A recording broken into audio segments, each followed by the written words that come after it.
Will Game 5 go to Minana Evos? One last chance to continue your journey to become a champion. Casters, pasok.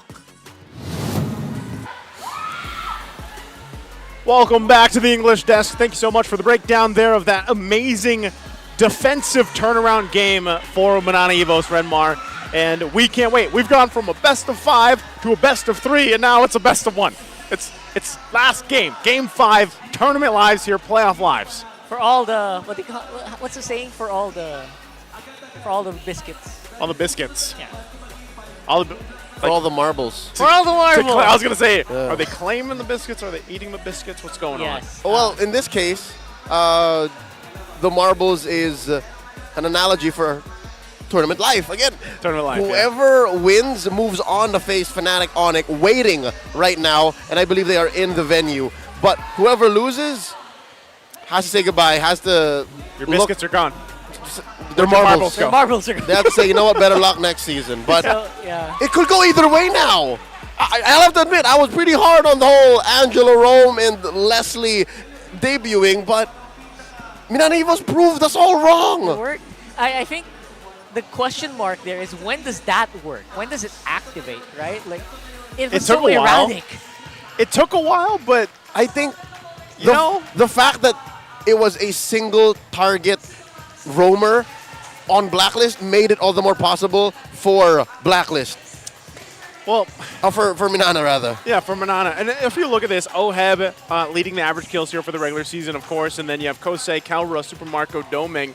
And so across them, you have Doming there at 3.19, Oheb at 3.54. Man, you have to talk about Doming on that Leslie pick, the fact that he brought it to play and made it work. Again, a debut, a pick that you're not expecting. It's outings like this and stats like this that make me wonder why I did not put Doming in my top 3 gold laners in Season 13. Yeah. I get asked that question like twice every day. We did. Right? We all get that. I asked that to you. We all get those kind of questions on social media. And here in this performance and in these stats alone, you got to put respect on the young man's name, Doming from Minana Evos. Yeah, for sure Doming obviously has had a lot of people who are asking his consistency. I think he is the most consistent right there.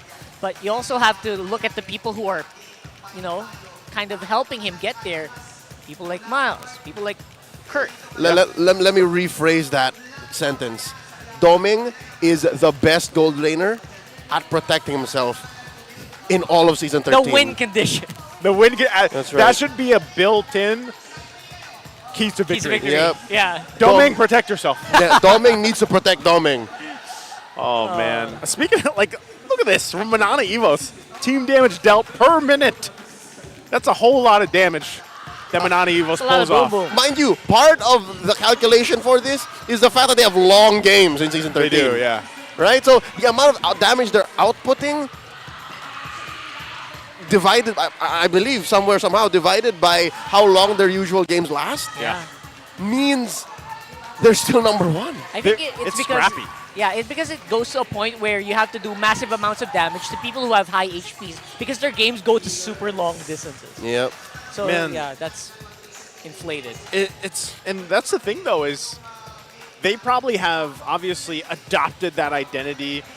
They are scrappy. They like to play that way, and they are able to. Again, you're talking about an 8K lead that Blacklist International had. Most teams would crumble to an 8K gold lead. Yeah. I mean, most players out there, as we see Blacklist picks blue side. Here Hey, we go. we're all in blue, by the way. That's the one. Blue side, blue side. Okay. That's us. But that's the thing, man. All right. This is the buff. This is the incoming buff. Yep. From the Royal I wonder Duo if that roar was going to be enough. Those are 3-time MPL champions, former world champions, former teammates of a Blacklist International. But here's the thing, man. Here's the thing. Tell me. So far, the only true thing about this series is blue side wins. Well, that's why Well, Fredrin's lost. We are blue side. Right? Yeah. Fredrin's lost. Moscov's lost. You know, sorry, this is totally random. But why weren't we the blue suits and the Tagalog was red suits today? Blue side, red side. Good question. But also, we are red side. That's true. Well, why didn't we wear the red suits and they were the blue suits? Jokes aside, let's go ahead and welcome our viewers once again to join the guessing game. It's now available. Every match starts with the guessing game, and it's on the TikTok platform. Yeah. So make sure you head over to TikTok. Come on, watch the MPL matches on TikTok and join the guessing game. Support your team, and you can get game points. Yep. Go to TikTok. Go to the official MPL Philippines TikTok channel. And go ahead and click that button that allows for you to join. Again, it's at MPL-PH _official. The button will show up on the official live stream link. So you got to watch that and then click it from there. Support your team and win game points. I wonder what the game points do. It allows for you to... Support your team. Yeah, like, what do you get? What do Game you points. win? So You get a bell if you get enough points. Like, is that in-game game points? Like, what? No. Let us know in the comments, because I'm curious. If Like, what you've are game tried, points? because obviously we've been on desk since this whole time. we haven't. We can't open. We can't open our. It would our be TikTok very app. irresponsible of us to just open it up while we're working here. Yeah, so for your you know, entertainment. So, yeah. Let us know. Educate. Educate us. For once. For once. But again, I take that back. Like, you guys are pretty smart. Like, some things show up only because I check the comment section and That's true. somebody reaches out to me on social media like, Leo, did you notice this? I'm like, no, I did not. That's 100% true. Yeah. There are Guys some are very smart. smart people out there in the audience, of course. Here we go. And if you look at the draft recap Look here, at I'm this- sure those look at smart people were probably questioning Look at this abomination. some of this as well. Leslie. Why is Leslie an abomination? No, I mean, usually in these situations, I would be the Akai, right? You okay? And I would be mouthing even before we got into the game, like, why are you playing Leslie? Leslie's in the meta. And then, like, I don't know that it's Doming. And Miles on the Angela. So He's just smurfing, so you don't know. I think a big part of that is obviously, Doming also not just played the hero as is. He also did some adjustments. Like you mentioned, like the Endless Battle, he switched up into Endless Battle instead of going BOD. an Stuff like economic that. decision, Right? I would reckon. It's not something that anyone can play. It's Yeah. just Doming played it really well. Yep. Oh, man. We have had one hell of a series. 4 games back and forth, and it's come down to this for both these teams. Blacklist International, Minana Evos. It's come down to one single game, and we are now heading off into the drafting phase. Let's take a look here. Blacklist on the blue side. Are they going for the... Are they going for the Fredrin? It is open. Yep, for sure. All right. He says it himself. You see value in me? Yes, clearly we do. Everybody sees value in you, Fredrin boy. All right, so do they force the Moskov again? Do they go first pick Moskov? Why not? Yep. Why not? Do they go Moskov Novaria? I had to check the bans, yeah. Yes. Right? At the same time, you also have to pick it up here because Blacklist has shown that they're very willing to also pick it up for themselves. Yeah. More the Moskov. The Novaria, between that and the Vex, 4 out of 5 times, you always going to pick up the Vex. Yeah, for sure. Okay, There's so... also a chance of Yuan picking up the Paramis, right? Oh, wow. Let's band out. Okay, they're going Barretts. How about neither? Vex. They steal away the Vex! Steal the Vex! Okay. So far, Barat has lost against Fred, right? Like that's a proven matchup. Because again, Fred does not have any bad matchups. But the Vex steal, I bet this Vex is Coach Bosch. I was like, oh, yo, we didn't expect that. We didn't expect them to attack Yue on the draft. Yeah, because Yue is a comfortable factor for Blacklist. Like he's pretty solid. He's a foundation in their strategy, in their campaign in Season 13 so far. But now, what's the play? Okay, the play here, I think because you have this mid lane locked in, do you want to go ahead and secure yourselves your mid lane as well? Giving you freedom to utilize that. That's going to be, all right, that's Edith. That's locked in. And the Moskov. There you go. Yes, of course. Okay, Edith for Haji. We saw some amazing things from that in the previous games in the series. Yeah. Moskov being locked in once again for Oheb here. I'm about 95%. I'm 95% sure this is not gonna flex. The which one? The Edith. Yeah. It's likely on Haji. So now do we see Miles pick up the roam here? Something I've learned so far. Minotaur's out there, by the way. Do you want a Minotaur? That sounds like... That's a huge. That's a huge. Okay, wow. I was going to say, a trend that I've seen from Minana Evos post-patch, again, their first time here on an MPL stage once more after the break, they're willing to flex on Miles now. They no longer have to babysit him in the draft. Yeah. That's pretty cool. And then we were talking about, like, what does Minana Evos look like post-patch? It does show, like, they're more deliberate with their choices. They're not afraid of any draft, you know, shenanigans. And there's a lot of calculated risks that they're taking that more than half the time now, again, are paying off. Interesting, too. So this whole series, we haven't been able to see the Hellcurt pop up. 100%. So 100% ban on that for now. No team wants to take that risk. And if you think about it, like at this point in Game 5, this is crucial. So far from what I'm seeing, it's more of let's go back to our basics, at least for now, at least for the first phase. And what kind of changes will happen for second phase? Like, that's where it happens. And when you come down to these last couple bans, of course, you want to focus and narrow things down for the mid lane. For Minana Evos, they go to Novaria. They're focusing on what roams could pop up again. You see that? I love it. Coach Bonchan respecting what they've seen prior in this series. Folks, if you just joined us now, quick reminder, Minana Evos pulled off the double mage roam setup. Yeah. They put a Novaria on Spider Miles and then a Valentina on Lancey and won. So now they're like, all right, you know what? Maybe we should ban the Minotaur next. I reckon that's what's going to happen. Yeah, Minotaur just seems so good, especially against heroes like the Fredrin and maybe the Moskov. Yeah. Right? So you kind of have to disrupt these heroes the way that before they disrupt you. Yep. And even if this is most likely an Edith on Haji in the roam, the onward is actually to your benefit. Like, he puts you in a position wherein you're better with the Minnow and Fury. Whew. We'll see if that ends up being flexed or not, but still last ban here. It's a Mino ban. I think I heard Manjin say, yeah, it's a Mino ban. Yeah, it's a Mino ban. It's gotta be. Wait, do we see it from here? Well, he says that. Oh, no, we don't. We don't see it from here. It's on the other side. It's on blue side, folks, of the Champions Arena. All right, so Minotaur definitely, like, we all put up really good points for it. Just do it, Bon. Just do it. Just do it. No, they went Nathan. Okay. So they're willing to let that through then. You know what that means? A very tanky front line here. That's amazing. For Minana. Most teams in Season 13 actually flex the roam as their last pick on red because you allow for, again, you're protecting what your roster can do, what your lineup can do. But here, even Domin can flex. Domin could, if he wants to.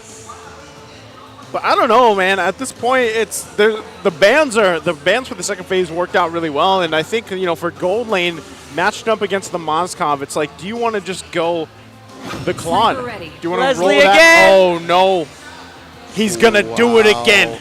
He's on fire. He's on fire. He's He's feeling on good. fire. Okay. 100% win rate. Not wrong. The numbers don't lie. Okay, so here we go.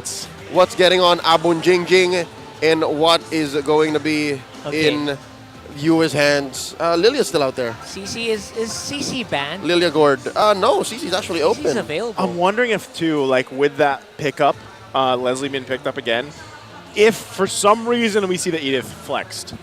Like, if that happens, right? Yes. We see Edward pick it up for some reason, maybe Haji. I'm still leaning towards Haji having that Edith. But let's exactly see what Blacklist wants to do here, dealing with this Leslie. So that is a Farsa. We're throwing it back. I missed this hero, honestly, but... And a And the Paquito. back. There All you right. go. Yeah, you know what? That's just going to burst the Leslie wide open. Big burst. Champ stance in the champion arena. Just find her and just pow.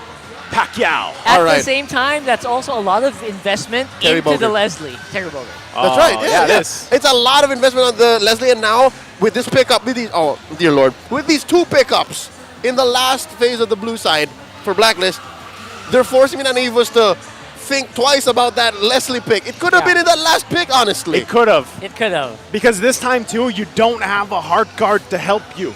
Or is it a trap? Minana wants them to over-fixate on the Leslie. Is this a Florian? What is Is that this? Angela? Oh!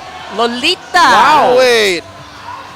A Lolita. A debut pick in Game 5. What's the Lolita here to block? Against Moskov. Moskov. Normal attacks. Number one, Moskov. That's all. Some of the projectiles from Edith and Farsa. Yes. Is it that bad? It's too much. I think that might be an overload. I think that's overreacting. I don't know. The shield's just not the same as it used to. Yeah. It doesn't last as long. All right, it looks like Minana Evos is confident with their roster Let's see. and their lineup. And this is down the wire. Again, just 0.30 between both roster lineup ratings. I'm not Vengeance Incarnate, but I'm wondering if the Barats can finally get one over the Fredrin, man. Oh, because man. both sides are pretty spicy. We're going to find out here once again with a lineup from Minana Evos that you are not expecting. Can this be enough to pull them ahead and move on to the next part of the play-in stage? Or will Blacklist International be able to be the ones to turn things around and go on forward after what just happened in Game 4? It all comes down to this final game for Blacklist and for Minana Evos. Only one may stand. Check out Spider Miles' concussive blast here, helping clear waves quickly. And Onyue, it's not the first farce of the regular season of the season, season 13 rather, but it's still rocking the usual Mage, Rupture, and then Wilderness Blessing. As for the Lolita, it's a whoa, interesting. Yeah, a interesting. support emblem. Little regen focus there, and also cooldown reduction, right? You want to be able to go ahead, and that's one of the great things about Lolita is the CC potential. Also, it has the favor boots, not conceal.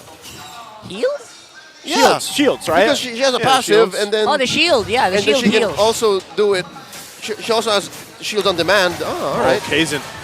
She's not going to land that zone as welcome, so just battling it out here. But yeah, that's it. I guess that you really have to just kind of see it in action, right? That's kind of what you're going to have to see, and that's why this is, in a way, it's almost a risk that Spider-Man locks this in, but maybe this is something they've been holding on to, and it's what better time to pull it through and see if it works out here for Minana Evos. And that makes it even kind of a little bit harder, I would say, for Oheb on the Moskov. Now knowing that if I enter into this fight on these crucial moments within a later portion of the game with the spear, even though I have a Purify, I have... Whoa! Hold on, Haji? Yep, decision has been made onto the small barrels there, and Edward gets first blood. Instant activation coming in from the shot calls of Haji.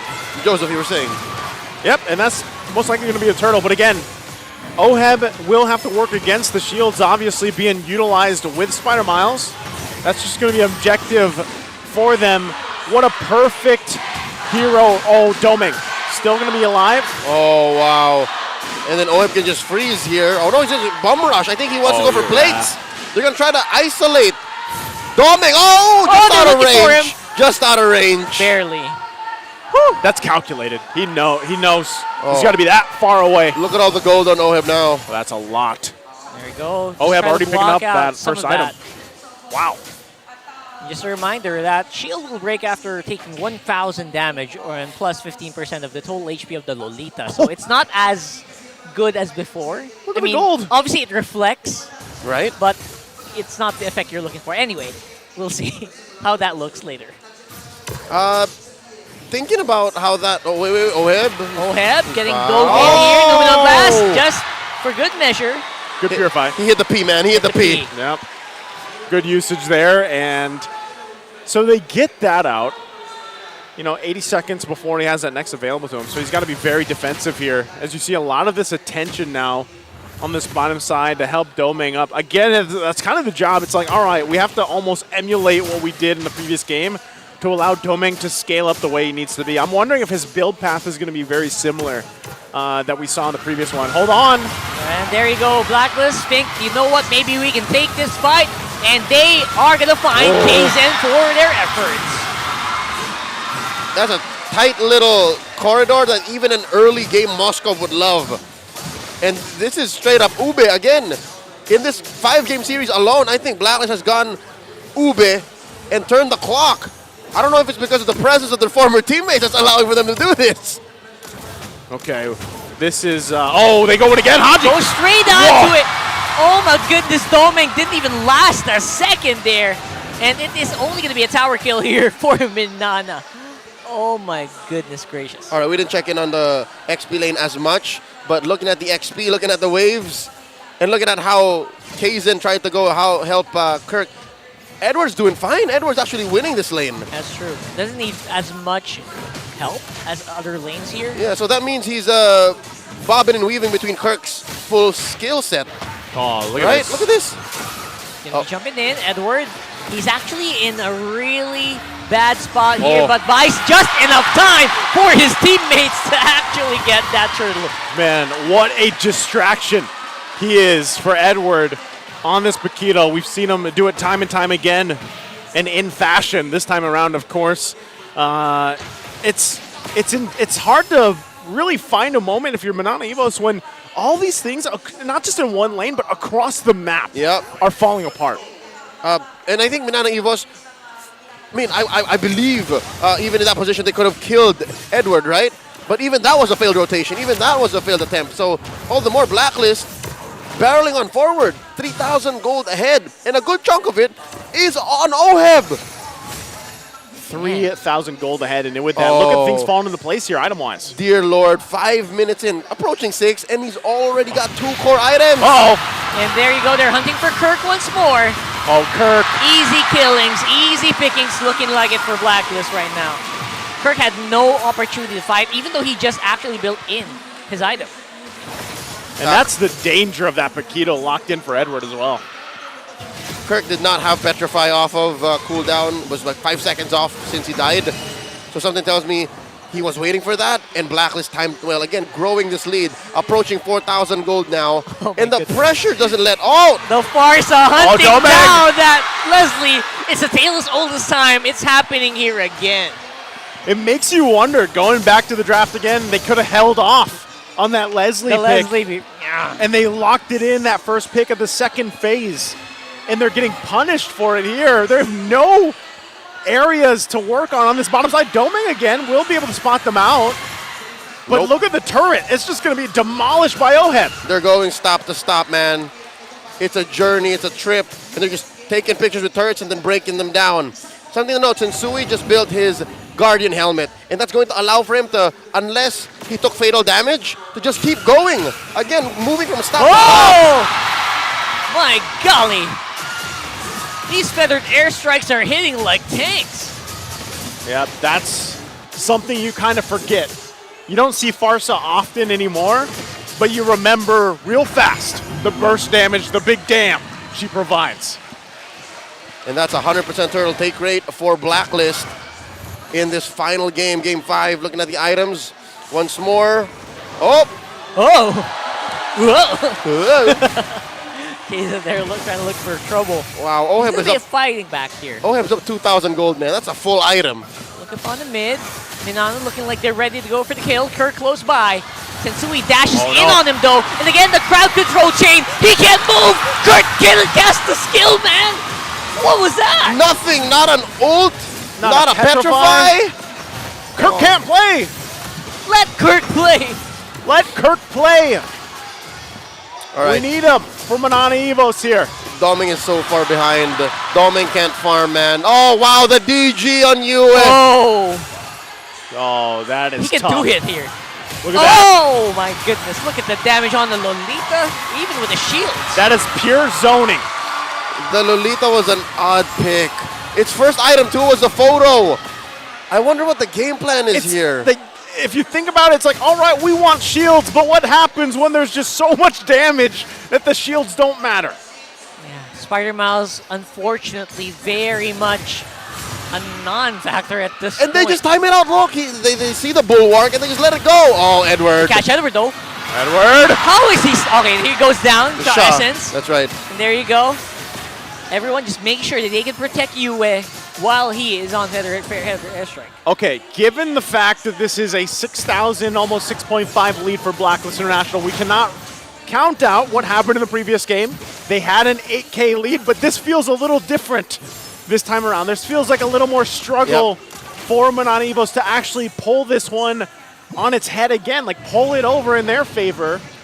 What is that going to take here? We know that they're massively behind on multiple fronts. Yeah, again, given Minana Evos' lineup in Game 4, they had the out. The utility that their roster had was through the roof. They were able to scatter, disperse, and target specifically Blacklist. But now Minana Evos, they're all over the place in the wrong ways. They have good AoE fights because of the Lolita. They have target acquisition with the Yu Zhong. And it's so hard to be a Barat in the face of a Fredrin and a Farsa that can hold you down and kill you even before you see the artillery. Yeah, Doming, it's so hard for people like Doming to actually get in a comfortable position because there's just no safe place for him. Yeah, and that's part of it is like, for Doming this time around, you really don't have much except the flicker. And as soon as you use that, you're almost a sitting duck for them to take. So the amount of defense that Doming needs here is crucial. Now, if they get to this point where, okay, we're once again going to be in that position where we got to just defend in our base, somehow pull a miracle off with this lineup, then hopefully they're able to pull that off. But even this, Oheb picks up the hotspots. He now has that sustainability, that healing to help him out even further here. So already they prep up for a Minana Evos. Let's see if they can defend. Down to the Feather airstrike. Again, damage has been done, but this is going to be Kirk trying to cancel out the ult. And that's the classic interaction, right? You go in for the Black Dragon form and the Feather airstrike, you cancel it out. But the push is already done here for Blacklist, it seems. All right, good defense by Minana Evos. They're going to keep their inhibitors, and they're going to keep Blacklist International at bay, but for how long? They're trying to get more. Hey, they hold on. Yeah. Minana Evos is making it happen right now. Look at the damage. Good damage. Yeah. And Yue back off cooldown here. This time around, does feel like Minana still packs a lot of punch here in this lineup. All right. I'd like to mention something else that Minana Evos might have to worry about, especially since they're starting to be able to move out of their base, at least for now. Their vision comes at a very steep price. Spider-Mouse has to be up close and also protect Doming. But again, we've made it a clear point that Doming is so good at protecting Doming that maybe he can be independent. But after that, the only other semblance of vision that Minana Evos has is Lancy throwing random skills into bushes. And then maybe, on another asterisk note, is Kirk with the Black Dragon form. But that means you spent your ult. So where do you go if you're Minana Evos? It's so tough to hold out. That means they have to, again, once more go into a defensive mindset. Yeah, I'm thinking like another 8 minutes. You know, 6 to 8 minutes for Minana Evos here, which might mean they give up even the next Lord, let that get taken, work in their base. Which worked well for them in Game 4. So that means it's better if they make that decision now and play for that outcome. As for the other side, Blacks International, they have to understand that that's what Minana Evos is going for, and that's what will benefit them the most. Go for the juggler. Man, end it as quick as possible.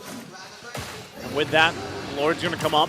He's going to go ahead and spawn Minana Evos. We saw them getting in position at least to try to have something to work with, but ultimately I just think, again, they go ahead, let that get taken, and get ready for this defense. Real quick, the Lord is going to be taken down. Of course, with the type of firepower and itemization that Blacklist has with a nearly 10,000 gold lead. So we'll see if Minana Evos has enough in the tank to defend once again at this point in the game. Yeah, it's a lot of it is more on, is there a possibility of Minana making pickoffs here when everyone's inside the base? And what are the tools they have to make those pickoffs happen? A Turtle Guard, maybe a Numenon Blast Catch. Very conditional, right? Yep. Because you don't want to throw KZen in front. Yes. If Blacklist gets picked off, whose fault is that? Blacklist. Right? Yes, Minana exactly. Evos has no way to displace heroes in a way that will not hurt them in return. So here we go. They're going to go for the break. Oh, something's going to give. Yeah, something's got to give here for sure. Sui is going to back off, going back into a defensive position. Edwards on top side. He is working on that turret. And the fight is still happening here. Oh, it's going to be called out. And this time, Yue getting chased out by Kirk. This time, Haji. But the backup allows the kill to happen for Yue. And now, Minana are back on the defense, clearing that Lord, losing on 2 inhibitor turrets. Still a 2 for 2. They lose to inhibitors, yes, but that just explains how well Minana Evos understand their defensive state right now. Yep. They took 2 on the way out in Sui and Oheb. And did not die. They didn't lose. They didn't lose, and so that that kind of thing can happen one more time, I would say. And if it does slip through, but you see this, right? You see the damage being pumped out by Doming. As long as he is alive, he's working on the BOD, I believe, now. He's already got that, he's got the Berserker Tree, he's got the Endless Battle, he's got the Sea Halberd, so BOD locked in will be a huge threat, unless he goes, of course, for Wind of Nature to deal with some of that defensive ability. But right now, this is crucial for Minana Evos. They have to stick together, they cannot get picked off, they cannot deal with losing anyone right now. And you can see the shields provided with this Lolita, with that Flask of the Oasis as well. It could end up helping them, you know, sustain through some of that fights. And then that's where really the CC comes in. The Eternal Guard. Hold on. Pretty big. You went for the bush check. Y'all saw that, yeah? Yeah. That was a Queen's Wings on Lolita. Queen's Wings Can't locked confirm, in. yeah, it's real. The shields are huge. The shields. Right oh. And look at this. It's going to be another one charged up. Haji this time is going to be in trouble. Where's the backup coming in from Blacklist? It does not seem to be ready as Haji will fall to Doming. And Sui up on front has the ability to maybe pull off some good exit frags. Now it is going to be Oheb not able to get in position. Team fight excellence from Minana Evos. This is looking a whole lot like the makings of the previous game in a different fashion. It's deja vu, folks. Deja vu. What is going on here? And where is that damage coming from? Y'all saw how when Kirk landed, you could have sworn he was going to die. He just, I don't know if he did it or if Lancey did it, chunked down the 3 members of Blacklist around him. Yeah. What was that? I don't know.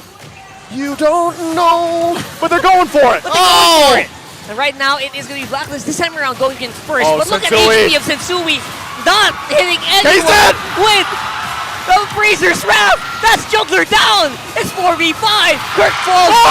It's a 4v4. Kazin gets that Lord. But the chase is on. Blacklist. Oh, do they want to fight it? Oh, Edward's on the hunt.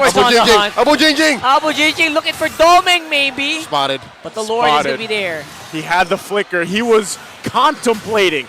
But right now, they got to clear this Lord. They got to deal with it. Look at the damage. Woo! What? That is spicy. Oh, my golly. Miles? Miles in trouble here. Not having to shield up anymore. Crowd goes wild. And there goes the shielding and the healing provided by the Lolita. Oh, no. This is tough here. I think Evos making the call. Just making the call here. 4v3. Not much wave clear available for them except for Latsi. And Blacklist fans are roaring. And this time around, they are going to be the ones to push into the play-in, furthering the attack. And everybody on the Blacklist International side, the agents can breathe as it looked so close for them, but they will win the series 3-2. GG well played for Minana Evos. The ball came out to support them, and it came so close, the wire. Could have sworn they were going to make Game 5, Game 4 all over again and upset the whole MLBB esports world. You see UA? It did feel like it, right? It did feel like it's Game 4 all over again. Oh, man, it did. It got so close. And even at the end there, when it looked like Minana Evos was going to be able to turn things around again, Spider Miles gets taken out. You saw the damage from the Moskov. Too much. Oh, man.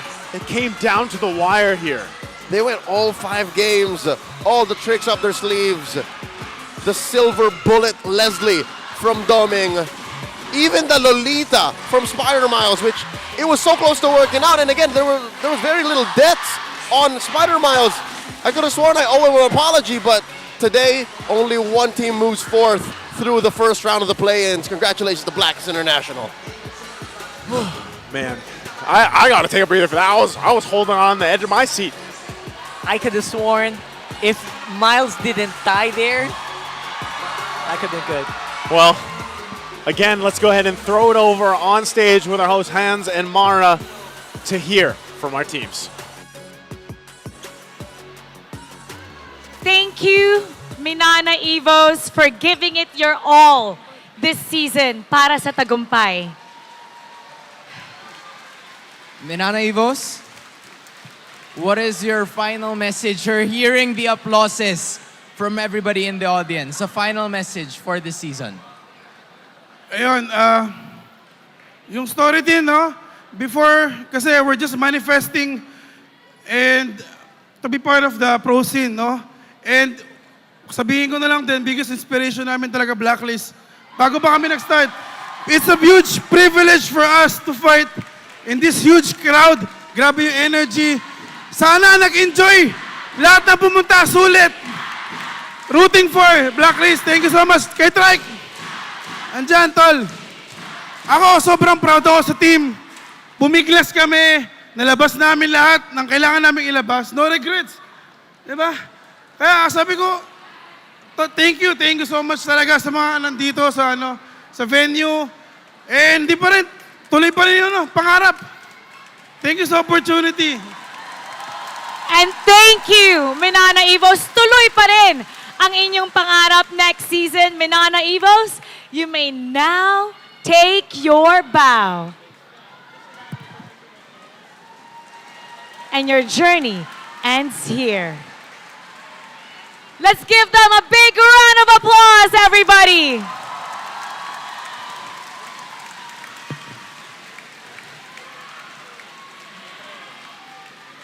And now, let's call in the winner of our first play-ins, Blacklist International.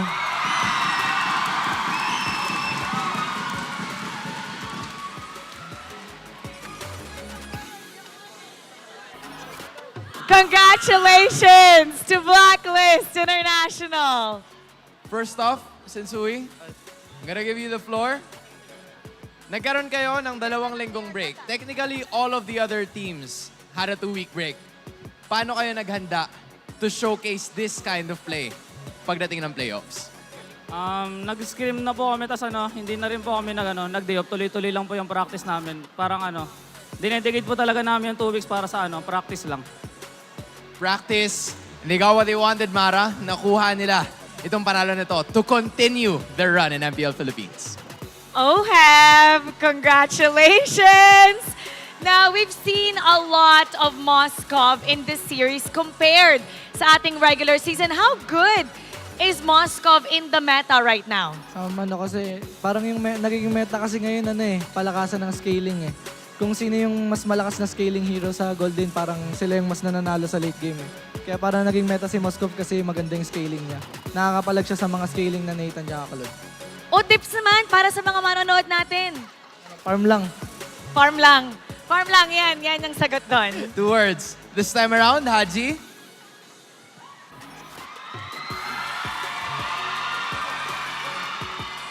I think I don't need to say anything more, but I'm gonna ask you this question, G.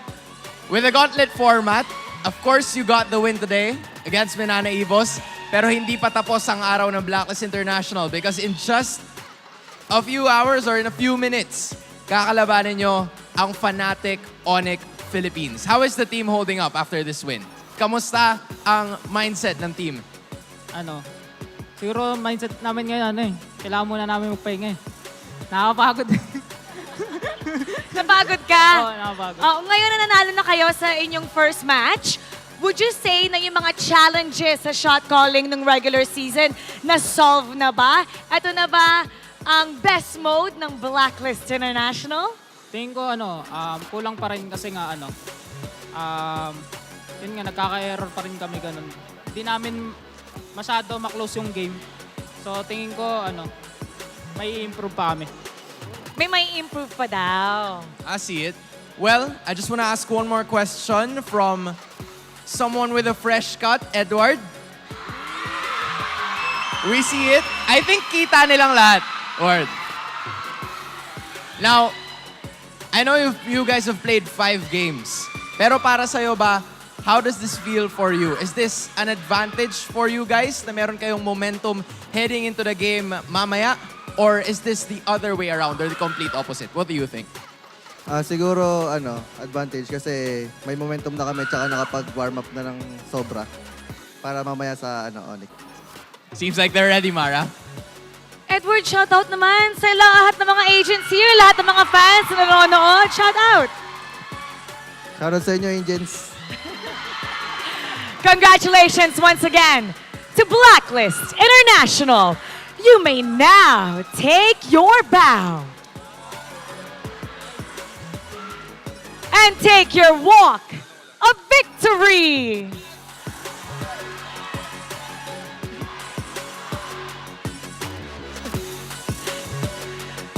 Blacklist International. Moving on sa next round. They're still in the running. And just like in Season 12, they want to make sure that they'll leave a mark. Same, probably a major lower bracket run. And we're gonna break it down for you, so we're gonna go to our analyst, Ranmar Pasok. Blacklist International advance to the next play-ins game. But before we talk about that, kailangan natin pag-usapan ano nangyari sa game number 5. And we have to start first with showing who the MVP is and discussing the key to victory for both teams. MVP, game number 5 is going to be US! 5-0-4, and you have to respect Blacklist International for taking it back to basics. There was a time where teams were thinking, ibalik nga natin yung Leslie, and then there was a time people said, pick na lang kayo ng Farsa, mahirapan ang isang Leslie. And we saw it from the rotations of Blacklist International. To put it simply, it's like Farsa going up against a Diggy. Every time may chance ka na makita mo yung Diggy, you pop the ultimate to force out the time's journey to clear waves. For Blacklist International, US assignment was simple. Pumunta ka sa gold lane, use the feathered airstrike para ma-zone out si Domeng, and to delay the farm of the Leslie as long as possible para makapag-ikot tayo as 4, as 5, so that Minana Evos will be busy trying to make a comeback with gold, maghanap ng farm. At yun nga ang nakita natin for the majority of the game. Especially in the early game, Domeng had the toughest time as a Leslie against the lineup with one key pick. That last phase pick, Farsa, paired up alongside the Paquito. Napredict yun ng mga casters on the Filipino broadcast, and they mentioned that the burst for the Leslie will be deadly kung maabot nila. And majority of the game, they don't need to worry because they have the Farsa with them. But then Minana Evos, kumapit sila. Their kapit gaming strategy that we saw. And even though merong Farsa na pwede magbigay ng daming hirap sa buhay ng isang Leslie, well, Minana Evos started dealing with the Farsa. And nararamdaman na ng Blacklist International yung damage ng isang Leslie. But as you look at the highlights, especially this key fight, we go and revisit the key to victory, the Infinix key to victory for both teams. Mahaba ang serye na to. This is a long series. Adjust and adapt accordingly. And that is the theme of the story of Minana Evos versus Blacklist International for this series. Both of them adjusted and adapted accordingly. Whether it's in the draft, whether it's in the picks, whether it's in the fights. And we saw especially in that last Lord fight, it really looked good for Minana Evos. Akala na natin this is their chance to take a good hold of the game to push out. But then, Blacklist adjusted and adapted to the positionings of Minana Evos, leading to Blacklist taking this at 17 minutes and 16 seconds. Rupture was the emblem talent picked up there by Yue. Of course, very traditional for a Farsa to pick up. And interestingly enough, in terms of the item build path, very unique. Prioritizing the Lightning Truncheon right away to get that cooldown reduction. And of course, the boots for magic penetration, rushing it into a Divine Glaive, knowing that may kalaban pa rin tayong Barats, we still have the Leslie and even the Yu Zhong to worry about. Dahil yung mga miyembro ng Minana Evos, specifically KZ, nag-prioritize siya na mag-build ng Athena Shield Sabi dito ni Yue, magbibuild na lang ako ng Divine Glaive kagad and then go into the Holy Crystal and then into the Blood Wings. That's why ang dami nagtataka, ba't ang sakit na ni Yue? Great itemization from Yue. Prioritization of items was correct for the mid laner of Blacklist International. 784 GPM for OHEB, and of course, the majority of the damage shared with you at 10,000 in the lead. And I want to hammer this point on, just how close this game was, especially there in the end. Kung mas linis lang yung approach ng Minana Evos in that final Lord fight, nakakahabol na sa damage ang Minana Evos. The Leslie and the Vexana together, they were starting to feel the pain and the damage of both. What a story and what a series to start off what we are labeling as the closest season so far.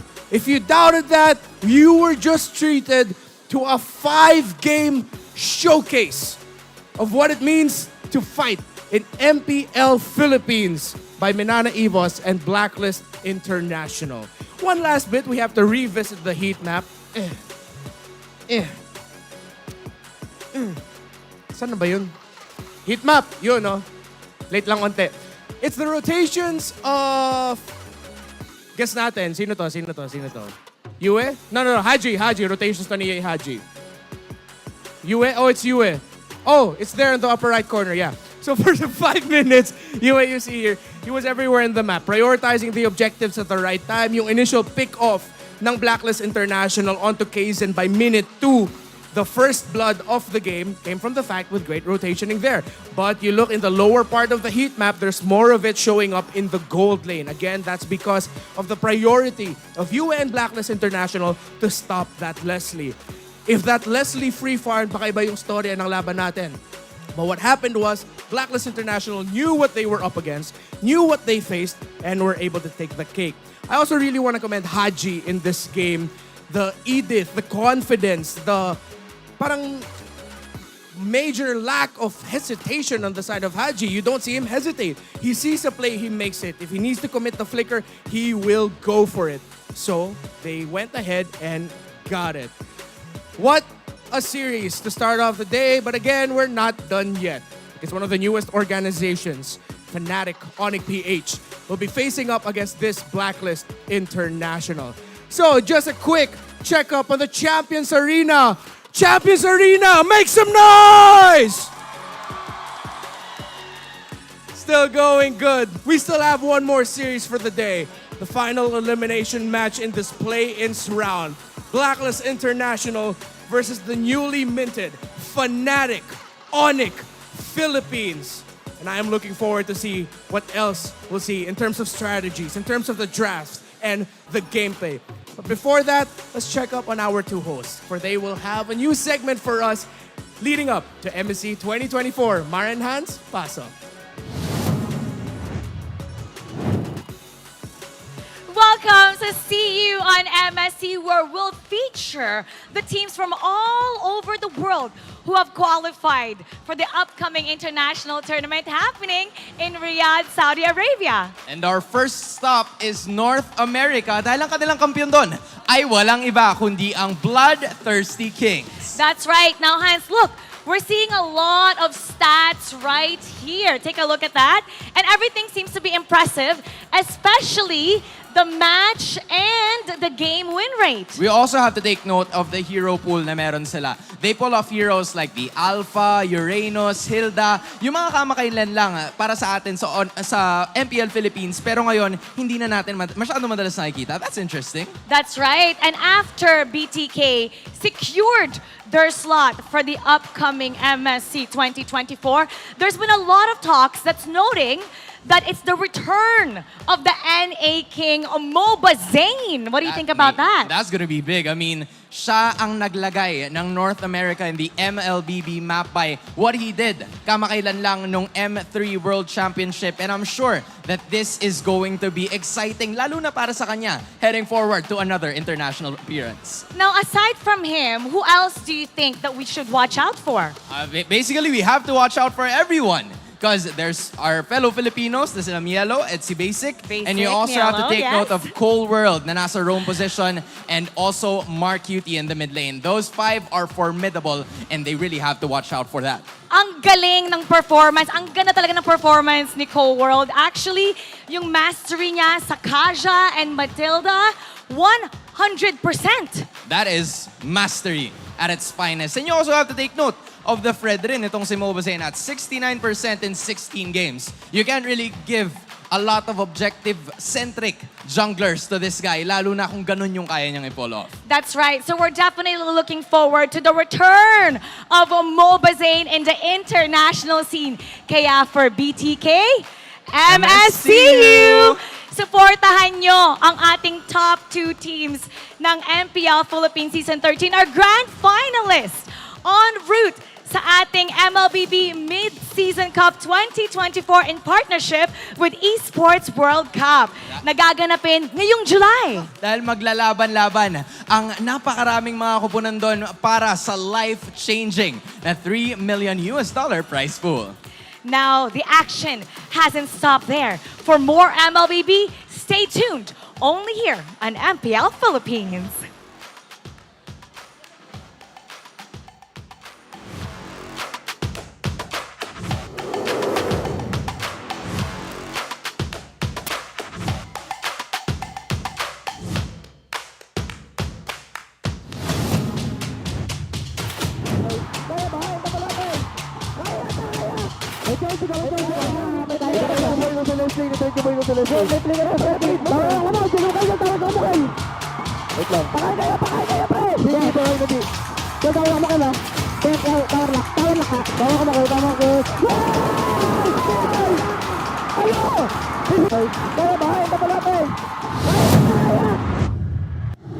The 13th season of MPL Philippines is brought to you by the following sponsors. Smart, the official telco partner of MPL Philippines Season 13. Infinix GT Series, outplay the rest. Experience the MPL-PH Season 13 action live at SM South Mall Events Hall in Las Piñas City. Get your tickets now via SM Tickets. Don't miss any MPL-PH action by following our official Facebook page and subscribing to our YouTube channel. Follow MPL-PH on TikTok as well for more content. Don't miss the latest news and updates about the MLBB Philippine esports scene through our esports news tab. Visit the esports page on your MLBB app now and be a part of Lakas ng Pinas. To ensure the equality and fairness of our games, MPL Philippines is also monitored and supervised by the Games and Amusements Board.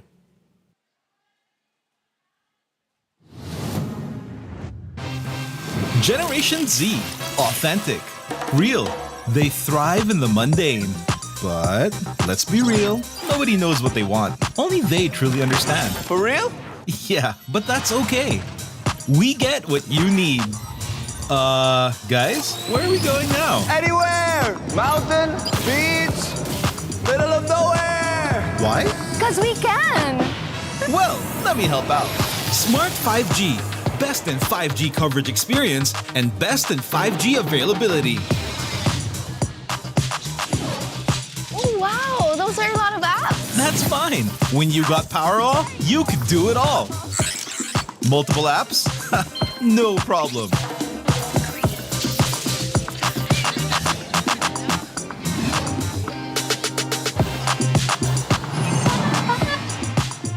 Whoa! From Wi-Fi to data in an instant. Yes, sir. Magic Data saves you anytime you need it. And it doesn't expire? That's right. Cool.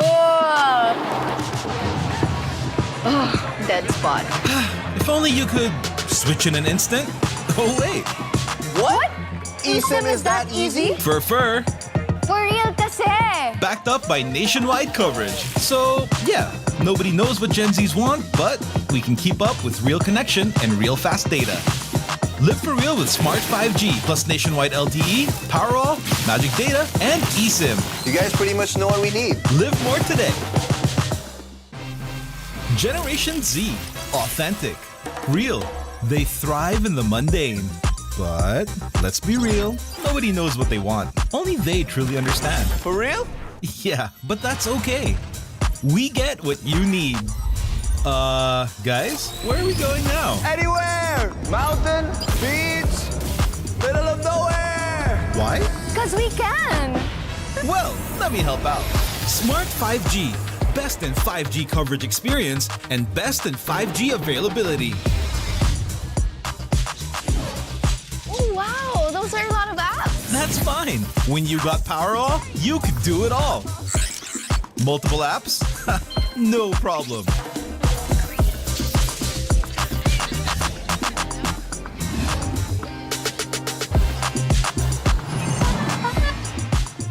Whoa! From Wi-Fi to data in an instant. Yes, sir.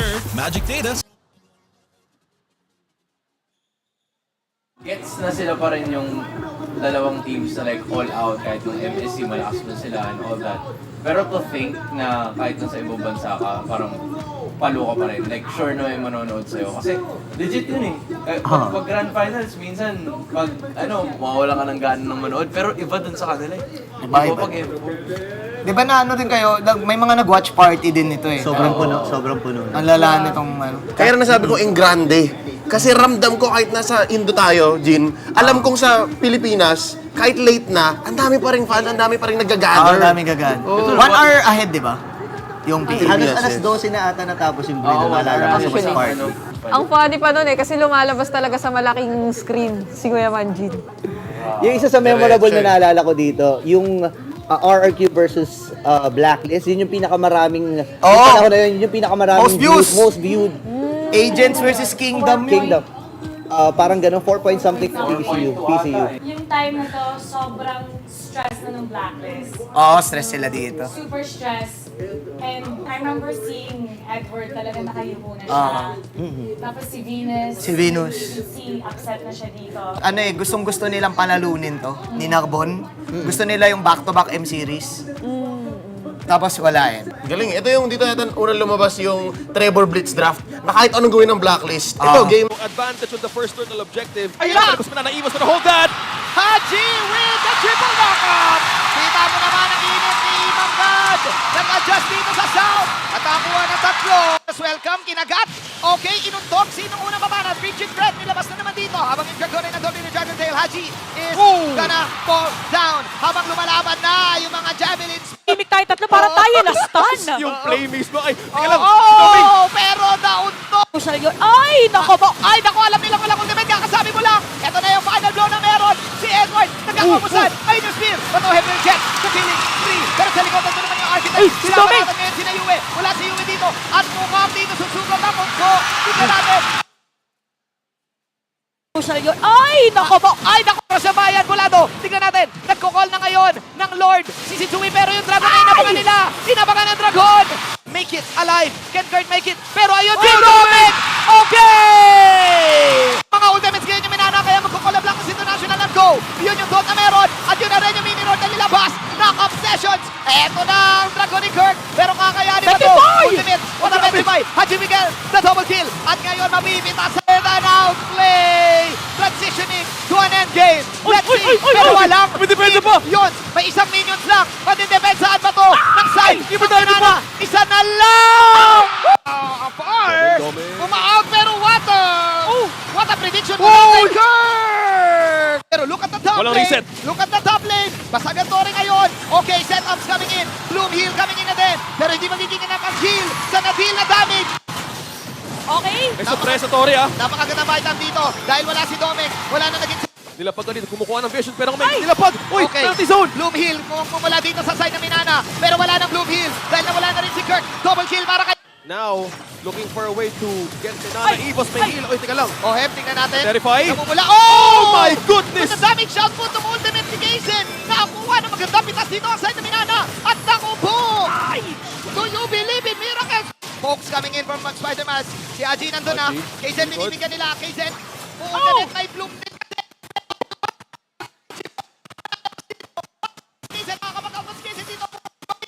Nagamit na rin yung first blood, pero ang ganda ng Zaman Force, ang ganda rin ng heal na meron dito. Pero yung EG boy counter.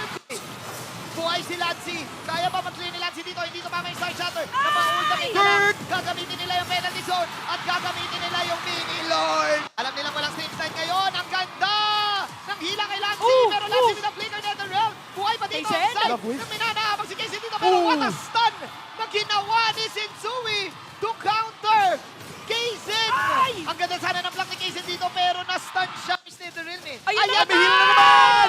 Okay, nahuli na naman. Nagkaikutan. Yun yung dragon na meron. Napagamit na rin na Netherlands kagad. But Kurt will speak na. Will pick off. Oheb mula doon sa likod. Si Kurt mula doon dito. Sinamahan na naman. Ayan na! Ayan na! Follow up heavy spin! Uunahan nila si Haji ngayon. Pero yung damage shot of medyo 10 minutes production ngayon. Ay! Dito na yun yung dragon ni Edward. So now- Back. Oh! Sensui will take down Kaysen pero nag-hiwalay na kasi outside ng Minana. Sila sige na naman mula. Tsaka hindi pa kinailangan ng Lord. Ay, naku po! Latigoni Haji is real! Grabe. Tsaka hindi... Ano, speaking of... Ayan na nga. Onward flicker in mula kay Haji. Sino babanatan si Kaysen? Ayun na. Pero pwede kasi silang... Ayun na. May taunt. Binabasag na. Yue, of course, babanatan ni Spider-Man. So, unahan niya. But si Kaysen ang mawawa. Pressure as well. Eyes on Oheb din. Kailangan nila may pressure! Oh! Haji flicker in. Onward combo! Mawala si Haji. Purely defense, man. Ay! Huli na naman si Kirk dito. Kirk, babanatan ng isang pedo. Blacklist International playing mind games. Babanatan ngayon si Pinakita si Kirk. Sensui. At bibigyan si Kirk. This time walang Angela Hill. Depensa may namin na Evos. May Tinaka knock-up. ngayon, inapay yung damage. Patay si Lancy. Hindi na nakalapit. Kumuhit lahat ng mga damage yung speed. Spider-Miles. Na meron si OM. Ngayon, go pa rin si Kaysen. Mawala si OM. Spider-Man's ngayon naharap. Oh, may damage output this time. Ang Minana. Pero Ingat din sila actually. Dito na welcome. kinagat. Yum! At nom blast si Haji. Merong immortal din si Haji dito. Mapabuhay siya. Meron yung shot na niloming dito. Una si Sensui. Binibigyan nila Half si HP. Sensui. Ang sakit ni Doming, pare. Okay, Numinong blast. Walang tatamaan. Yun ang tinamaan si Yue. Ay, si Sensui. Habang makakapag-lord, si Yue. Okay, nag-pop na yun yung Tinas. Tignan natin. Spider-Man, mulado. Wala na siyang any defensive. 3-man defense. Tignan natin. Sabi ni OM, Three-man defense. Tower lock is real para kay OM dito. Blacklist. Outwitting. Minana. Gets na sila pa rin yung dalawang teams na like all out kahit yung MSC malakas na sila and all that. Pero to think na kahit nasa ibang bansa ka, parang palo ka pa rin. Like sure na may manonood sa'yo. Kasi legit yun eh. Pag grand finals, minsan pag mawawala ka ng gana ng manood. Pero iba dun sa kanila eh. Iba pag Di ba na ano din kayo, may mga nag-watch party din ito eh. Sobrang puno. Ang lala nitong ano. Kaya nasabi ko in grande. Kasi ramdam ko kahit nasa Indo tayo, Jin, alam kong sa Pilipinas, kahit late na, ang dami pa ring fan, ang dami pa ring nag-gather. Ang daming gagan. 1 hour ahead, di ba? Yung Halos Pilipinas. alas 12 na ata natapos yung breed. Naalala ko sa part. Ang funny pa nun kasi lumalabas talaga sa malaking screen si Kuya Manjin. Yung isa sa memorable na naalala ko dito, yung RRQ versus Blacklist, yun yung pinakamaraming, yung panahon na yun yung pinakamaraming most viewed. Agents versus Kingdom. Parang ganun, 4 point something PCU. Yung time na to, sobrang stress na ng Blacklist. Oo, stress sila dito. Super stress. And I remember seeing Edward talaga nakayuko na siya. Tapos si Venus. Si upset na siya dito. Ano eh, gustong-gusto nilang panalunin to, ni Narbon. Gusto nila yung back-to-back M series. Tapos wala eh. Galing. Ito yung dito natin unang lumabas yung Trevor Blitz draft na kahit anong gawin ng Blacklist. Ito, game 4. Talagang ramdam mo na parang, teka, ubus na yata ng alas yung Blacklist. Ang bilis pa rin mag-draft ng Ego. Hindi, ito na yun eh. Alam namin eh. Kaya yung linya ni Dexter noon. Ang daming hero. Yun yung linya ni Dexter. Never sila naubusan sa matchup na to. Parang ready sila sa Black. Kasi signature ng Black yan, lahat yan. Ang hirap naman nito, pang last game, naghilda pa tong si Yahweh. Mabilis na game ata to. Ito yung mabilis na game eh. 4-0 nga. Mabilis na yata yung ganitong 17 minutes at the time eh. Shucks. Dang, grabe. Ang daming tao. You know, when I was awarding this, I was saying congratulations, Kimage. Tapos ang sinabi niya noon was, pinraise na si Sanford. Tapos pinulong niya sa akin, sobrang proud siya kay Sanford. Masarap siyang maging anak. Ito yung giniftan pa ni Sanford yung dad niya. Because his dad was sick. Oo. So, Pero hindi siya lumalaban. yes. Damn. He had to choose whether to stay for his dad or go for the championship. He decided to go. Grabe to. I was screaming Sanford MVP. Kasi ito yung ano siya eh. Andiin niya eh. Lapo, Yuzong, lahat ng May fight. hulog lahat ng ano niya, ng bitaw Set niya. Set niya. Mamatay man siya o hindi. Sanford! Yun eh. Iba to. Core memory talaga ang M4.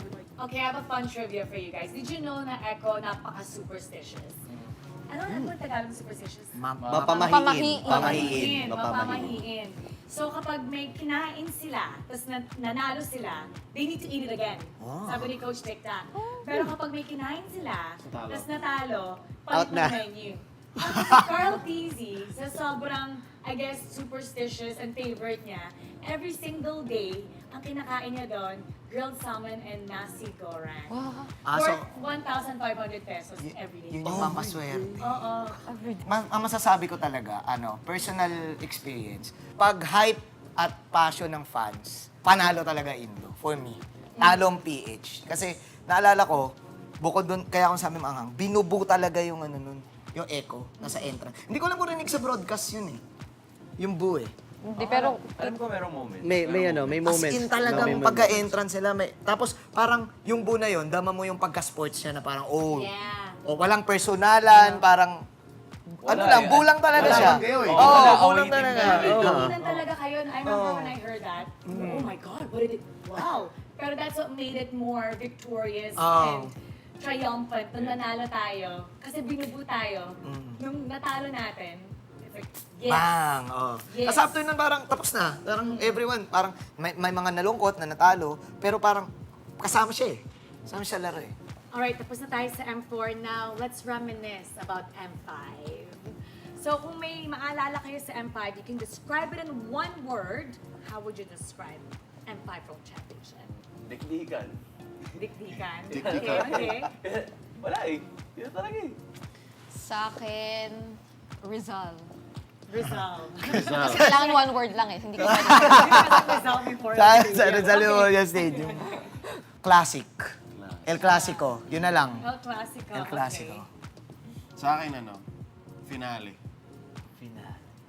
Ninakaw ko na naman. Oo nga eh. Pero nakisip ko mas maganda. Ano? Celebration. So, celebration ng PH dominance yun. Dikdikan, Rizal, El Clasicong pinaling celebration. Tama. Galing. Game 7. Ano na lang, may dash. May dash. Para one word. Para this is game 7. Kasi Game 7. Sa akin, best championship so far. Okay, panoorin natin. Let's play it! Ay, speaking of Game 7. Ganda na laban. Game 7. Game 7 na pala agad to. Hindi kasi parang, kaya ako nasabing finale, kasi kahit anong nangyari, kahit anong sabihin mo, maganda. At yung ending kasi talaga yung nag-wrap up eh. Ano yung naalala niya? Oh my gosh. Naalala ko, this was so painful. ONIC was doing well, di ba? And then natalo nga sila.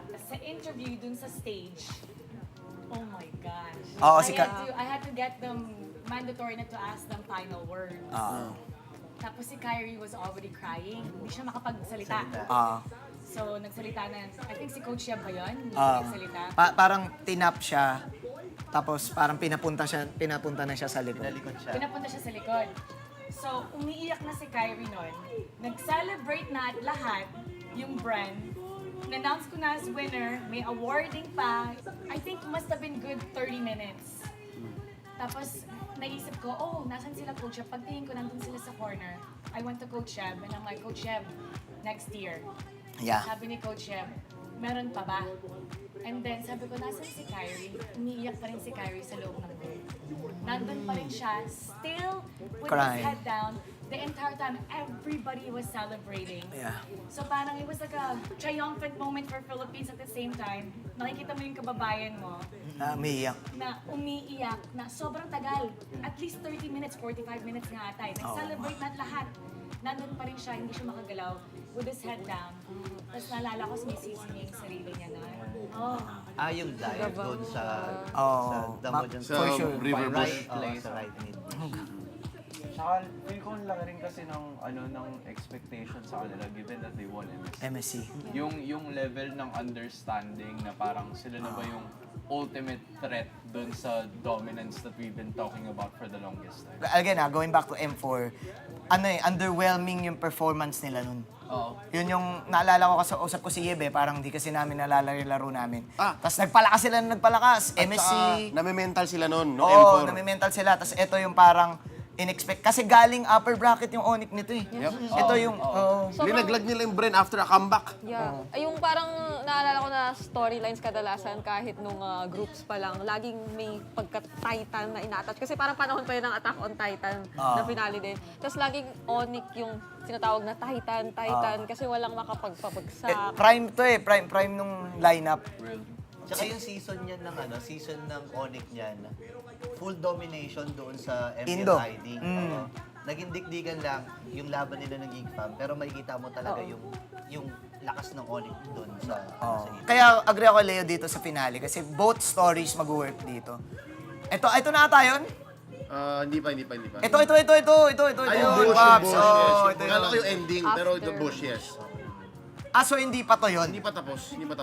Pero yun yung moment. Yun yung bush na napita si Boots. Tumalon si Kyrie tas nag-mamba out. Parang ito na ata yun. Yun. Ito na yun. Naalala ko yung final call ni Chantel niya. Na-Julie si Kyrie. It ends 14 minutes.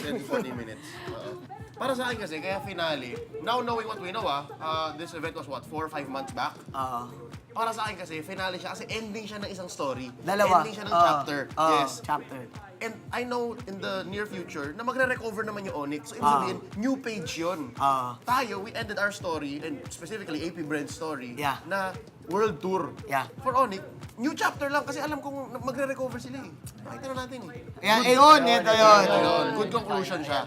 Good conclusion. That's it. Lahat nag-react nun nung Nung namatay si Kyrie. Kasi Same spot. Ito into ending, 14 minutes. So, dalawang beses pala nangyari engage na yun? Oo. Same spot pala. Yung una, pangkuha dun sa inhibitors. Yung pangalawa, Finish. sa laro. That's why I don't remember very clearly. Kasi wala na ako sa analysis stand nito. Hindi na ako nanonood. Ginagawa Yung mo? crowd na lang, kasi energy na lang. Alam ko nang patapos to. Kasama ko si Nerv. Tato Hans. Tayo na magkatabi kayo nun. Kasama kayo nun. Min, paus tayo nun. As in, kinabukasan, hindi na tayo nagsasalita. Game 7, grabe. Muntik pa si Few nito. Si Wilbert ba yan? Si Wilbert! Sinisi niya pa si Wilbert. Ikaw Believe ka lang naman. Naalala ko niya yung sa watch party, grabe talaga. Kasi nasa Bulacan kami niyan, yung last moment. Ay, oo nga. Nasa last moment sa watch party, sobrang nagsisigawan lahat ng tao. Kasama kasi QWERTY nun talagang grabe yung celebration. So, Americans. Grabe yung pagbibigay talaga ng mga Pinoy. Naalala ko maraming watch party nito. Tama. Kung saan eh. Grabe to. Sobrang saya ko para sa AP Bren nito. Buong pamilya ni Few yung kasama natin dun sa Buong pamilya ni Few, ni Marco, ni Flap. Naalala niyo yung mukha niya nung na-announce siya as MVP? Gulat siya. May backstory dyan. Bakit? Kasi all throughout ng season 11 hanggang season 12, di ba dati may game MVP? At saka ito yung redemption arc din ni Nadaki, Few, tsaka ni Flap to, right after M2. Ako kasi naniniwala ako na ayan o. Yung tunay na champion, for me, champion ka, nalaglag ka, tapos nag-champion ka ulit. Sino ba yung player na may passport lagi sa bag niya? Si lahat sila. Lahat sila. Lahat. Puro na sikat na mga yan. Nag-bag grade kami. Actually, ginawa natin sa MPL. Tapos nandun yung passport. Sabi ko, ba't nila yung just in case lang daw. Lumipad. Lahat sila, meron silang passport sa bag. Ito yung start pa lang nung chapter nila na dominance Yeah, I think I can add to that. Kasi sila yung ilan sa mga teams na meron tayo na sobrang nag-trust the process talaga. Like, season 10 pa lang, si Ogwen tsaka si Kyle TZ, wala lang, it's so nice to see them like the ones holding it. Kasi yung iba parang naranasan na nila yan eh. Tsaka history kasi yung binuo nila dyan. For example, si Few at saka si Flap, di ba? 2-time world champ. Tapos ang AP Brand lang ang kaya sa isang 2-time world champ na team, di ba? Nanalo sa Pilipinas. Di ba? Yan si Flap, gulat na gulat siya dyan.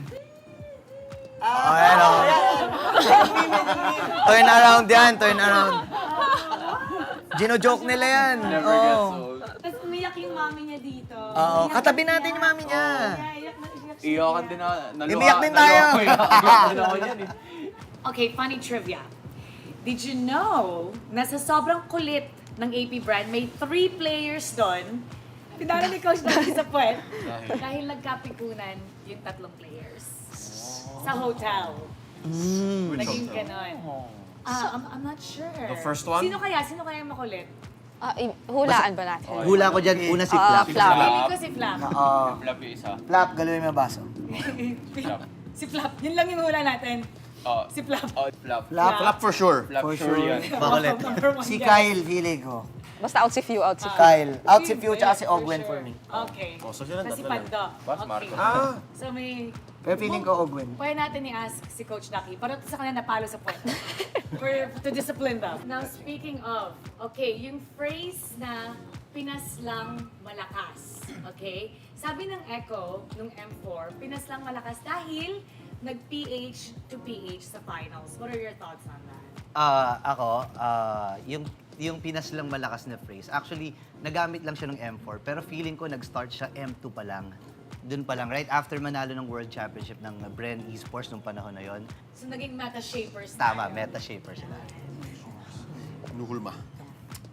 How about this? May favorite quote ako. Nanggaling to kay Coach Ducky from M5. Sabi niya, I think our genius is born out of necessity.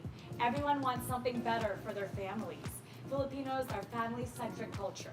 The biggest motivational factor to win is money. Parang ang hirap tanggihan nung Real. sinabi niya. Real eh. Totoo lang naman din siya eh. Parang ang laking bagay or impact talaga ng pera sa atin. Pero I think, syempre, beyond wanting to make a name for themselves, kasi lahat naman ng players na napapanood natin, nakikita natin gaano ka-passionate yung recent World Champions natin. Hanggang ngayon, di natin nararamdamang nauubusan ng gutom para manalo. So parang masaya talaga sila sa ginagawa nila, parte or passion nila yung paglalaro. Pero higit pa doon, kaya rin marami tayong nakikitang lumilipad kasi maraming natatanggap na offers. Pinas lang malakas. Yes, yun nga. Iniimbitahan namin kayo na suportahan ng ating mga MSC representatives. Sila lilipad papuntang Riyadh para sumali at i-represent ang ating bansa sa upcoming Mid-Season Cup. Para sa pinakamalaking prize pool ng MLBB Esports. Na nagkakahalagang $3 million. Siguradong babalik ng mas malakas ang Pilipinas. Para sa tagumpay! Thanks for tuning in. Abangan ang susunod na episode tungkol sa M2 at M3 World Championships. Kita-kits! Pwede na tayo. Gusto ko rin ng gano'n doon. Ano yan? Okay din yun eh, no? Ganun.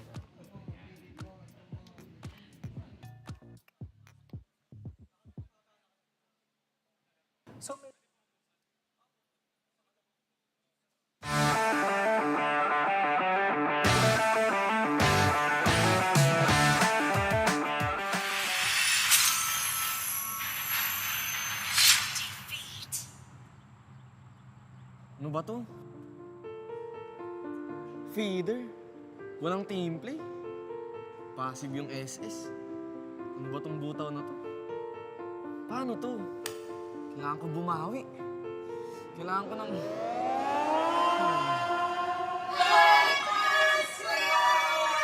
Tama! Kailangan ko ng 5-man squad. Maghahanap ako ng kalaro.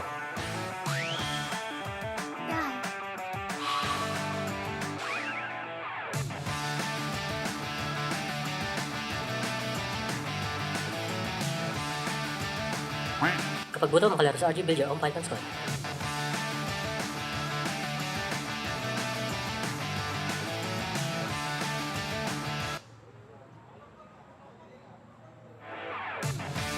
For more #tagumpay tips, nood na ng MPL Philippines sa YouTube at TikTok. Friday to Sunday, 4 p.m., MPL na. 4 p.m. MPL na. 4 p.m. MPL na. 4 p.m. MPL na. 4 p.m. MPL na. 4 p.m. MPL na. 4 p.m. MPL na. 4 p.m. MPL na. 4 p.m. MPL na. 4 p.m. MPL na. 4 p.m. MPL na. 4 p.m. MPL na. 4 p.m. MPL na. 4 p.m. MPL na. 4 p.m. MPL na. 4 p.m. MPL na. Catch your favorite MPL matches every Friday to Sunday. Only at the MPL Philippines YouTube and TikTok. 4 p.m. MPL na. 4 p.m. MPL na. 4 p.m. MPL na. 4 p.m. MPL na.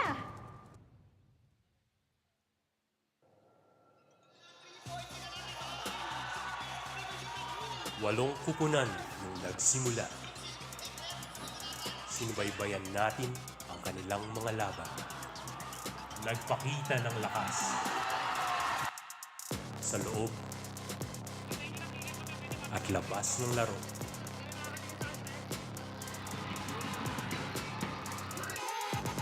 Ngunit sa huli, 6 lang ang magpapatuloy sa laban.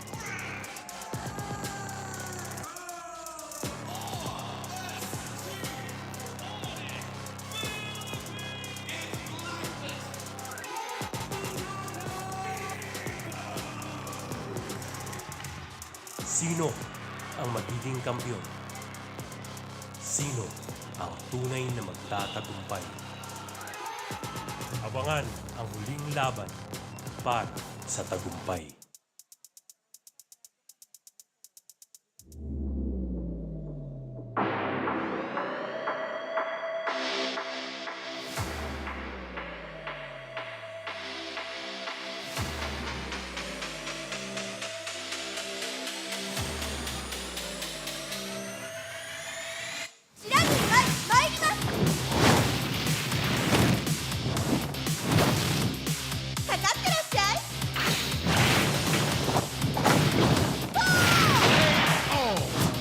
익세.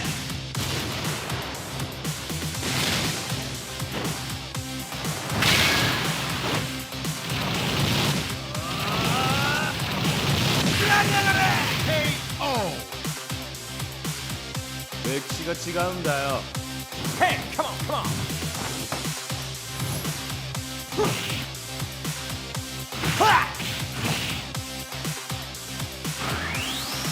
Okay. Power Gazer.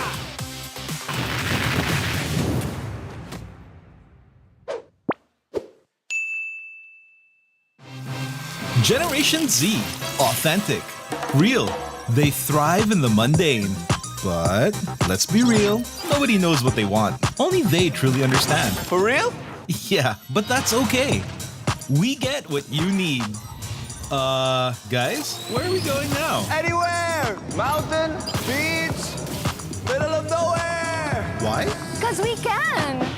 Well, let me help out. Smart 5G. Best in 5G coverage experience and best in 5G availability. Oh, wow. Those are a lot of apps. That's fine. When you got Powerall, you could do it all. Multiple apps? No problem.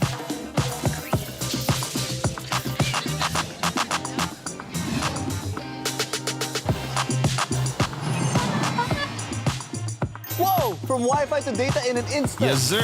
Magic Data saves you anytime you need it. And it doesn't expire? That's right. Cool. Oh, dead spot. If only you could switch in an instant. Oh, wait. What? eSIM is that easy? For For real kasi.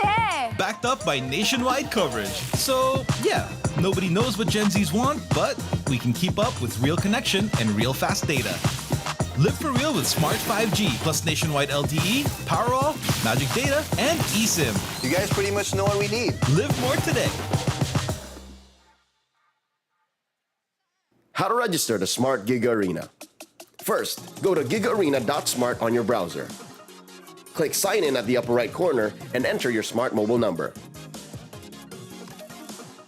Enter the one-time authentication code sent to your number and agree to the terms and conditions and privacy policy. Personalize your account by choosing your username and profile picture. Congratulations, you've just taken the first step on your path to greatness. Check out upcoming tournaments and play arcade games. Just subscribe to Gig Arena 20 to join.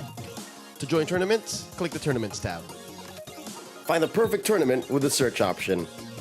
Find all the details about your chosen tournament and register. Provide your in-game name, ID, and other details. Make sure you have tickets to join. If not, then subscribe to Gig Arena 20 to get 2 tickets. And you're set. See you at the training grounds.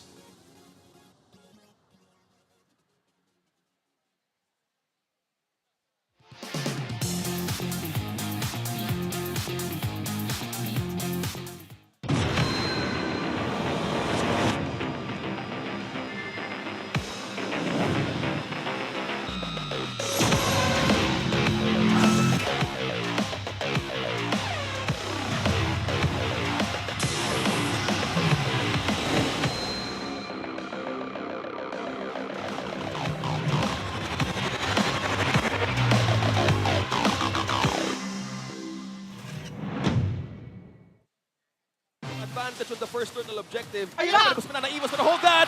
Haji with the triple knockup! Kita mo naman ang init ni Manggad.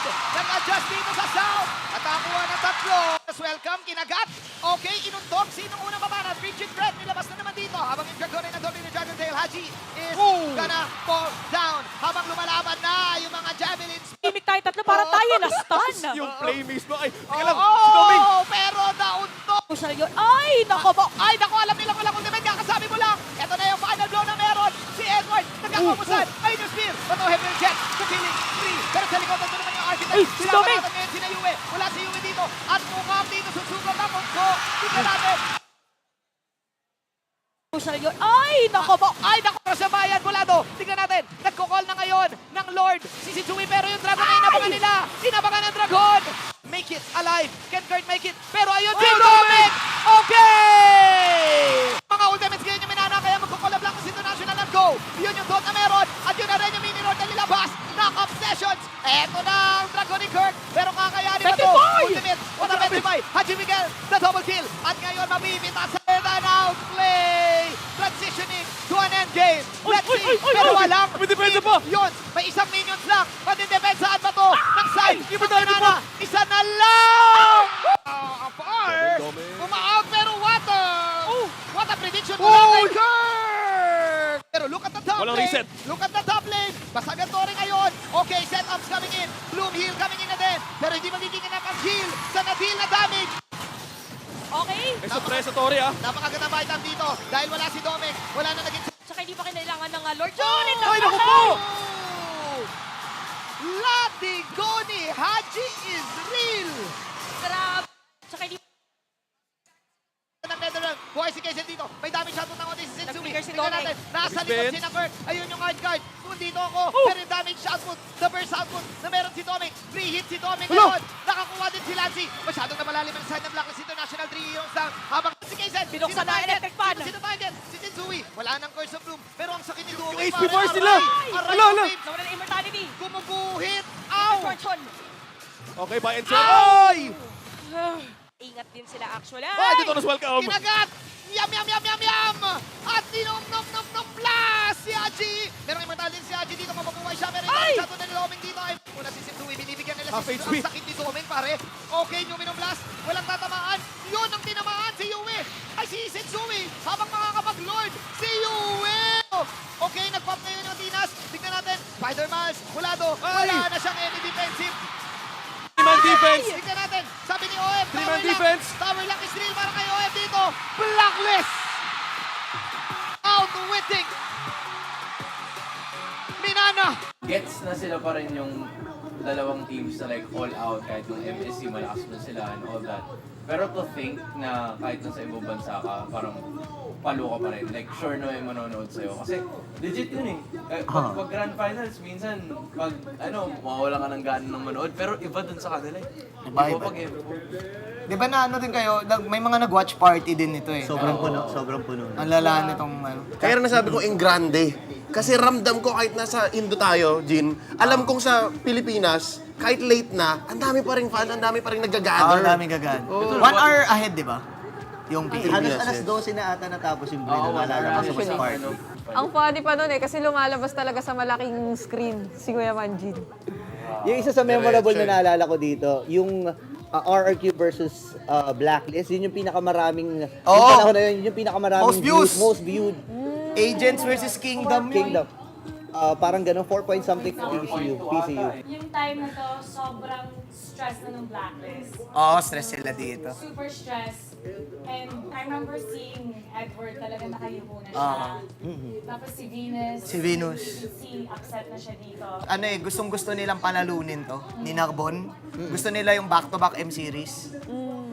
Tapos wala eh. Galing. Ito yung dito natin unang lumabas yung Trevor Blitz draft na kahit anong gawin ng Blacklist. Ito, game 4. Talagang ramdam mo na parang, teka, ubus na yata ng alas yung Blacklist. Ang bilis pa rin mag-draft ng Ego. Ito na yun eh, alam namin eh. Kaya yung linya ni Dexter noon, ang daming hero. Yun yung linya ni Dexter. Never sila naubusan sa matchup na to. Parang ready sila sa Tsaka, kasi signature ng Black yan, lahat yan. Ang hirap naman nito, pang last game, naghilda pa tong si Yahweh. Oo nga, tama. Mabilis na game ata to. Ito yung mabilis na game eh. 4-0 nga. Mabilis na yata yung ganitong 70 minutes at the frame eh. Shucks. Dang, grabe. Ang daming tao. You know, when I was awarding this, I was saying congratulations, Image. Tapos ang sinabi niya noon was, pinraise na si Sanford. Tapos binulong niya sa akin, sobrang proud siya kay Sanford. Masarap siyang maging anak. Ito yung giniftan pa ni Sanford yung dad niya. Because his dad was sick. Dad was sick, oo. So, Pero hindi siya lumalaban. yes. He had to choose whether to stay for his dad or go for the championship. He decided to go. Grabe to. I was screaming Sanford MVP. Kasi ito yung ano siya eh. Andiin niya eh. Lapo, Yuzong, lahat ng may fight. hulog lahat ng ano niya, ng bitaw Set niya. Mamatay man siya o hindi. Sanford! Yun eh. Iba to. Core memory talaga ang M4. Okay, I have a fun trivia for you guys. Did you know na Echo napaka-superstitious? Ano ang Tagalog superstitious? Mapamahiin. So kapag may kinain sila, tapos nanalo sila, they need to eat it again. Sabi ni Coach Tekta. Pero kapag may kinain sila, tapos natalo, palit na menu. Tapos si Carl Tizzy, sa sobrang, I guess, superstitious and favorite niya, every single day, ang kinakain niya doon, grilled salmon and nasi goreng. For 1,500 pesos every day. Yun yung pampaswerte. Oo. Ang masasabi ko talaga, personal experience, pag hype at passion ng fans, panalo talaga Indo, for me. Talo ang PH. Kasi naalala ko, bukod doon, kaya akong sabi maanghang, binubu talaga yung yung echo, nasa entrance. Hindi ko lang rinig sa broadcast yun eh. Yung bu eh.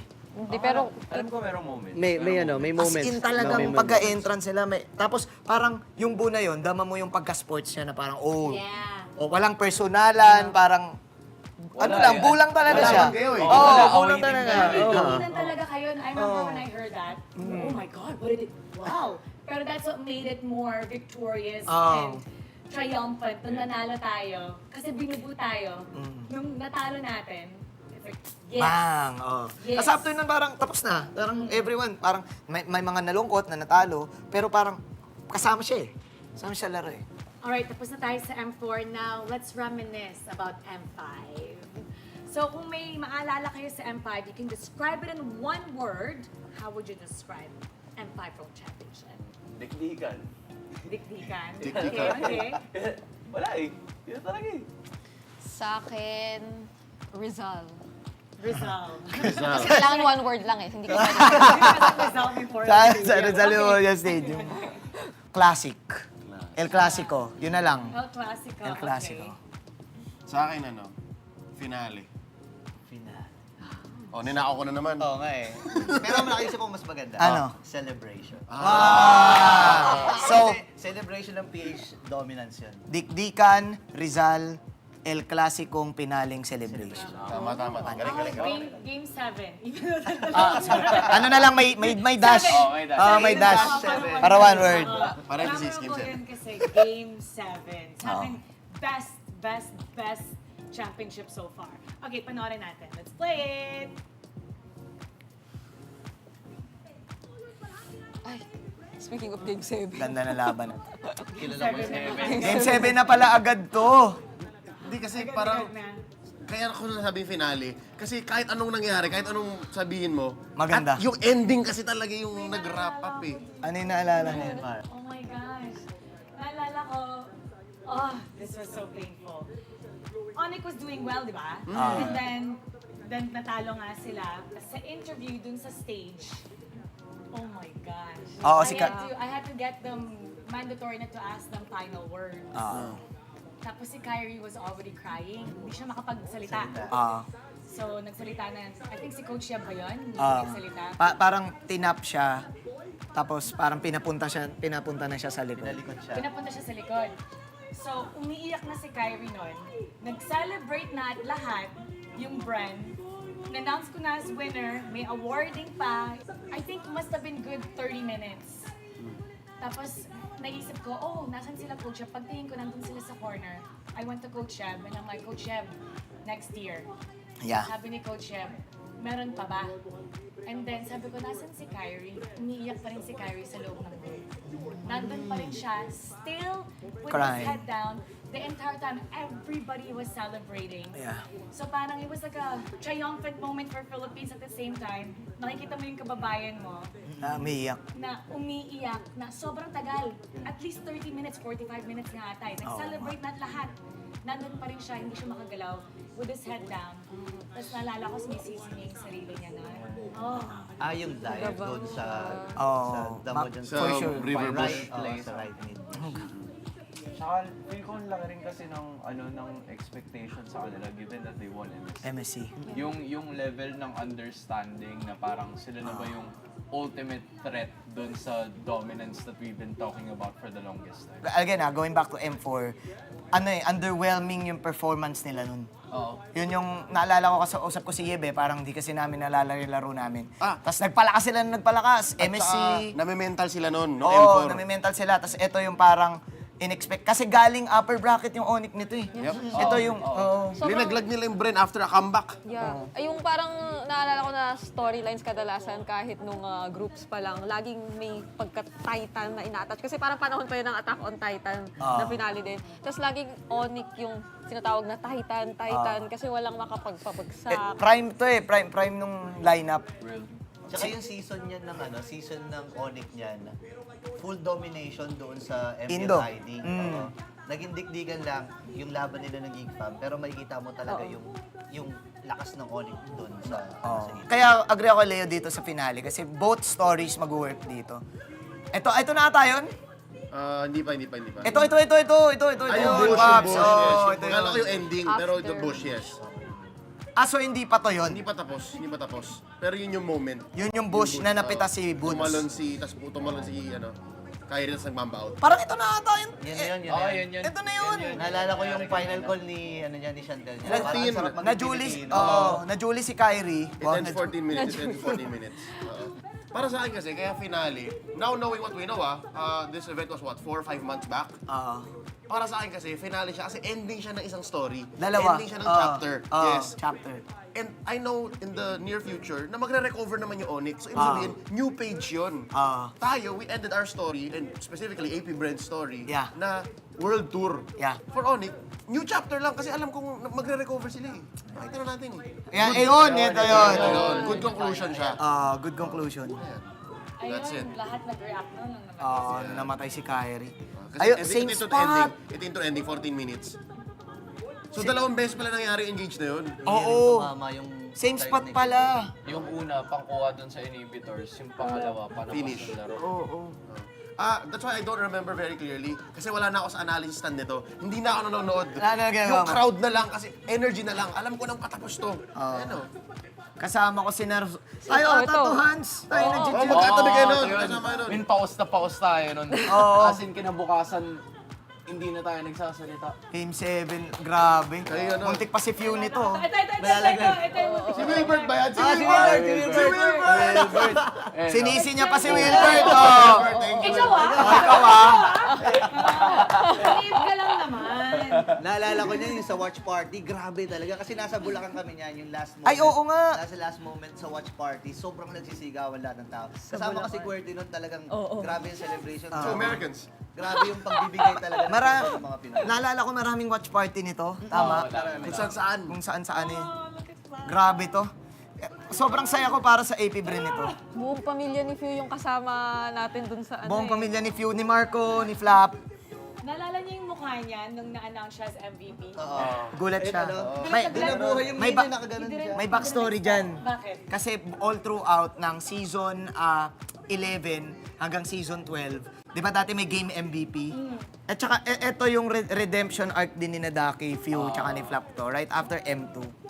Ako kasi naniniwala ako na ano eh. Ayan o. Yung tunay na champion, for me, champion ka, nalaglag ka, tapos nag-champion ka ulit. Sino ba yung player na may passport lagi sa bag niya? Si ano? Lahat Lahat sila. Lahat. Puno na sikat na mga yan. Nag-bag grade kami. Actually, ginawa natin sa MPL. Tapos nandun yung passport. Sabi ko, ba't nila nyo? Just in case lang daw. Lumipad. Lahat sila, meron silang passport sa bag. Ito yung start pa lang eh, nung chapter nila na dominance eh. Yeah, I think I can add to that. Kasi sila yung ilan sa mga teams na meron tayo na sobrang nag-trust the process talaga. Oo. Like, season 10 pa lang, si Ogwen, tsaka si Kyle TZ, wala lang, it's so nice to see them, like the ones holding it. Kasi yung iba parang naranasan na nila yan eh.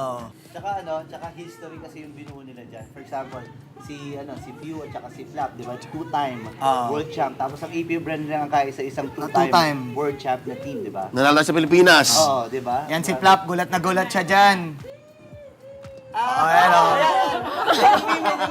Turn around yan, turn around. Gino-joke nila yan. Never gets old. Tapos umiyak yung mami niya dito. Oo, katabi natin yung mami niya. Iyakan din na, Umiyak din tayo. Okay, funny trivia. Did you know na sa sobrang kulit ng AP brand, may 3 players doon, pinala ni Coach Ducky sa puwet, dahil nagkapikunan yung 3 players sa hotel. Naging ganon. I'm not sure. The first one? Sino kaya yung makulit? Hulaan ba natin? Hula ko dyan, una si Flap. Flap. Feeling ko si Flap. Flap yung isa. Flap, galawin mo yung baso. Si Flap. Yun lang yung hula natin. Si Flap. Flap. Flap for sure. Flap for sure yan. Makulit. Si Kyle, feeling ko. Basta out si Few, out si Few. Kyle. Out si Few, tsaka si Ogwen for me. Okay. So sila Kasi tatlo lang. Pando. Boss Marco. So may... Pero feeling ko Ogwen. Pwede natin i-ask si Coach Ducky. Para sa kanila napalo sa puwet. To discipline them. Now, speaking of, okay, yung phrase na Pinas lang malakas. Okay? Sabi ng Echo, nung M4, Pinas lang malakas dahil nag-PH to PH sa finals. What are your thoughts on that? Yung Pinas lang malakas na phrase, actually, nagamit lang siya ng M4, pero feeling ko nag-start siya M2 pa lang. Doon pa lang, right after manalo ng World Championship ng Bren Esports nung panahon na yon. So, naging meta shapers Tama, tayo. meta shaper sila. Nuhulma. How about this? May favorite quote ako. Nanggaling to kay Coach Ducky from M5.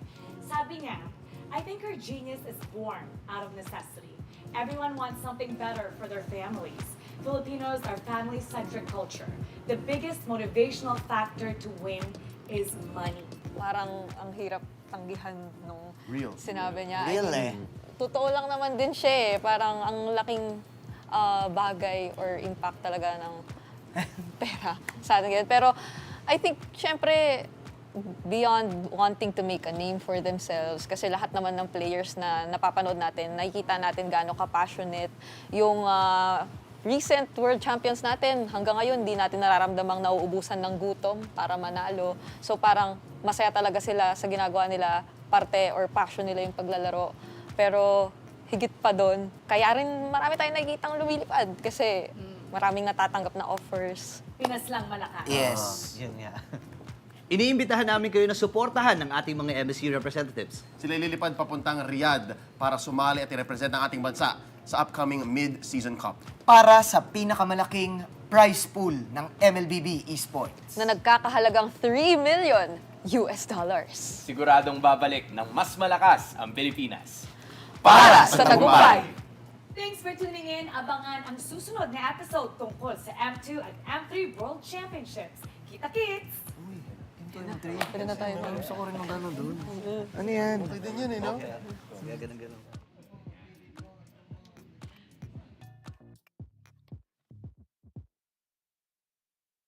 So may one time may nangyaring insidente. Ay. Di talaga ako makapaniwala kay kasi imagine nagawa niya yun. Hindi mo. What? No. Hindi. Wait, what? Really? You No. what? Ayun.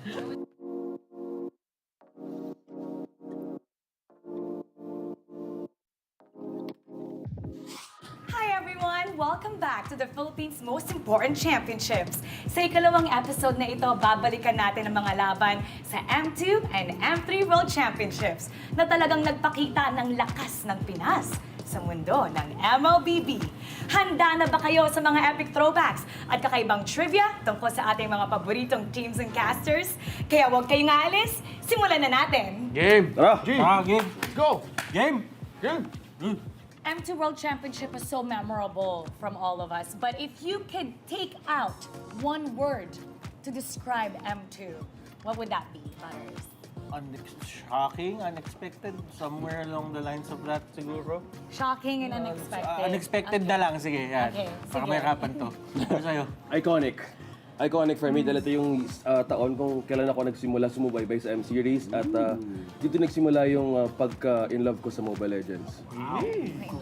Sa akin, groundbreaking kasi you have to understand yung nangyayari nung sa mundo nung time na yun was the pandemic, right? So parang kakaiba yung situation for the players, for the casters. Nandun pa yung mga 15 days na quarantine na kung naalala mo yun. Huwag mo na paalala? Sa akin naman, historic. Kasi talaga yung nangyari doon, yun yung pag-umpisa ng PH era, and of course yung context na binigay nila Butters, OSX, and Wolf about the whole thing. Historic talaga.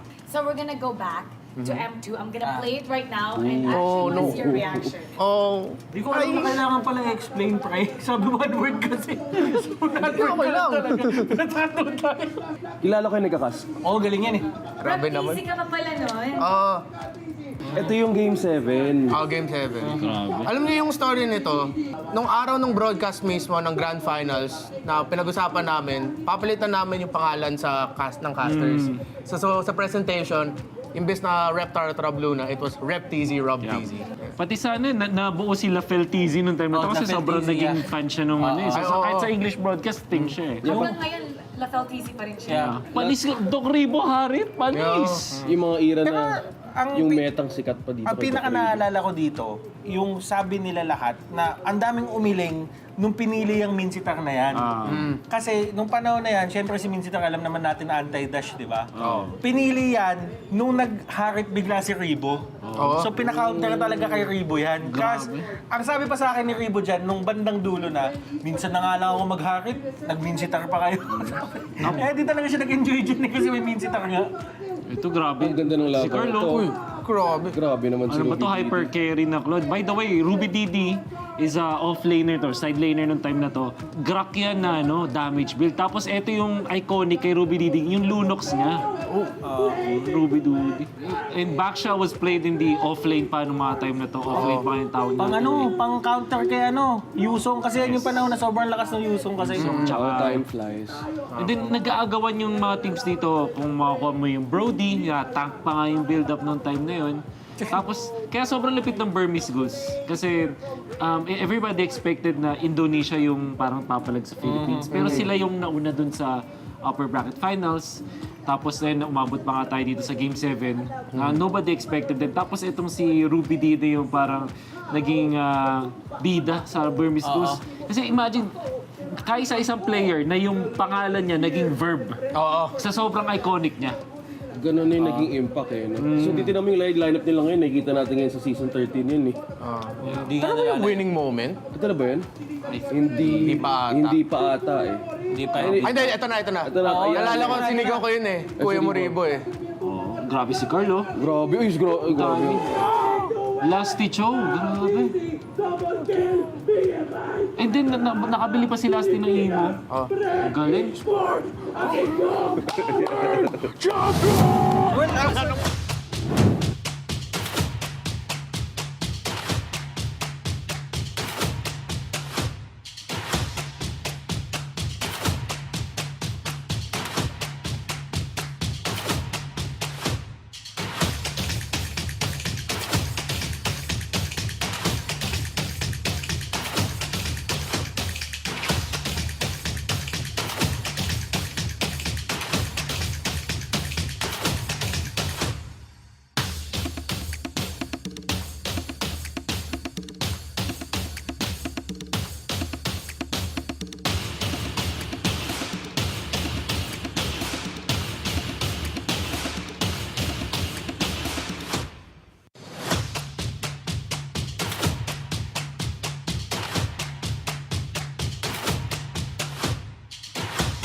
we're ripping for the 3 stars. Look at us to the top, no ifs, no buts. Winning any game, para to sa PNAS.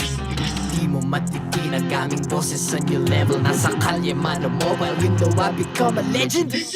Open fire, we unite, we winners. Built with pressure, like diamonds are made of. Switch in a lane na parang gera. HP racing, may reset up. Built like ang buhat ni Hilda. Full load SS parang Lyra. Susundan ko ang iyong bakas. Kasama patas, tagumpay na dito. Dahil tayo'y malakas. Para sa Pinas. Nasa amin ang alas, hindi tuwa atras. Kinikilala sa taas kasi kami ang malakas. Para sa Pinas. Nasa amin ang alas, hindi tuwa atras. Kinikilala sa taas, ganito kami sa Pinas. Wow! Hold on. Yeah, malakas ang Pinas. Laging MVP, no surrender, no retreat. Pag nagsama-sama, just imagine what we can achieve. Laging MVP, no surrender, no retreat. Giving 100 all my all, cause we just cannot be defeated. We are unstoppable, immune and invulnerable. Ready ang equipment, lahat frozen, malang crowd control. Pakita ko na jab like beast of the southeast. Takas sa watawat, proud and loud, cause every enemy we devour. Susundan ko ang iyong bakas. Kasama patas, tagumpay na dito. Dahil tayo'y malakas. Para sa Pinas. Nasa amin ang alas, hindi tuwa atras. Kinikilala sa taas kasi kami ang malakas. Para sa Pinas. Nasa amin ang alas, hindi tuwa atras. Kinikilala sa taas, ganito kami sa Pinas. Wow!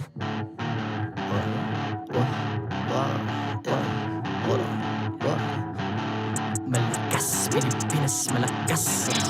Kahit anong lane, we become the monsters. Malakas, Pilipinas, malakas. Face the golden sun and repping for the 3 stars.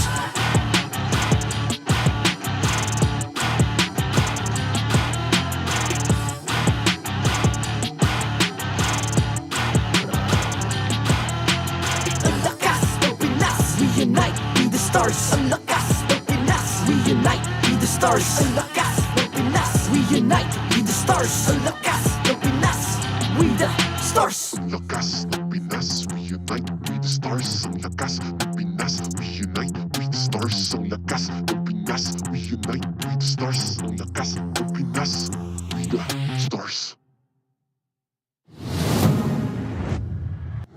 The 13th season of MPL Philippines is brought to you by the following sponsors. Smart, the official telco partner of MPL Philippines Season 13. Infinix GT Series, outplay the rest. Experience the MPL-PH Season 13 action live at SM South Mall Events Hall in Las Piñas City. Get your tickets now via SM Tickets. Don't miss any MPL-PH action by following our official Facebook page and subscribing to our YouTube channel. Follow MPL-PH on TikTok as well for more content. Don't miss the latest news and updates about the MLBB Philippine esports scene through our esports news tab. Visit the esports page on your MLBB app now and be a part of Lakas ng Pinas. To ensure the equality and fairness of our games, MPL Philippines is also monitored and supervised by the Games and Amusements Board.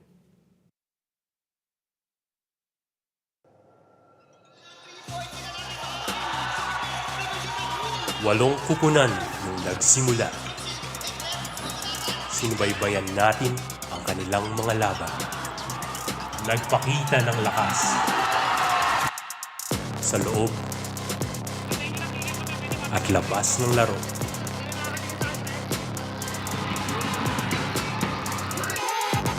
Ngunit sa huli, 6 lang ang magpapatuloy sa laban.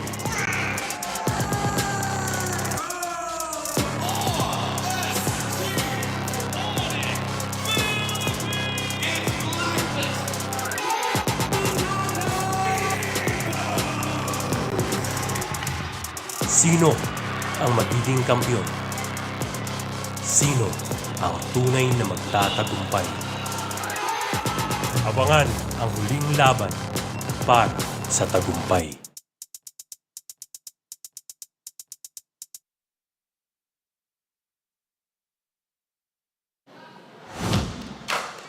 Welcome back to the Champions Arena. I'm Mara Aquino. And I'm Hans Galeria. And here with us to present the second play-ins match of the day, MPL alumnus Delar. Kamusta ka na? Okay lang naman po. Alam mo, you look like a teacher today. Agree. Very professional. Professor Delar. Oo nga, what are you teaching now? Pinagandaan ko talaga. Oh, he really prepared. Really prepared for this. Well, you know, today has been very exciting. It hasn't been this way when you were here, but now, for the first time ever in MPL Philippines history, gauntlet format na ang ating playoffs. And earlier, the 5th and the 6th place, they had to face each other. Blacklist International won in that best of 5 series. Pretty close. Dikitan kung dikitan. And in addition, that is where I think the advantage of Fnatic ONIC Philippines will come in because they finished the regular season as the number 4 seed. Nagkaroon sila ng advantage of checking the games or watching the possible strategies na na-execute kanina nitong Blacklist International before they head on their match today. That's right. Now, speaking of Blacklist International, against their match versus Minana Evos earlier, take a look at that playoffs bracket right now. Now, they're gonna be facing the Code Breakers, who will be facing Fnatic ONIC Philippines for Retribution, Redemption, and Salvation. Retribution dahil sila ang nagkaroon ng hardships during the regular season because they want to make sure na makabawi sila ngayon. That's where the Retribution will come in since this is a chance for them to secure an upper bracket spot.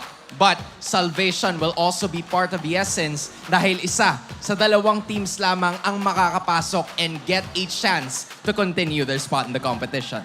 That's right. Now, let's talk about the anatomy of our legend that's going to be coming up here right now because we were talking about how they're going to be Retribution, Redemption, and Salvation. Now let's talk about one of the legends for ONIC Philippines, and that is Calra. Calra has grown a lot over the season as a professional player, as a person. He also talked a lot about his motivation is his family.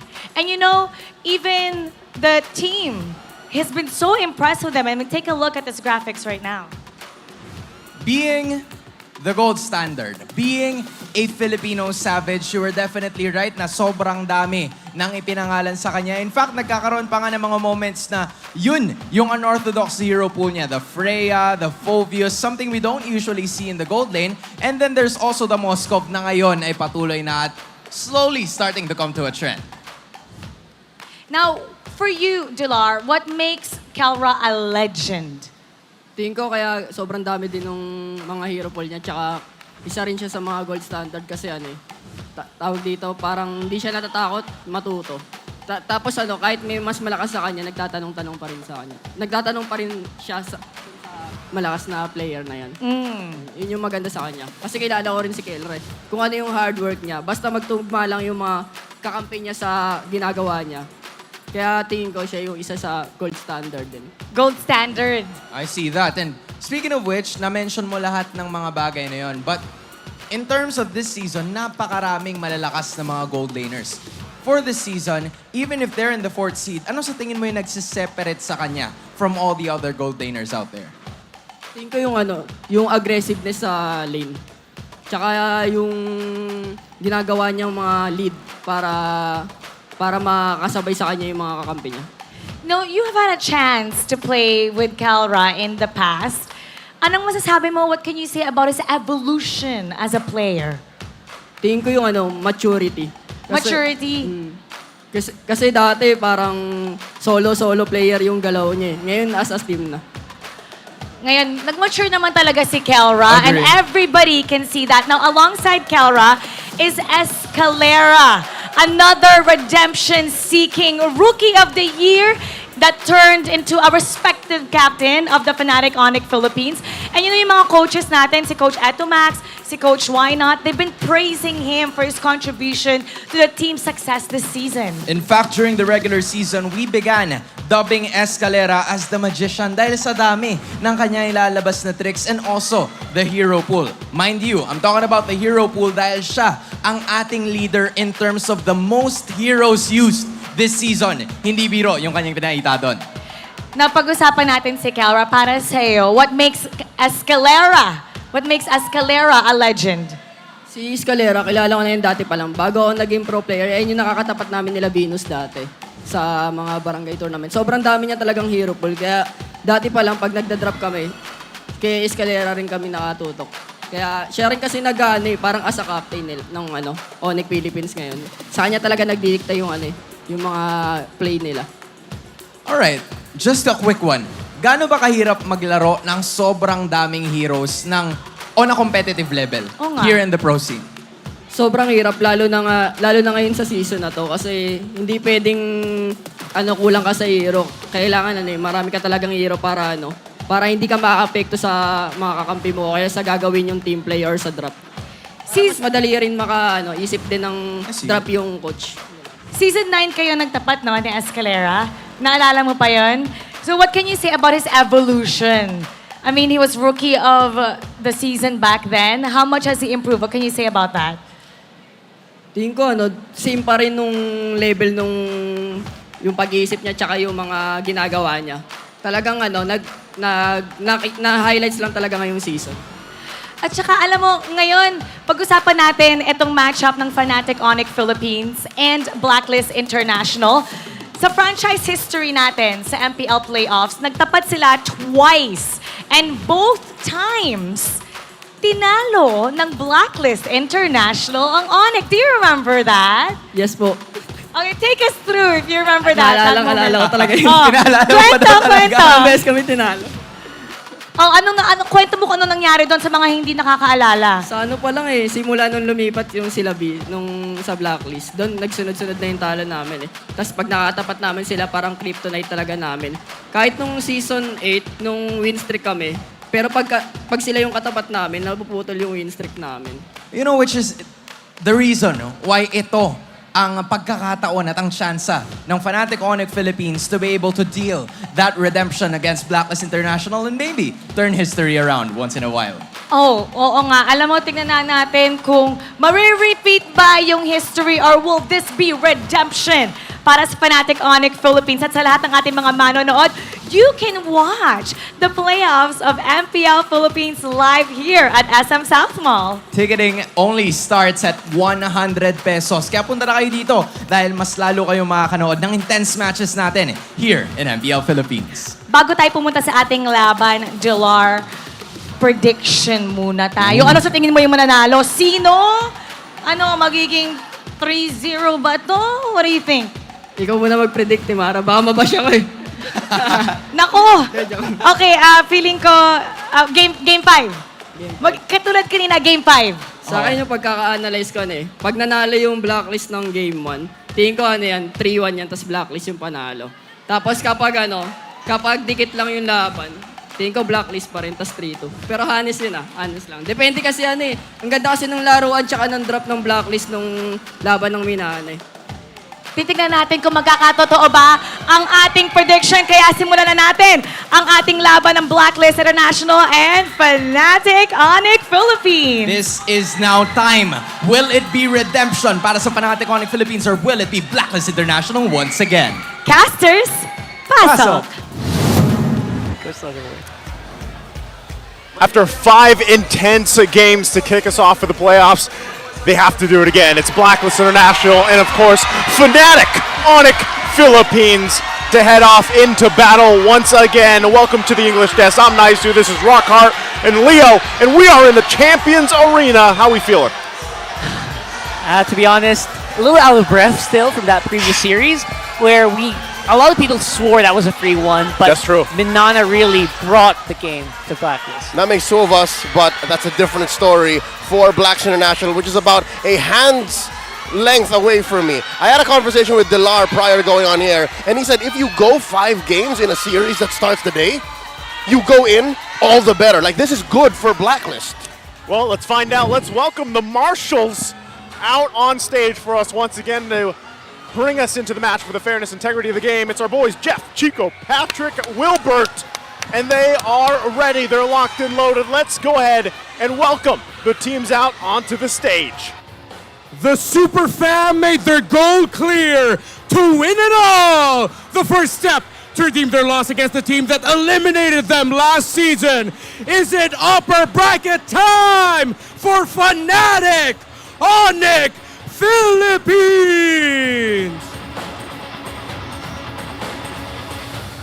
It took 5 games to break the code of Minana Evos. The Super Family are hell-bent to win it all. Will they be their own salvation from elimination? Truly top tier. It's Blacklist International.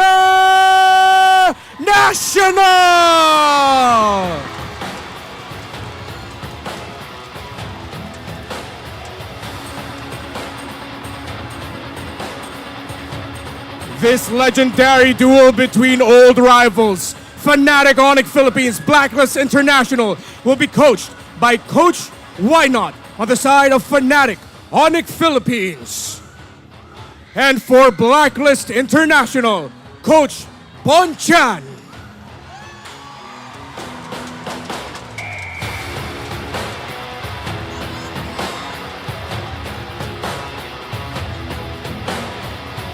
This match is the final elimination match of the play-in round. The winner advances to meet Falcons AP Bren. The loser goes home.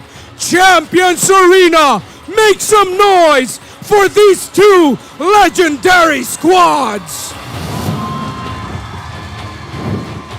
And there we have it. Can we just say, whoa, those jackets for Fnatic ONIC Philippines. And now, speaking of, let's take a look at the lineup here. It's Kelra, King Kong, Super Friends, Gem, and Escalera. I'm not going to lie, I did spend a bit of time with this team during the break. Oh, you and did? The pre-patch meta was something that they're comfortable with. That's where they went in deep, a win streak in the regular season. But after that, it shook them to the core. So that's what they're dealing with now. They're looking to recover here in the playoffs. Let's find out if they do. Once again, let's welcome out Blacklist International. Blacklist International obviously has had a pretty rough series. They did have a talk with a few of their members, especially Trike.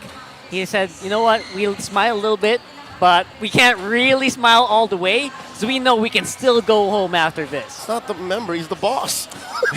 Well, good point. He's the member. One of the executive members. Whatever. He's the member. That's All who right. he is.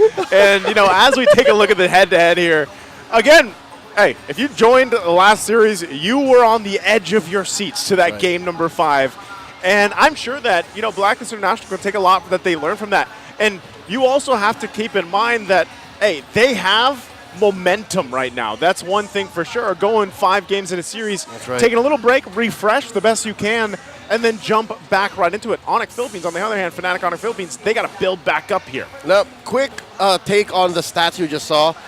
In the regular season, at their prime, Fnatic ONIC PH is super aggressive. They like to take games quick. They like to take objectives right after. And here now in the playoffs, after they've reconciled the relationship with the metagame and the patch, I don't know where they're going. I don't know what kind of play they have, especially with Escalera, the magician, at the lead, one of our legends in the making, going up against Haji, who has clearly, if you didn't watch the series prior today, I'm going to tell you all about it now. He has shot calling down pat. Shot calling is going to be super important for both of these teams as they approach. Again, we saw what Haji, you know, was able to pull through, especially from the previous series. And I think that's one of the big questions is really for Fnatic ONIC Philippines here is, what are they bringing to the table this time? This is a team that innovates well, and let's take a look exactly what they have to do here with Infinix keys to victory, Leo. All right, Fnatic ONIC PH surprised Blacklist because they don't know what you're cooking. Again, the patch was not kind to this team, and Blacklist can only do so well to ride the momentum, adjust and adapt to what they've learned from match number 1 and bring it on here. And for both of them, hey, just remember, no pressure. It's just do or die. Strengthen your mental fortitude because really, at the end of the day, your biggest enemy is yourself. So make sure that all these voices, all of these thoughts, you silence them and you make it through to win this series. It's do or die. And No big. No Biggie, big. just, don't worry about it. It's you kind of just have to look at it as one game at a time for both these teams here as they head off against each other. And I think number one specifically is to see, what has been cooked in the oven from the super fam, right? Fnatic ONIC Philippines, aside from the announcement that, surprised everybody, aside from that, what have they prepared for this playoffs? Because remember, they are the team that brought a ton of debut picks during the regular season. A lot of things that kind of even shaped away the meta that was eventually set in for us. And we have to see exactly what they have up their sleeves this time around against a team, like we said, who already has some momentum, of course, for them. So again, we can't wait to see it unfold here. And we have more goodies in store for all you guys watching with us, whether that's on YouTube, whether that's on TikTok, whether that's on Facebook. Keep an eye out for our special awards for you guys, because right now you guys can go ahead and head over to TikTok and go and grab the TikTok goodie bag lottery. Yeah, all you have to do is go to TikTok, open the MPL Philippines TikTok channel, that's at MPL-PH_official, and then click on the official live stream. Once you're there, you will see banners on maybe the upper left of your screen, or you know what, you're also looking for that MSC logo somewhere there. That's the Matanglawin channel. Yeah, I can't even attempt that word, man. What does that mean? Matanglawin. Eagle eye. Eagle eye. Matanglawin. Look at my Filipino tongue. Matanglawin. All right, I only have half a Filipino tongue. mine's only half.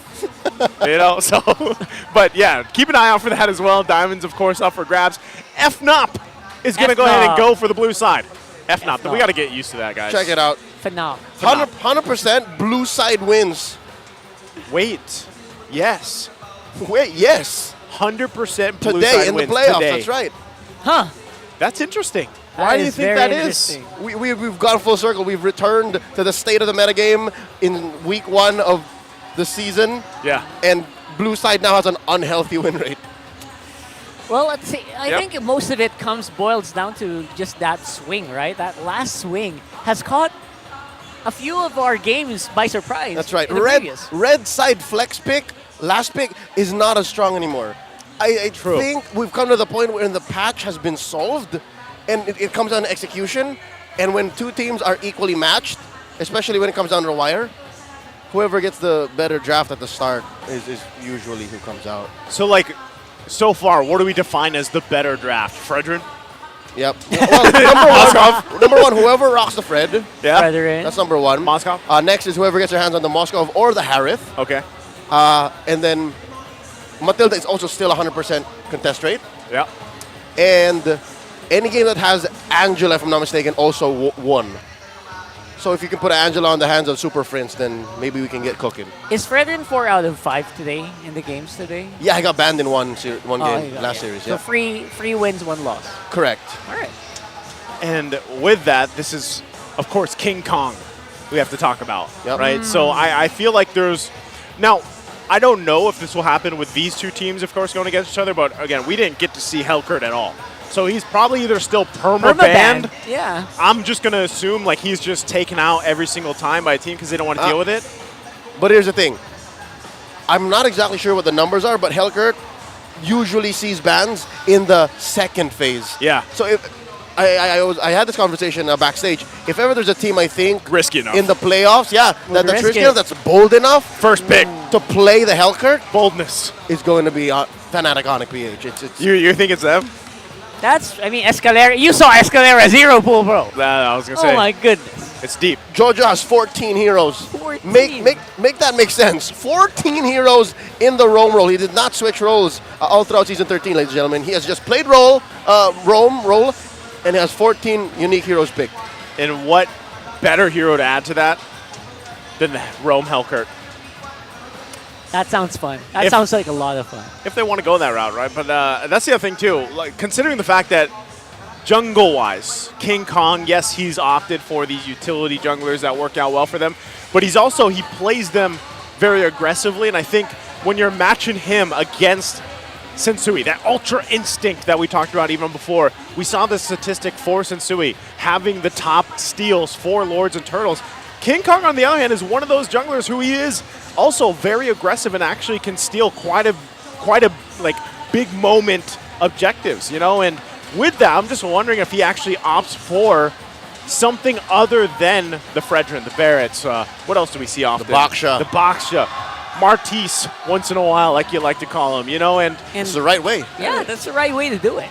Actually, I thought it was gonna, I was There's gonna a say, silent S and E. is it actually? Yeah. You know what? I'm gonna believe the guy that calls Arlot Arlo. And what was the one other one earlier? Roger. What did we? What Hey, I never said that. Roger. Don't put words in my mouth. Roger. Roger. How do you say Johnson? Huh? How do you say Johnson? Johnson. Ah, man. Luckily, we haven't seen any Johnson. Hey, but wait, we have seen the real life Johnson. Real life Johnson. There is a Johnson 8 foot cosplayer tall. roaming around the Champions Arena Activity Center outside. Yeah, I give him props for that. But let's go ahead and jump into the draft here for this matchup. Again, do or die. It's Fnatic ONIC Philippines versus Blacklist International. You know what? We're going back to King Kong here. You guys mentioned the Baksha, the Fredrin. Bro, Fanny has to be banned out against this guy. Whoa. These are things that we have to think about. Check it out. It's Fnatic ONIC PH on the play. They ban out the Arlot, the Benedetta, and the Kaj. And then Coach Bonchan does a sensible thing of taking out the Harith. And of course, the Angela and the Matilda. Do they go Fredrin here? It's open. Faramis is also open, ladies and gentlemen. Let me just say. I think it's easier to go that mid and roam route, mid and roam prio picks. So you can try to... It's not him! It's neither of them! What? All right, there you go. It's got to be the team that debuted the Lo Yi, of course! All right, it's fallen into place. That's Prince Ramirez! Yep. And that means it's open now for Sensui to get his hands on. But is that what the Fnatic ONIC Philippines wants? Exactly. Do they expect the Faramis Fred? That's a devastating combo. Yeah, Fredrin obviously is going to get picked up. That's a good one. Faramis is that. That's not. Like we've never seen these two heroes open at the same time during the two-pick swing. Too many things open. Okay. Edith is the pick. All right, that's not bad. Then again, still possible to go in the hands of Edward here. All right, no rush. I understand. Yeah. There was no rush to pick up the Faramis, so that's fine. Now Akai enters the scene. The Akai's locked in, so they go with that.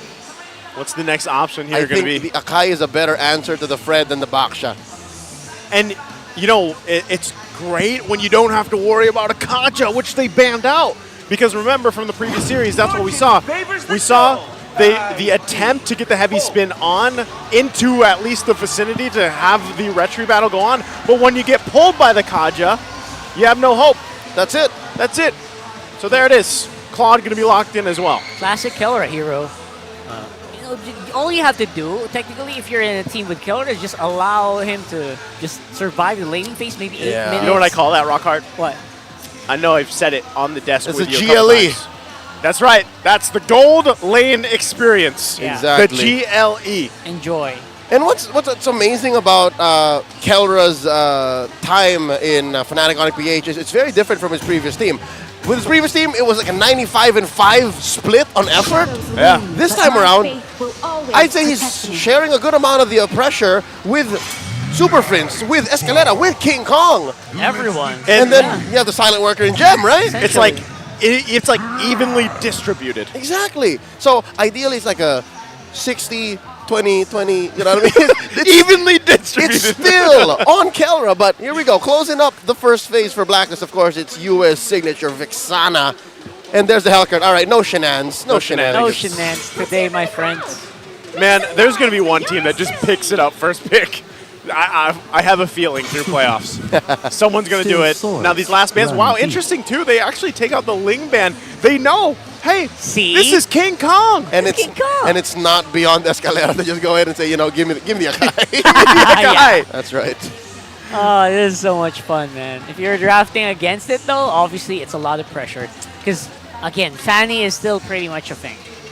I don't know if you guys would agree with me, but this is the most, I feel like, healthy meta we've had in a while. If not, I don't want to say like forever, but You for don't a want to while. be. You don't want to be absolute about it. Yeah. I will agree with you. Like there's a so Moskov. much room for flexibility. I'll agree with you 90%. All right, because 90. mid sucks. Yeah, okay, mid. As a mid player, you know. Right? Even your favorite hero doesn't see play anymore, dude. Hey, once in a while, man. Right? You know? Yeah, but I agree. There's so many heroes all across the board, so many viable strats that can actually win. Yeah. So now going into the second phase, obviously the Moskov has been banned out. What else? So maybe now. All right, there's a Nathan. All right. I was going to say maybe now we see the Roger, but never mind. Isn't that weird? We haven't seen the Roger who All has day performed long. so well, especially in the regular season. Right now, he's just kind of not there. Whoa. It's very tanky frontliner, and of course, this is tankiness. Tankiness AF. Yeah, and this is a Gem signature Terizla. So a good amount of the damage comes from, again, Kelra, a little bit from Prince. Again, that's going to hurt when you're able to stack those, again, a mage's equivalent of free hits. And, of course, just the amount of utility. Like, this lineup can actually do anything it wants. Isolation, CC, re-engage. Travel. It can also go anywhere it wants. Vision. Yeah. Diversions. But here's what's scary about it, is you're going up against a team that's so well-rounded and that has synergy through the roof, and that's Blacklist International. I wonder what else they have left in the tank. What are they going to put in the hands of Salik Imam? Bumblebee reporting for duty. All right. That's a Edith. X-Borg? X-Borg in the XP lane. That's right. All right, that's pretty. I guess that's focusing more on survival, making sure that you don't get beat down on lane. I feel like doesn't this also just dunk on Terizla in the lane? Yep, and it ruins the off-of-fighting experience of the Akai and the Grok. I hate it. As a utility main, like I like these chunky heroes. Yeah. I always just ban out X-Borg, Right. like, no question. He's usually just banned out. But this was a great draft. I feel like on equal sides. That's like right. they both are very strong. And we'll take a look at exactly the rating for both of them. But really, there's so many tools that both these compositions can use from start to the end of the game. And I think that's where you have to kind of consider the fact, like, how early do you want to end the game here if you're either of these teams? And also when it comes to scaling. Because we know what also Nathan's can do late game, man. Like how much damage they're able to output here. How much even, Claude takes a while to build up, but okay, that's probably that's probably not right, obviously, not right. as we see the values there. So we're going to make our own Math is hard. rating. Math is hard. Math is hard, especially when you already went through a 5-game series. Yep. True. Right? Utility-wise, again, what you're capable of and the tricks up your sleeve, hands down, Fnatic ONIC PH. Like, I'm not even going to question, like, what kind of damage they can do. Again, the coverage that they have. But when it comes down to simplicity and just execution, I got it for Black. That's true.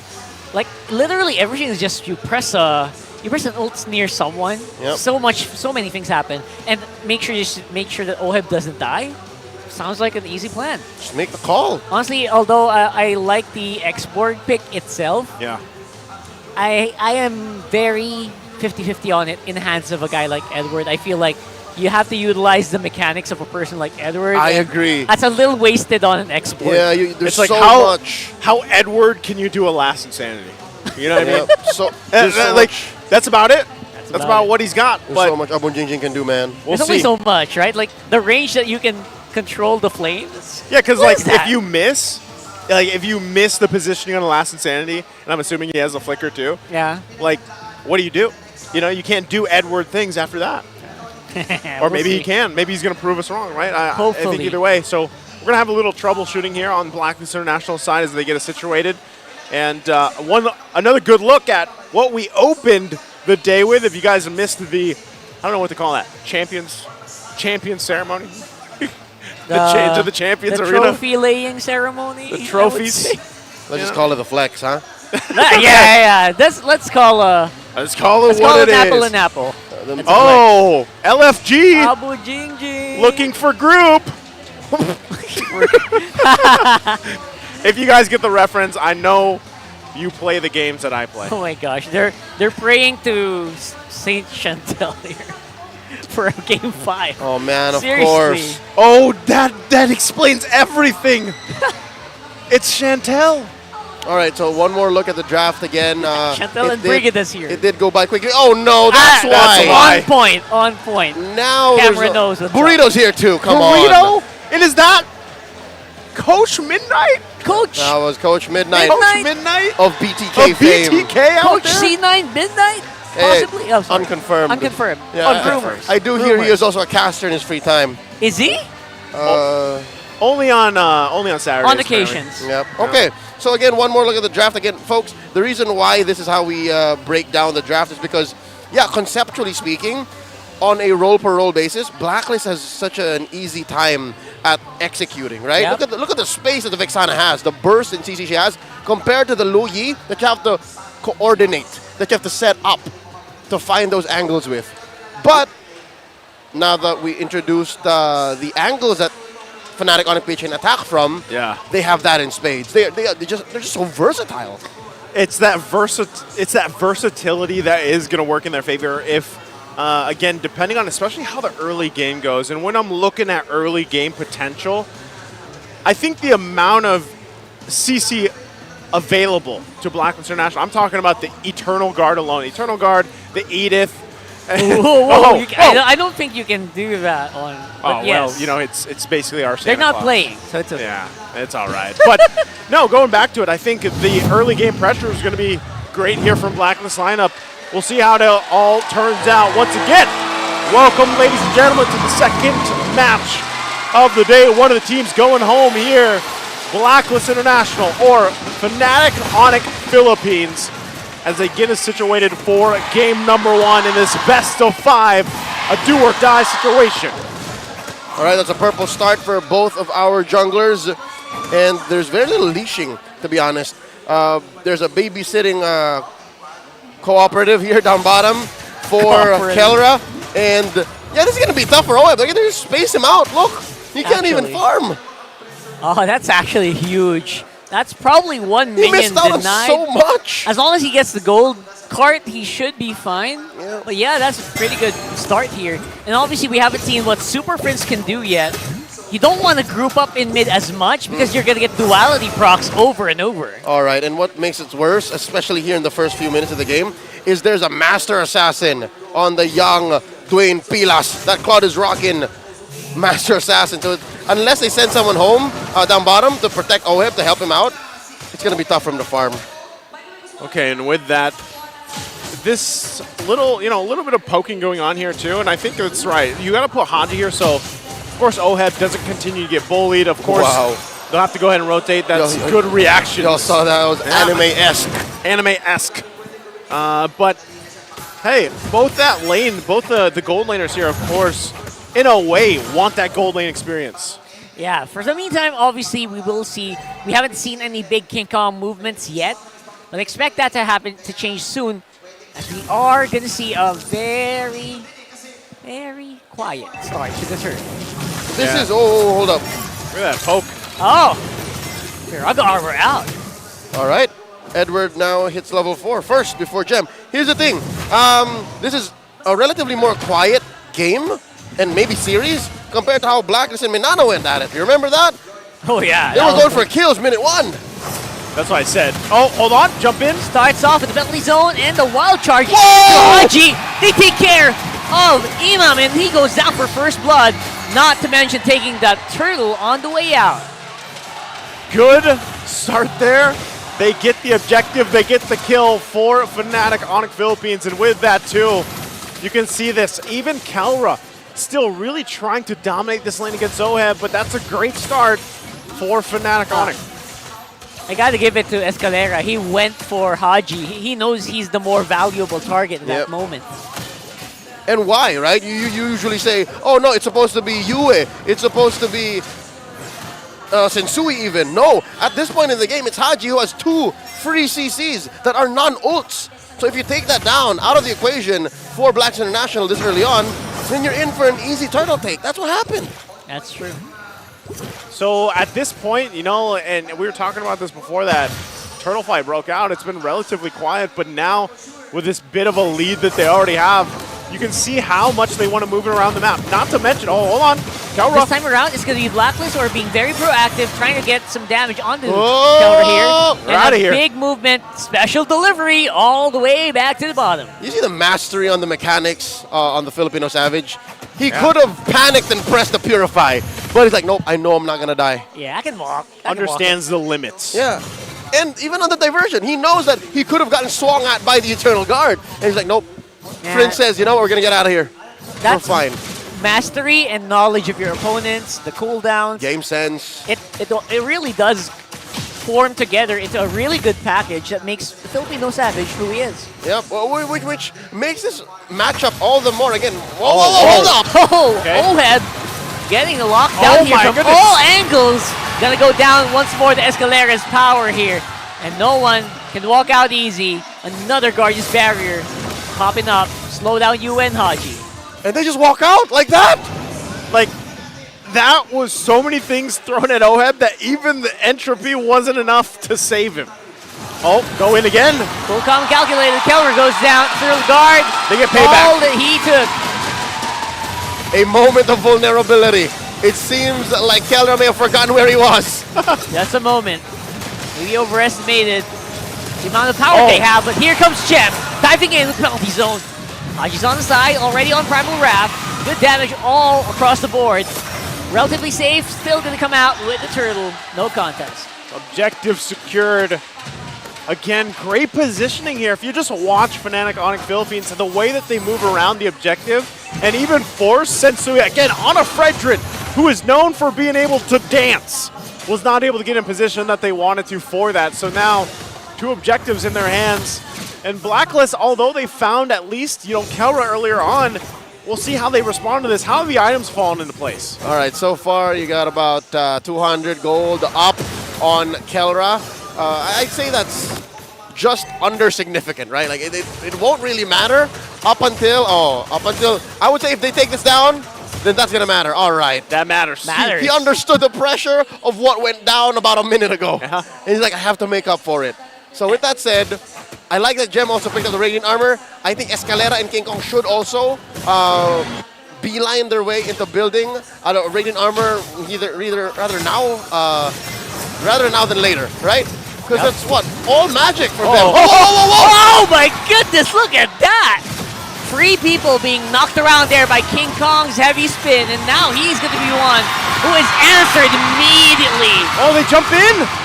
With an all-in double kill for Super Fritz. That's a twofer. That's a trade, Sensui and Haji for King Kong.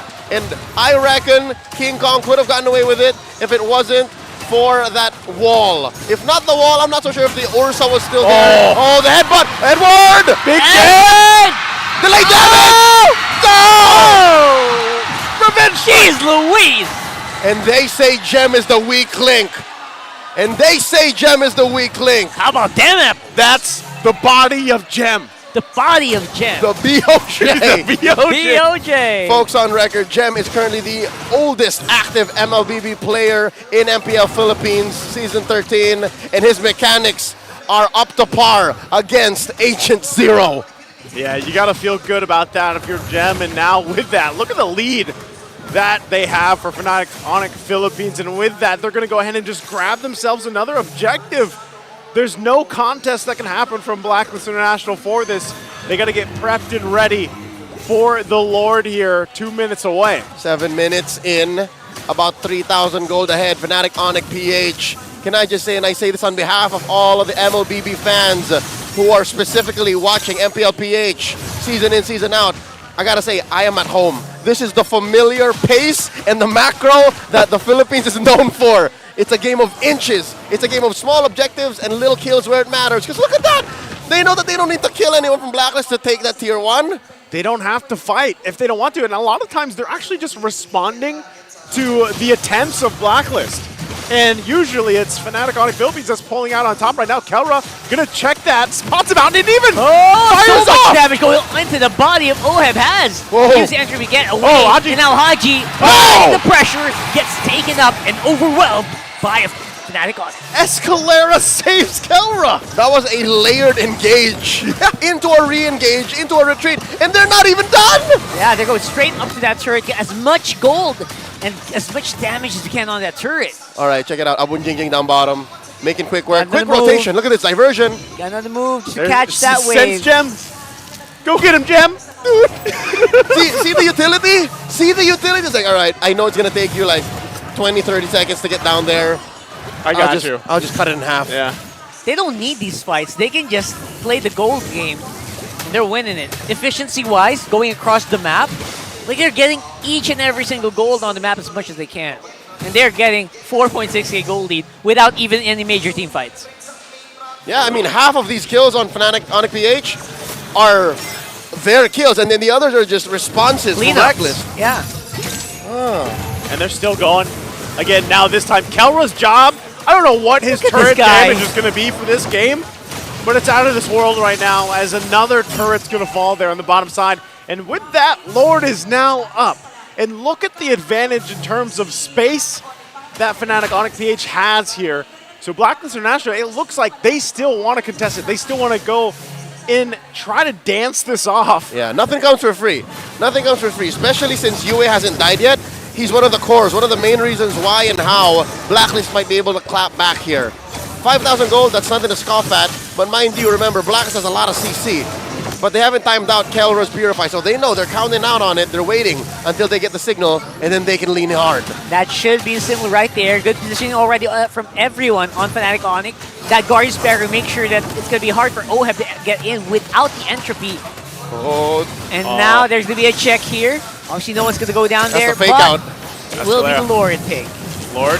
Oh, he's now going to on get top. it. No contest once more. Okay. Again, you have to really admire the way that Fnatic ONIC PH dances around the objectives. The way they zone, the put pressure, and make it so difficult for Blacklist International to even move toward it. And what's crazy is, I don't know if it's just the fatigue of having casted that slobber knocker earlier on, but I can't think of an analogy of what Fnatic ONIC PH is doing, wherein they're literally just saying, I'm going to take this. If you can stop me, come on in. But if you can't, thank you very much. Yeah. Like, what else in life is like that? Nothing is free, but Fnatic ONIC PH is playing in a way wherein it seems like it is. And Blacklist can only do this for so long. There's only so much turrets you can give away. So, I don't know how long they can keep this up. It's interesting because I feel for Blacklist right now. They're trying to find ways to make Edward do something. They're trying to get Haji to get in a good engage and then have Sensui tank up hard enough, peel hard enough in the front lines for OHEB to do something. But right now, it's just not happening. They're just gapped. Like, if you look across the board, they have such a big gap to deal with here in terms of items and levels. And with that, they're going to try to hold on the best they can to some of these turrets. Escalera not going to find the connection he's looking for. Warning shot? Yeah, warning shot. It's like, hey, look at me. I'm looking. I'm looking. I'm looking. What am I supposed to see? And right now, it's Hodge! Oh, Haji! Whoa! Blocked by the Guardian's Barrier, and Gem diving in with the penalty zone, pushing everyone back. But the minions are gone. All right, was there a Guardian's Barrier there? Is that why Haji There was was just a like, Guardian's Barrier He just stood there like for 2 seconds. Couldn't he have flickered? At least defensively? All right, something tells me maybe he just knew it was coming. And he's like, all right, I'm just... This is not going to happen. I'm not safe anymore. It's like that analogy you were looking for just a minute ago. Yeah, no, there's nothing like it in real Try life. to stop me, you can't. It just happens. Oh, here we Until go. when is going to be the target here? Kelra is done waiting. Went in, got his money, went out. Yep, at that point, this is really what you're looking for. I mean, Kelra has had one heck of a game aside from that one death he had earlier on. They're still going. Still going hard while charge, just to make sure Haji is in place while everyone gets to work. King Kong falls, Yue gets damage. Gem. He's going to go down as well. Gem with kill. Sensui following suit. 3 members remaining for Fnatic. 2 for 4. They eventually crack bottom lane inhibitor. The damage has been done. And Fnatic ONIC PH just walking out like nothing happened. Again, they did take down King Kong. They did take down Gem. But here's the thing. I didn't even notice this. King Kong has no kills. He's an objective machine.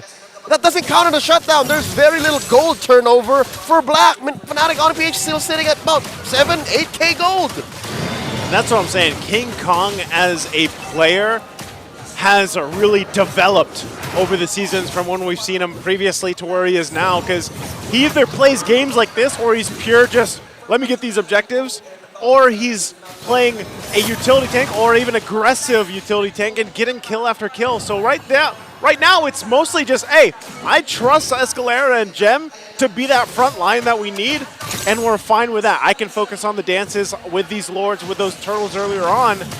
And even given how this whole thing has gone, Blacklist International still wants to show face here. You heard the conceal going to be used, but they're just going to zone out the rest of Blacklist once again, as they've done time and time.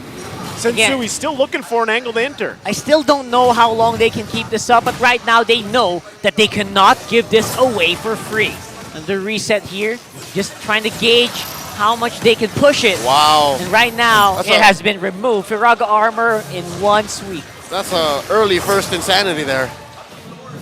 And just like that again! They gave it away again! I'm gonna take this, alright? Oh! Space! In the Edward space! What the heck, man? That was fearless. Oh, now they can do the longest diversion. Yeah. Of course, it's the Claude and the Lo Yi. Of course. It is. That's what they're going to play around here with. You can almost trademark that. Fellas, 10K. 10K now. 10K? Oh, man. Blacklist, can they somehow stay in this game here? Oheb is... Okay, he picks up the Divine Glaive at least. He's got, what, 4 items that he needs, but even so, you can already just count on the fact that Fnatic ONIC PH is just going to force this as they now make their way for that mid-turret Lord on the bottom side. Oh, man, if Blacklist keeps this up, they're going to get the Pacifist achievement. They're not fighting them. Escalera again, conceal.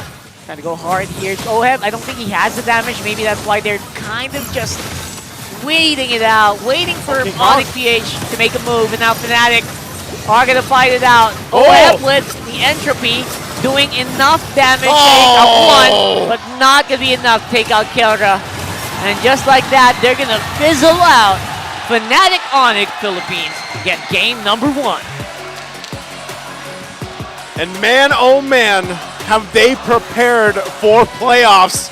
You can see it in that game number 1 here from Fnatic ONIC Philippines as they go 1-0 into the series against Blacklist.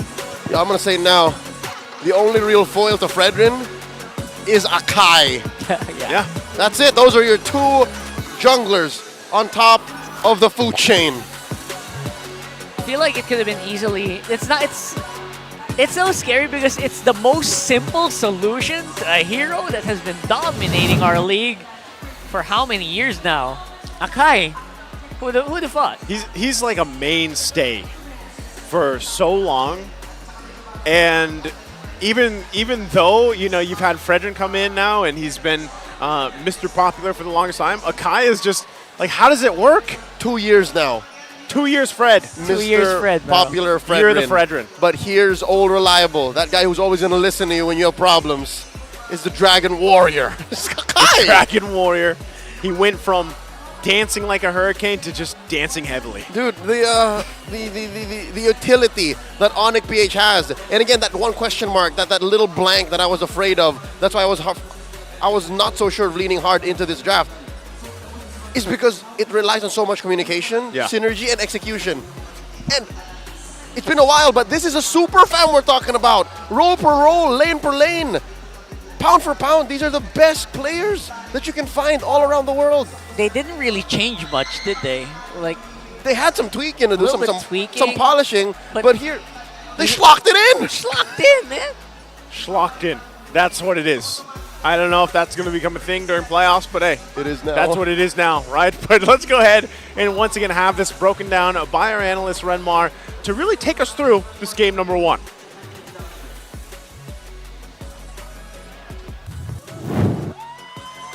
Fnatic ONIC Philippines takes game number 1.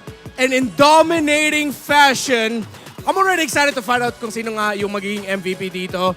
Kasi across the board, position 1 to 5, Rome all the way up to gold, jungle, EXP, and mid. They played like absolute all-stars, looking fresh against the Blacklist International that went 5 games in the previous series. Escalera! is the MVP for this game number 1. Stone Cold. Look at him. He's blinking, but he's just like, game 1 pa lang yun. Hindi pa tapos yung laban. MVP, well-deserved. And you can see he really set the tempo. Escalera getting the grok here.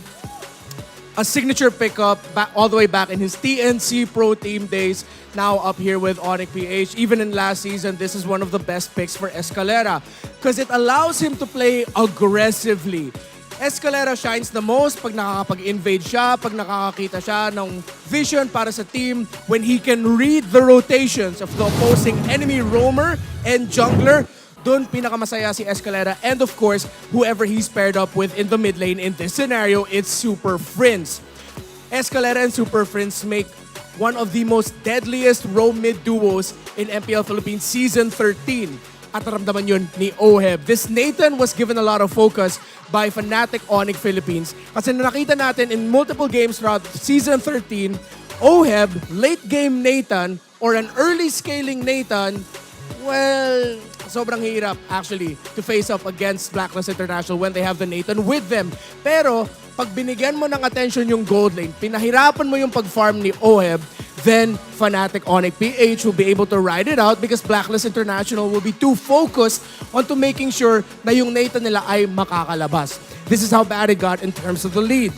At one point, there was a one-level lead for Kelra over Oheb nung nasira nila yung unang torre doon sa bottom lane at 5 minutes 40. And by the time they were sieging the base the first time, 3 levels na yung lamang ni Kelra over Oheb in the gold lane department.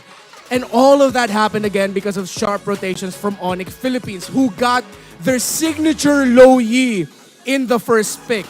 Low Yi plus the Claude, Super Prince and Kelra give Escalera a fast roaming roamer who is able to go around the map and able to actually just smother everyone in their opponents. Doon masaya ang Fnatic ONIC Philippines. And honestly, when you look back at the objective takes, you can really see, in the beginning, malapit-lapit pa yung laban. Blacklist International, mas G sila lumaban. But then as it went on and on, nung lumalaki na yung lamang ng Fnatic ONIC Philippines, doon na nakita natin yung hesitation ng Blacklist International. Hesitation that was utilized by Fnatic ONIC Philippines with surprise aggression. Papasok bigla si Escalera, papasok bigla si Kelra. One of those plays being that blazing duet in the base just to take down Oheb and even getting out. But a sleeper hit here again is the hidden gem himself. Gem going into the playoffs, 8 wins, 3 losses lang yung Terizla niya. Undoubtedly, the best Terizla in MPL Philippines Season 13. The best record, the best performances, and you showed it here. Interesting item build path. He didn't complete into the Hunter Strike. Nag-Fury Hammer lang siya, and then he went for the defensive, minimizing the magic damage na pwede i-dish out ng lineup ng Blacklist International. But at the same time, you have to give credits to the aggression of King Kong. The fact that he was able to win retribution battles, no major objectives ang napunta sa side ng Blacklist International. Sensui winning the retro duels, but most importantly, able to juggle with Escalera in terms of, sige, sino sa atin magsiset? Because most of the time, Gem is gonna go for the late entry set. It's gonna be Escalera or King Kong first, and then biglang papasok si Gem with a follow-up with the penalty zone. Rinse and repeat. It got to the point where you can see Blacklist International, alam na nila kung ano gusto win ng Fnatic ONIC Philippines, but dahil sobrang laki ng lamang ng Fnatic ONIC Philippines, they controlled the early, mid, all the way up to near the end of the game, they didn't let go. 889 GPM para kay Kelra over 649 on Oheb. And of course, we're gonna put focus onto that kasi pag nakita mo yung dalawang marksman na ito, usually iniisip mo, Nathan farms really fast. He's the marksman ranged version of Harith in terms of dealing magic damage in the gold lane. You want him to farm up fast.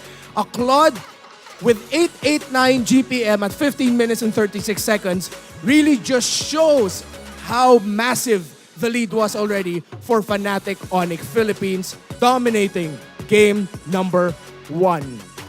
What a start for the newly minted Fnatic ONIC Philippines, playing with their signature heroes across the board. But fun fact, This was actually the first Akai game of King Kong for MPL Philippines Season 13. I had to revisit it too. Akala ko nga nakapaglaro na siya ng Akai before, but looking at the stats, first Akai game. He played the box shot, the barrage, all of that, Fredrin. But this is the first time Fnatic ONIC Philippines got an Akai in the jungle. Pero, of course, every other position nakuha nila yung mga signature pickups nila. The Loyi, the Terizla, the Grok, and of course, the Claude for Kelra. And I think now, if you're Blacklist International, you're gonna have to revisit your strategy. Are we now willing to give the Loyi to Fnatic ONIC Philippines? Pinakita na ng Fnatic ONIC Philippines na sobrang, well, komportable sila sa paglaro ng mapa with the Loyi pickup. Nakita natin, ginagamit yung diversion to send members of ONIC Philippines to the opposite lanes to rotate around the map quicker. And then at the same time, the control and the damage dished out by the Loyi. Well, a lot of people, once we saw the final draft of Fnatic, people here in the arena just said, sakit ah, para sakit ang damage nila. So, what then must Blacklist International do in terms of the draft? That's the difficult question to ask. Because they're up against a team that has the second most unique hero picks with, I believe, 46 or 45. Only one pick behind Falcon's AP Brand with 47-46 in terms of the unique heroes picked all throughout MPL Philippines Season 13. Who is gonna win this game number 2? If this is Fnatic ONIC Philippines, things are not gonna be looking good for the Code Breakers, for they will be just one win away from ending it. But Blacklist International, we saw they could go all the way to 5. Let's see what happens in game number 2. But before all of that, we're gonna be going over to our hosts, Mara Aquino and Hans Galeria, for something special. What's going on?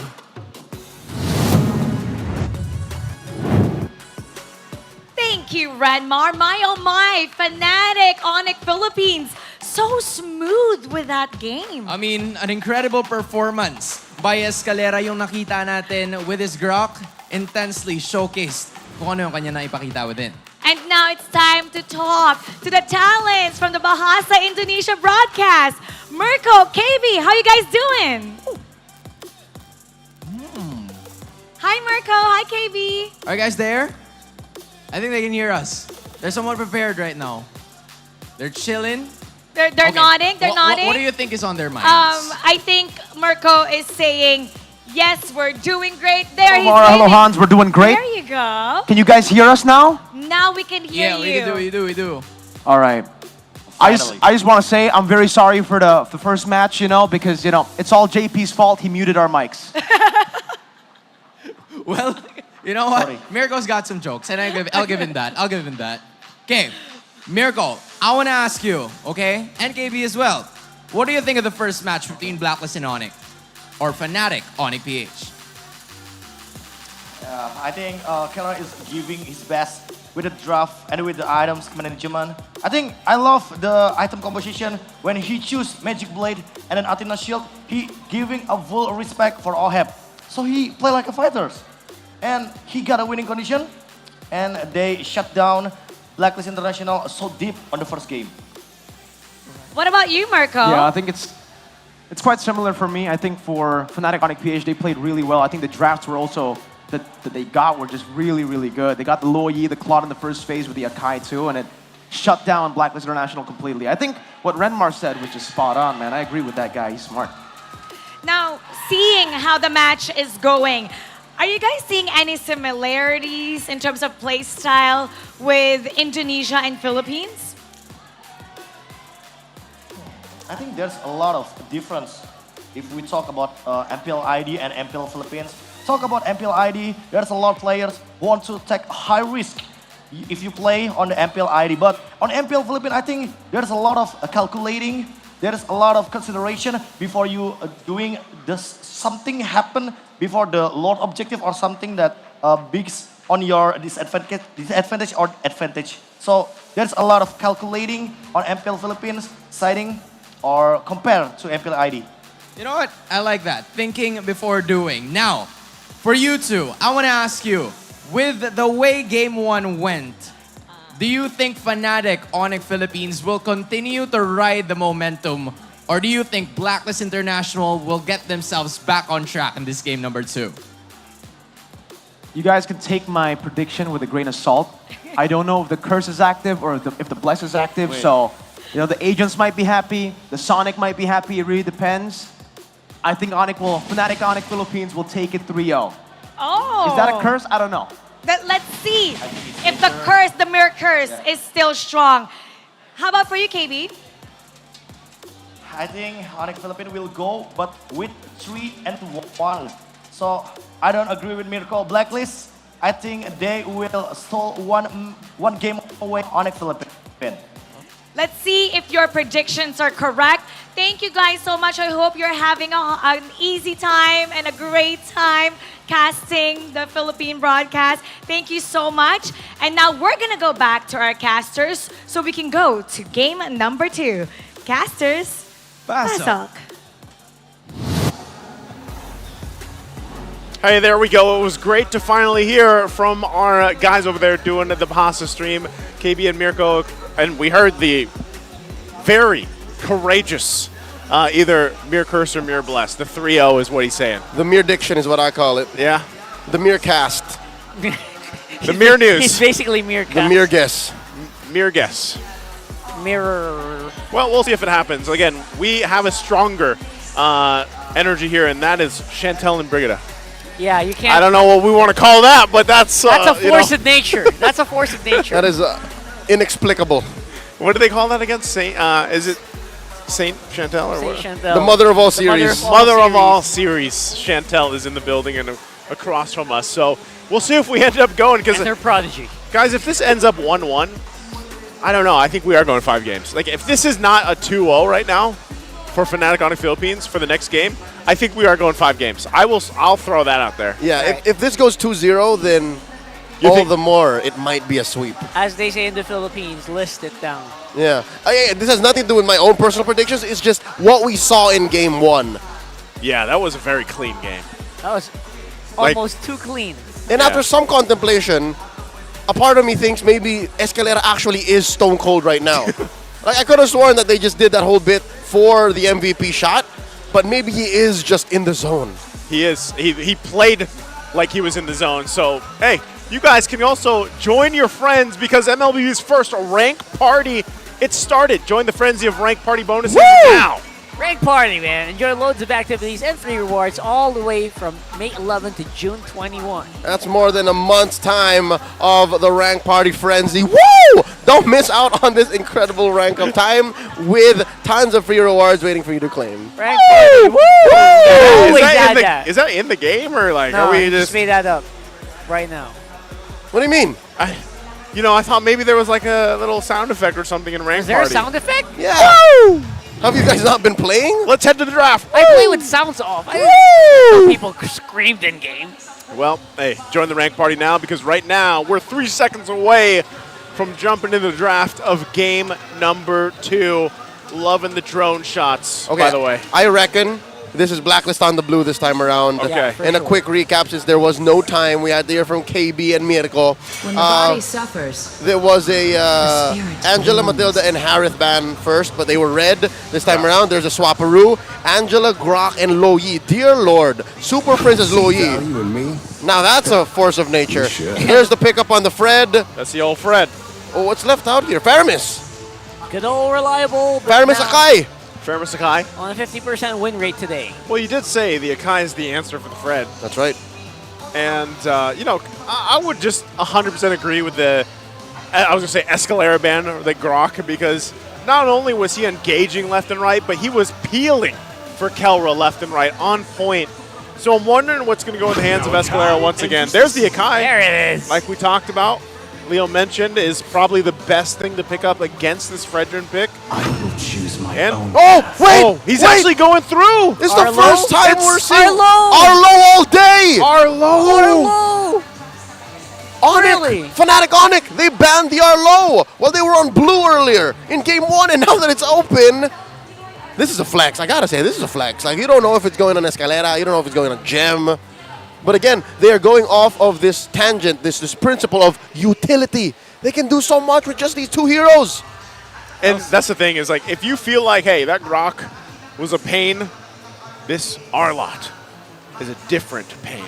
Completely banned out. I think it's... That is line? That's hero line. That's a hero line. Is it? I don't know. No, it's not. 100% ban rate in the previous series. Now it's going to be unleashed.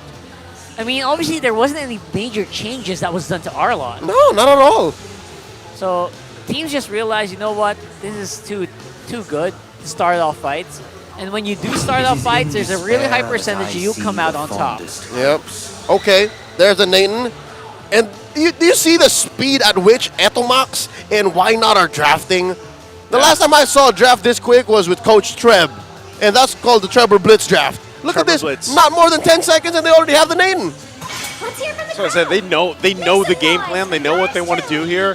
And, with that, too, the fact that, hey, Kalra had a great gold lane experience the previous game. Yeah, he had a little bit of pressure early on, but he was left to his own, especially with having a delivery service like Louis Yi. All right, let me amend the statement. It's not that he didn't have any trouble. It's just he played well to his outs.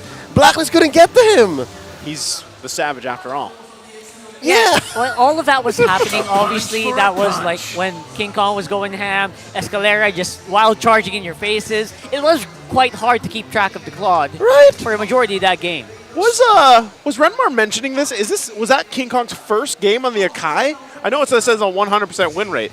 If I remember right, Renmar mentioned that he has never played in Akai. He has never played in Akai, and I was like, blew wait, my what? mind Even in the regular season, he never played in Akai? Well, here it is now. Well, now he's got a second time here, and it's a 100% win rate. I would be spamming that 100% win rate. And so he picks it up, and really, for them to have a success here, what do they want to continue on with? Now, Escalera, hey, this could be Escalera on the Arla, it could be Flex. We'll see if they actually pick up the mid lane option right now and leave that last pick for a possible curveball. Yeah, Farum is still open, by the way. No chance of picking up the Valentina. Yep. So there's no clapback on a Nether Realm, an opposing Nether Realm. Oh, I love that. Right. That's so easy to pull off. Oh, no. But again, there's no rush for it. So they put the Yuzhong onto Gem first, closing up whatever pick Oheb might go for. Yep. The Filipino sniper is not safe. And once more, the Yuzhong discourages a lot of picks. Leslie, one of them, right? Talked about that previously. The hunter of all the evil gods. Still want that, Edith. There she is. What was that last one? Claude, Claude. okay. All right. All right, what is our last pick here? Okay, so this will now definitely be Super Friends. We know where the Arlot's going. We know the Yuzhong is in the hands of Gem. What's Friends bringing to the table here? Faramis pretty good. Novaria? Novaria. Nova. The Gourd. There's no reason to go for the Gourd this early, though. It would be a little bit. If not to put a smile on Naisu's face. Yeah. Hey, it usually happens when I'm on desk, so, That's not Gord, though. Whoa! Eve! Welcome. Hey, we had Farsa earlier. Why not have Eve? Okay, they know something, and they're planning something. Yes. Take us back. This was seen in previous, I think we saw this in other leagues, obviously. Yeah. Not as much. But so, yeah, I wonder why, Leo. Well, if you think about it, this actually works pretty well. Usually, if the Arla is picked up, you sometimes see the Eve picked up because you can, play around the RWM. You can protect the Eve. protect, You can put him into the line of fire. Sweep him in. Shove him inside the box. Even with a heavy spin, you can do that. And again, you're playing with a box, not just with the real room manipulation, but even in the line of fire of the entropy. But here's what's scary, and here's what I'm afraid of. That's a lot of magic damage. It's all mostly magic damage that Fnatic ONIC PH are playing with. But at least they have an early threat of physical in the rest of the squad. So I like the overall approach that ONIC PH have. Again, very spicy, but Blacklist, all the more a fundamental go at it. Again, there's very little I think that's wrong with their lineup. I actually like it. Well, you guys watching can let us know which team you think is going to take this game number 2. And don't forget to keep an eye out as well for the TikTok goodie bag if you're watching with us on TikTok. Now as we get prepped up and ready, you can see the junglers already starting the rotations here. How will Blacklist take it and even out the series for a 1-for-1? Can they deal with it? We have seen Escalera on this Arla before, and when he got his hands on it in the regular season, it was always banned after that. So anything real quick emblem-wise? Oh, All right, sent it away. Checking it out, not much. I think everything is up to snuff, except, interesting, Impure Rage on the Arlo.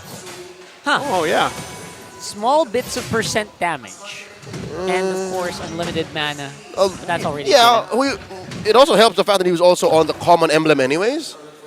So I think he's just going to stay in the fight more in a different angle compared to like the Quantum Charge or Brave Smite type of Arlo. Okay. That's not bad. Actually, I like it because, yeah, your priority of the Arlo, obviously survivability. And the damage. And the damage. Damage. Small bits of damage do add up over time. As you can see, though, level 4 on Sensui means they are go, or at least very much ready to go for the turtle. Which King Kong will go for a spin. Haji able to jump out in time. At the very least, just wait for the level 4s. Yep, almost pulled the trigger on the heavy spin there for the first blood on Haji, but they are going to be able to keep all of their big ticket ults, at least until Haji hits level 4 here for the first turtle take. Oh, check this out, Gem is behind on XP. Edward onto this Edith, who's very deadly, but not when Escalera is on your tail. Has to dragon form out of there, though. But now, okay, hold on, Turtle. Oh, the turtle, look at that. Beautiful zoning by King Kong. It's King Kong. I'm a little speechless. That was so basic. King Kong ain't got nothing on this. Again, he has no business playing Akai this good. If I need to check out the stats later on, but it's 100%. If his sample size is so small and he's this good, oh wait, hold on. Haji, flicker out just to get into safety. That's from Training Day, 2001. 2001. Denzel Washington, by the way. That's a while ago, man. That was a while ago. That's a good movie. Yeah, that's a movie this desk would definitely know. I love Jim Carrey in that one. I hate you, nice too. Don't put us on blast. Well, going back to it again, with that, it's something similar to what we saw in the previous game, guys, where Fnatic ONIC, they know, hey, we don't have to go and get all these kills if we can just kind of make these micro movements, get the advantage here if we can, if it's even just objectives. Yeah. That's all we need right now. Hashtag micro matters. That's right. And everything they've done so far and the decisions they made in-game and even pre-game are all going towards that. And if anything, now they're tighter.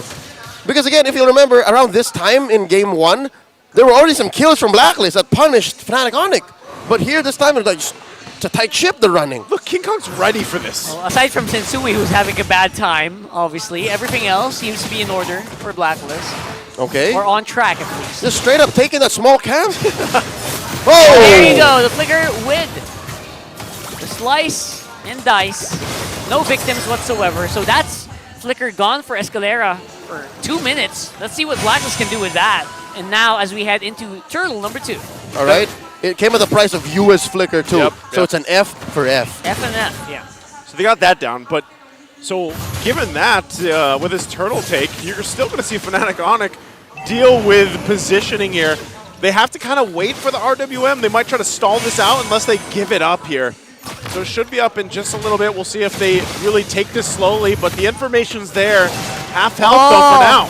Another one. Final Slash on cooldown once more. King Kong using the heavy spin quite early on. But he was still going to be the one to take that turtle even though he was really off position. But ahead with the first blood. Blacklist could be happy with that one. A little bit of gold on their marksman right there. I reckon that's all good for Black actually. Now they're going to pressure King Kong. They get more maybe, but tankiness is one of the fortes of Atakai. He's going to be able to make it out, at least for now. Oh, Grand Theft Purple right there. Yeah. Off of the second turtle take that obviously had a lot of resources go into it from Fnatic ONIC PH. Blacklist says, you know what? Let's take King Kong's purple. How about that?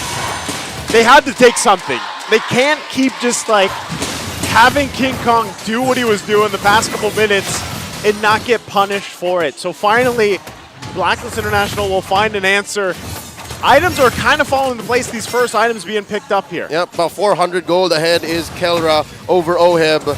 And you can say the same for mid lane in Prince and Yue. Even in XP, Prince is ahead of Yue. Something to note though, hold up. Oh boy. Oheb. Oheb trying to get some bullets into the body of Kelra there, but no go Cigar. He's the one who got punished instead. They're fine. Something to note, King Kong he tends to do this. An early brute force breastplate. I believe that's where he's on his way now. That's his first major pickup. Is that just a typical King Kong thing? Look, see? I don't know if that's what I do these days. BFBP. There you go. It's another possibility of Sensui going Oh! This is with the Appraiser's Wrath. Backup is pretty far away. Wow! Dash over the wall. Oh no, he's still going to be alive. And he's going to take King Kong with him. Impressive disengage and retreat by Sensui. All the while, Blacklist take King Kong out on the retreat. Amazing work. Blacklist shrinking that lead down to 400. Already in better shape than game one. Fancy footwork from Sensui. Kelra. I think this is really where we have to look at, especially when we get to that mid-game transition, is the gold lane here. But right now, Blacklist International, everything that they've done the past couple minutes has now allowed them to go ahead and get this turtle here and slowly put things in their favor with the way that they're playing around Fnatic ONIC PH right now. All right, here we go, one more look. There it is, Molten Essence into the Brute Force Breastplate. All the while, an early Radiant Armor for Sensui, which makes sense. Again, all of the major damage coming in later on once the cores are coming online. Fnatic ONIC PH are relying on Kelra and Super Friend, so that's it already. The insurance from Sensui. I'm waiting to see this gold lane matchup come to a head. Not much we see from Kelra just yet. That's right. Black was very Oh, on their Escalera. toes here. Spots out Escalera as well. Cancels the final slash. Oh my goodness, Sensui doing work here. Sensui is definitely feeling the instincts right now. Able to just stop Escalera in his tracks. Even gets the flicker out. Yeah. Otherwise, he would have gone down there. So great play, great movement. They compromise Escalera so much with very little.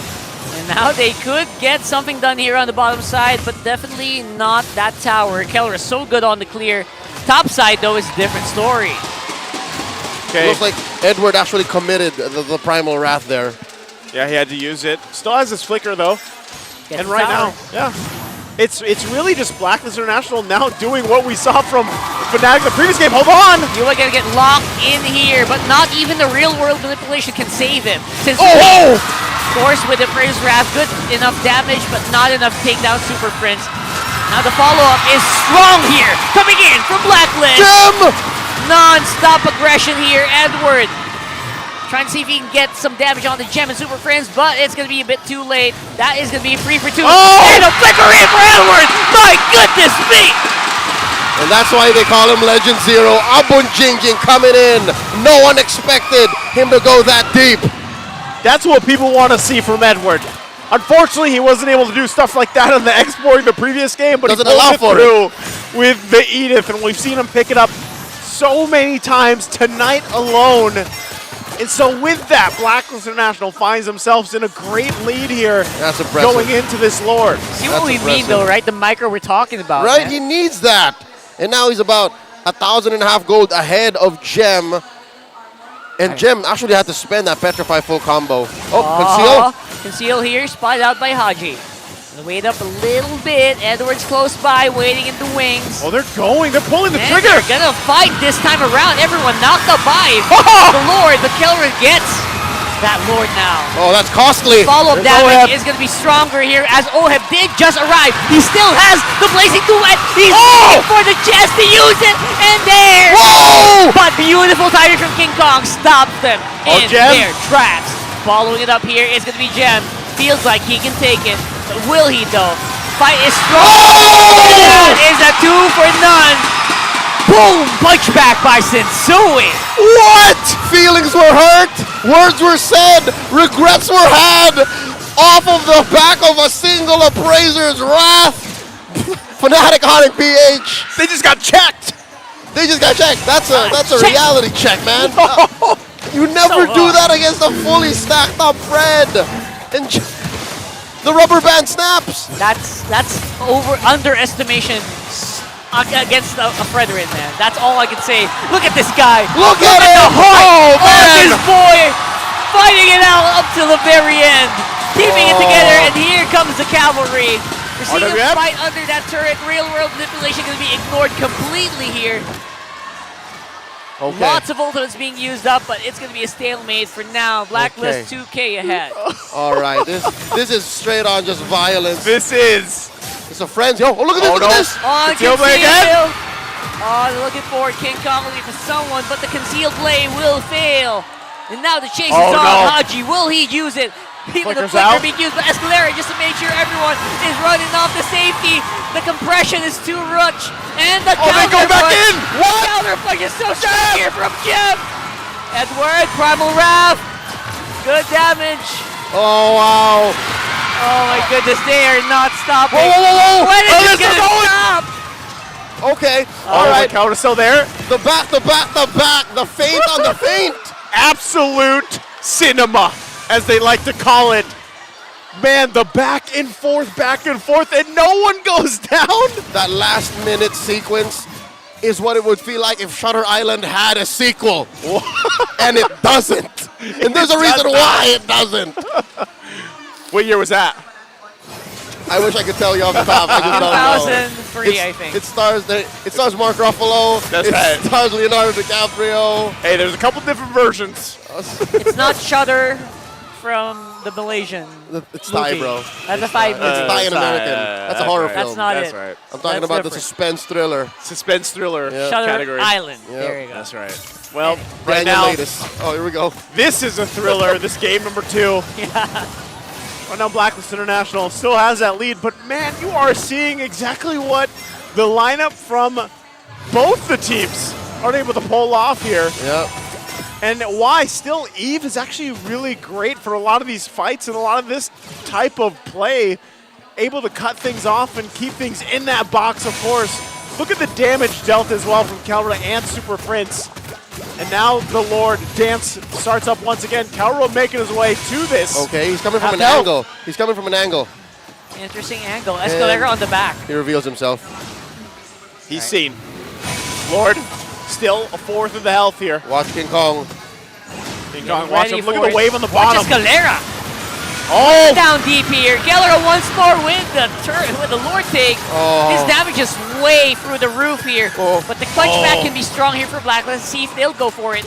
Haji, we're looking for that no Escalera inferior cut off. skill. Escalera! He's cut off. Getting cut off here. He's getting chased down. Vengeance He got got hit. through! And he's gonna fight against 5. And that's gonna be him going. Oh, where is King Kong going? I think he was on his way to respond and help and back up. But wait, look. They're going to run it Look down at the mid. map. The pressure. Have the pressure on the mid. Oh my goodness, Calra. His damage is stronger than Retri. He's taking down turrets left and right. Oh, he thought twice. Look, the turret's still standing. Oh, it's still alive. Oh, man, I thought he was going to be able to at least get that, so he makes his way top. Going to top. Oh, he can just bum rush top then, huh? Yeah, very easy to push that in. No problem whatsoever. Yeah. Effortless movement. Fnatic ONIC can't take this. Fnatic ONIC shouldn't take this. They're down a man. They need Escalera. Yeah, they need Escalera for this fight. He's going to be making his way now that he's back up here. So I think Fnatic ONIC just happy. They whittled down that 3K gold, that gold lead that Blacklist International had, so it's gone. They've bought themselves some time. Escalera picking up some defensive item as well. So now they're in a better position at least to continue on the fighting that has been happening for the past, 5 minutes now for both these teams. Yep, if you're talking about firepower, you're talking about what kind of damage they're putting on the map. I think Fnatic ONIC PH are now on a even standing with Blacklist. Earlier, it was obvious to expect that Yue and Oe were going to deal more damage, but now it comes down to execution. Now it comes down to how you use your CC. And Fnatic ONIC has it in spades, but Blacklist have that X factor. They have the heals. Haji has been playing such a key role to these re-engages. Escalera with the conceal. Oh! They're going to spot out one. Edward, can he pull the Primal Wrath though? It's going to be in time, and the punch back could be strong. Once more, there's so many possibilities for Blacklist, but they're not taking it quite yet. They're starting to kind of roll back to what they were doing in game 1. I mean, in a game of inches, this is what you kind of want to do. You want to see how much you can progress with, step by step, and then you slowly add more layers to it, and then eventually, you see how they held on to some of their skills. They held on to the RWM, they held on to the Black Dragon form, onto the Petrify combo, and hell, I think even some members of Blacklist thought, hey, they're not going to force this. We're fine. It's like they're fishing, right? They're going and trying to see if they can get a kill. If they can't, they back off. Both teams kind of get situated and reset here. Yep. Malefic Roar being picked up now for Oheb. He's got that build. available. That's full build on this Claude. They can just sell the boots. They can go barefoot.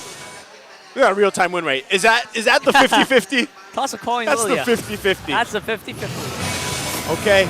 Already, like I said, Super Prince able to pump out quite a bit of damage. You got to remember, too, the fact that Fnatic ONIC has the tier 1 in the mid lane up is a benefit for them. They can play around that. Look at Escalera's positioning.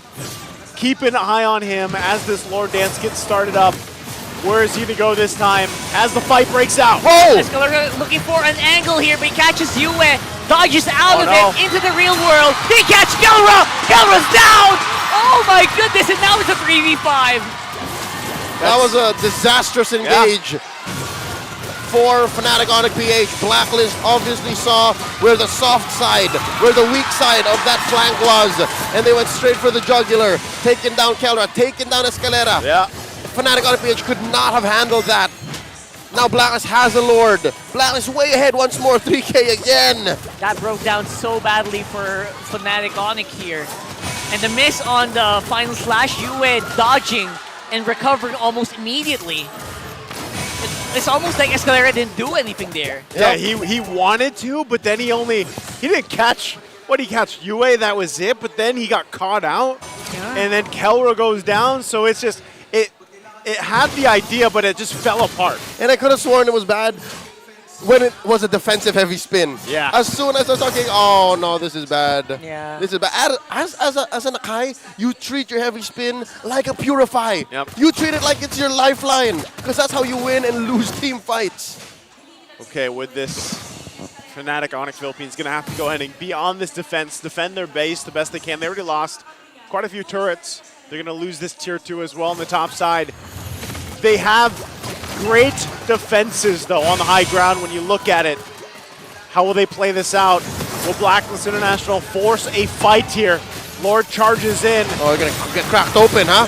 Yep, crack it open. That's an easy turret going over the Blacklist. No pressure whatsoever. But now Kelra and Escalera, you can almost hear the cogs in their brains. Escalera like, okay, where am I gonna go next? What angle am I gonna go next after this? He's definitely got to make up for that previous one because that was not what they wanted or needed. So they hold on to at least these 2 base turns for now. Going to lose some resources, but at this point, it's really going to come down to those fights for the Lord, right? This is most likely just going to be them holding on for the next minute or so until that comes up, and we're going to have to see them do the same thing. I'm wondering if Blacklist International also is just like, hey, we can actually just wait for Fnatic ONIC Philippines to do that again. We don't actually have to do it unless they get a pick off, probably with Edward utilizing the flicker combination, or even Haji, the way with that Minotaur and the Minoan Fury. So we'll see how that plays out. Super Prince finally gets his Divine Glaive locked in. And also taking a look at this head-to-head here between Super Prince and Yue. Man, the damage obviously is going to be scaled in favor for Super Prince here on this Eve pick. Once you drop that box out, it's crucial for them on the placement here. Yeah, but the knockups from Blacklist canceled out the RWM earlier, so it was just all bad for Fnatic ONIC PH. But here's some good news and bad news, right? For Fnatic ONIC PH, 15 seconds away from this next Lord. Good news, short lane, the lane that actually got penetrated, is on Lord's side, so it's going to be easier for them to defend against. Bad news is I don't think it's a good idea to contest unless they can position Escalera and King Kong in a good spot wherein they can either, number 1, a secure Lord wherein they will not die, or B, wherein they can defend inside their base and just not contest it at all. So they have to make that decision now, and it looks like King Kong is actually gauging how many men they're going to send, how many members of Black they'll have to contest with.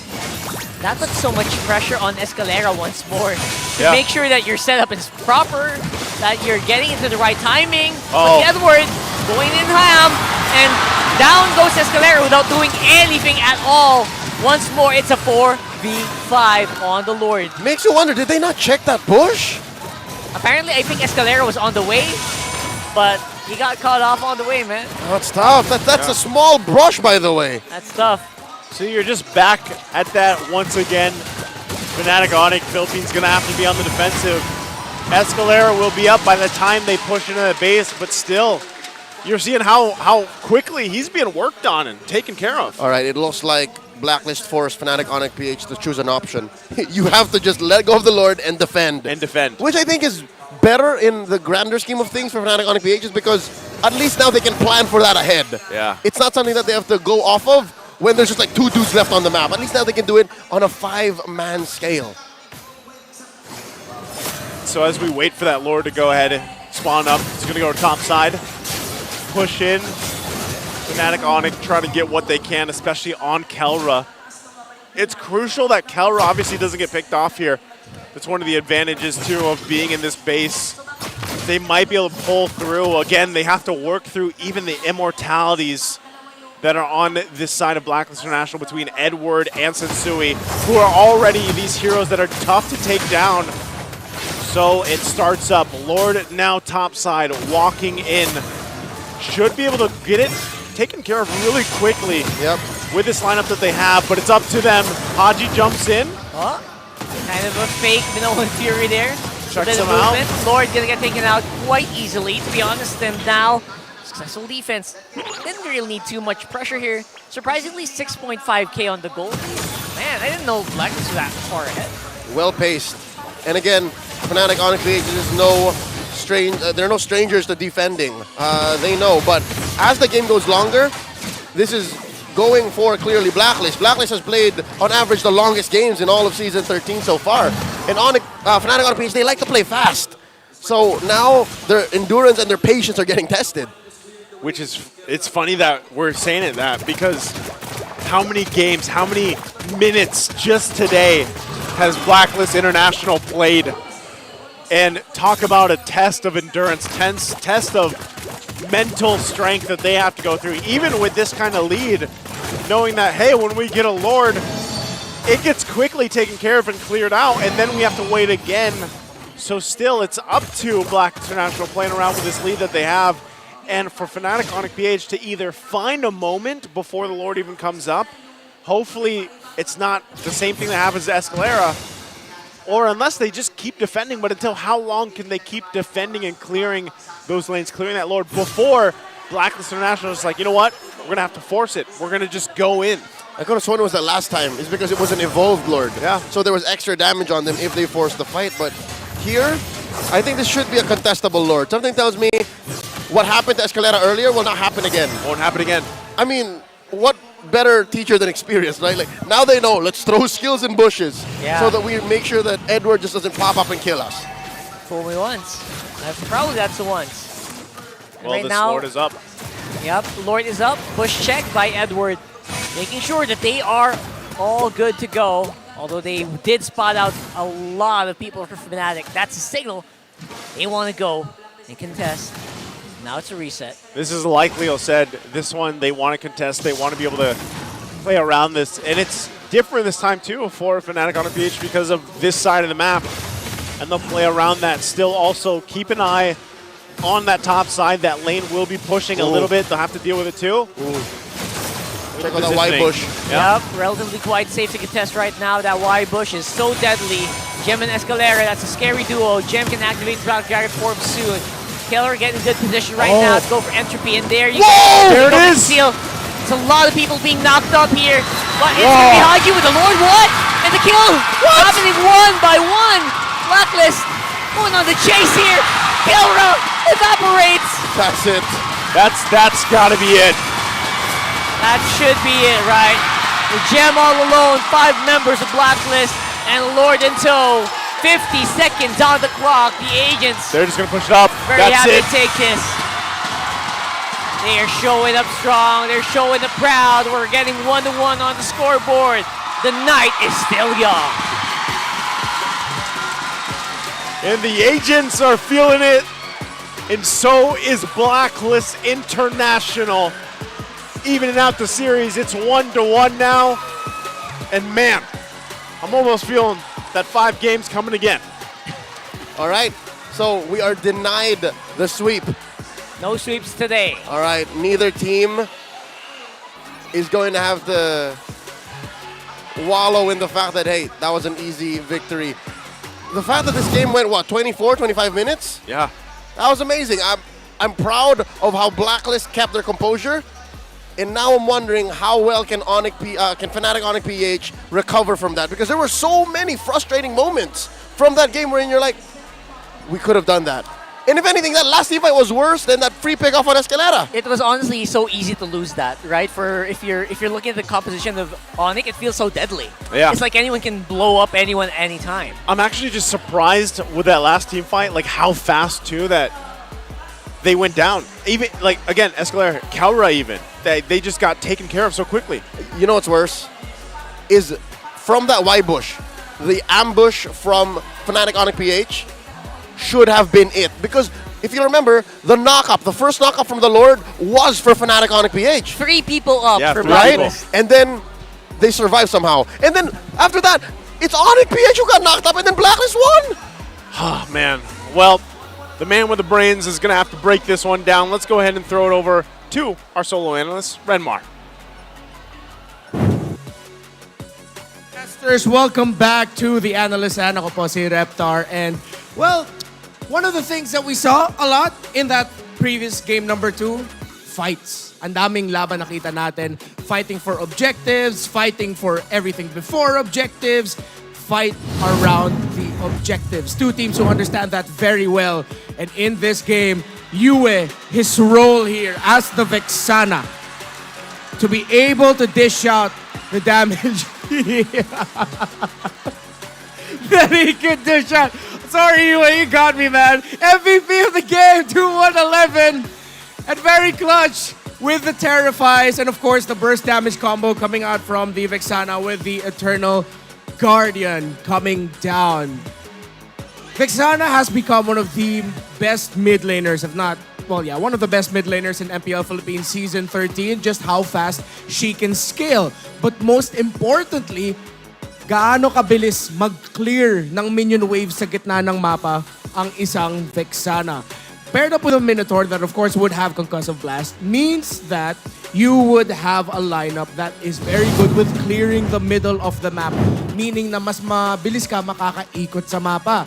Against the lineup that Fnatic ONIC PH played in game number 2 where they had an Eve, that's where you want to try and beat them with map rotations. Kasi katulad ng pinoint out ng mga casters natin on the desk, Fnatic played the lineup with an Eve that is static. A static mid laner meaning, alam mo, ano gagawin ng isang Eve? She puts down her ultimate in a specific spot and you want to find a route, fight around the box of an Eve. But Fnatic understood that very well. That's why they knew they needed to build a lead for themselves early on as well, doing what they can to help out Kelra, while also fighting for river control. So a lot of the fights we saw in the map actually happened in the river around the objectives because that's what both teams were playing for. Blacklist International, though, in terms of the team fighting, yes, traditionally you don't think of it as a really great team fighting lineup in objectives kasi kalaban nila yung isang Eve. Well, they have an Edith paired up with a Fredrin. The lineup of Fnatic ONIC Philippines wants longer team fights or will shine pag mas mahaba yung mga team fights nila. They have a Nathan and they have an Eve. But Blacklist International have 2 heroes na sobrang masaya sa mahabang engagements. The more you hit a Fredrin, the more damage he will deal. The more you hit an Edith, pag na-max out yung bar niya para sa ultimate, the Primal Wrath, the more damage the Primal Wrath will deal. As we look at the buffs, look at the purple buff count, 15-10 for Blacklist International, and we have to revisit the turnaround moment of the game. The first 2 turtles of the game napunta sa Fnatic ONIC Philippines. And doon natin nakita yung combination ng isang even na Kai. Ginagamit lang yung heavy spin para matulak si Sansui, get him out of range of retry, and then easy retribution for King Kong. But after Turtle 3, or after the second Turtle, what Blacklist International did was, nakita nila, maganda yung pwesto natin para sa isang teamfight Sige, mag-push nga kaya tayo, mag-invade tayo into the purple buff of King Kong at doon nag-umpisa yung control ng Blacklist International little by little. But Fnatic still kept it close. They do have a Nathan, of course Escalera with his signature Arlot, and of course, great performance as well by the Yuzhong of Gem. By the way, first game for Gem and Super Friends on the Yuzhong and Eve respectively para sa MPL-PH Season 13. But as we saw, Blacklist International went ahead for the priority para sa Fredrin. Fredrin for Blacklist, one of the heroes you really don't want to give to Blacklist International. Now, after this series, 12 wins, 4 losses ang record ni Sensui on the Fredrin. So, now the question will be later for Fnatic, ibaba nyo ba? Or ibibigay nyo pa ba yung isang Fredrin for Blacklist International, knowing that they have an Edith swing pick na pwede nila gamitin. The Edith isn't just a pick for Haji, it's also a pick for Edward. Isang beses lang yun na pick for this season so far, but now in this second time, panalo pa rin. So 2-0 for Edward's Edith. You also have to look at one of the problems for Fnatic ONIC Philippines is that the Minotaur provides a lot of healing. There's a lot of healing on the side of Blacklist International, and you had to see that Fnatic, inikot nila yung item building path nila para mabawasan yung healing na binibigay ng isang Minotaur for Blacklist International. But no matter how much they build, they just couldn't find enough damage in the end. Surprisingly enough, not enough damage to take down the Edith in time and to take down what was that hero? Right, the Fredrin in time. A deadly combination for longer team fights. So, we're gonna be looking at a rotation here on your screen right now. Haji's first 5 minutes, kitang-kita nyo, sentro ng mapa. So much time spent in the first 5 minutes in the river, in the jungle. You hold that spot because that's where ONIC Philippines is also trying to find their wins. But if you're Blacklist International, that is where you get your good turnarounds. That's where you get chances to surprise Fnatic and stop them from getting a good early game. It was close early on, but it could have been so much worse for Blacklist International if they didn't hold the center of the map as well as they did. Dahil hawakan nila yung sentro ng mapa, na-control nila yung pag-ikot nila, Escalera, Super Friends, and King Kong, and would even show to the members of Fnatic ONIC Philippines that, guys, kaya din namin lumaban dito sa gitna ng mapa. Well, Blacklist International takes the victory. We have a special segment. We've talked a lot about metas. We've talked a lot about stats. I want you to look at your screens right now as we're going to be going behind the stats. Show you some very important numbers on your screen. And of course, the first of that would be what it looked like, what the meta looked like bago nalapag yung patch natin, patch 1.878, before the big patch in week 4. So we're just waiting for the stats to show up on your screen because you're going to be seeing something very interesting here. So, before the patch, or in patch 1.878, these are the top 10 contested heroes. Fredrin and Harith with 100% contention rate. Fredrin, Matilda, Arlot, and Minotaur are still highly contested even after the patch. And Harith, Loyi, and Chip jumped in contention rate after the patch. So, before the patch, kita nyo dyan, 100% for Fredrin. For the Harith, Matilda was often banned. Faramis, highly contested as well. But then, as we go after the patch, that's when you see Loyi has risen up. Arlot still within the same level. Chip as well. Harith, Fredrin, andun, nag-increase din in priorities. So, the release of Chip, the meta changing decision of ONIC, Fnatic ONIC to say we're gonna pick and prioritize Loyi, we'll pair it with Claude, and of course with Team Liquid Echo showing that you can chip and Loyi, and then teams realizing grabe ang lakas ng isang Harith. Wait, why we forget about Fredrin? He's still the best jungler out there. You see the changes on your screen. Now for the top 20 contested heroes and the win rate, bago mag-patch, you see Faramis is in a really good spot. Mid-contention but very high win rate. Nolan, his contention rate was almost at 100% at mataas din yung win rate niya. Loyi, barely contested, but you can see that mataas din yung win rate niya. Those are the games of Fnatic ONIC Philippines. When you look what happens after the patch, Harith and Fredrin go up. Matilda, mas madalas na natin nakikita in the meta. And speaking of seeing something, by the way, look for the MSC trophy there. I wonder where it is. Look, hindi ko makita yung MSC trophy. Take a picture of yourself, take a selfie with it, balikan nyo yun, and when you post it online, you get a chance to win 2,000 diamonds. So, you really got to see how our meta has evolved with the priorities of Chip, Loyi, Harith, Fredrin, Matilda coming through more often. Of course, Roger, now the Moscovs showing up. I wonder what else we'll see for this game number 3 between Blacklist International and Fnatic ONIC. Casters, paso. Man, it's great to see all those stats broken down.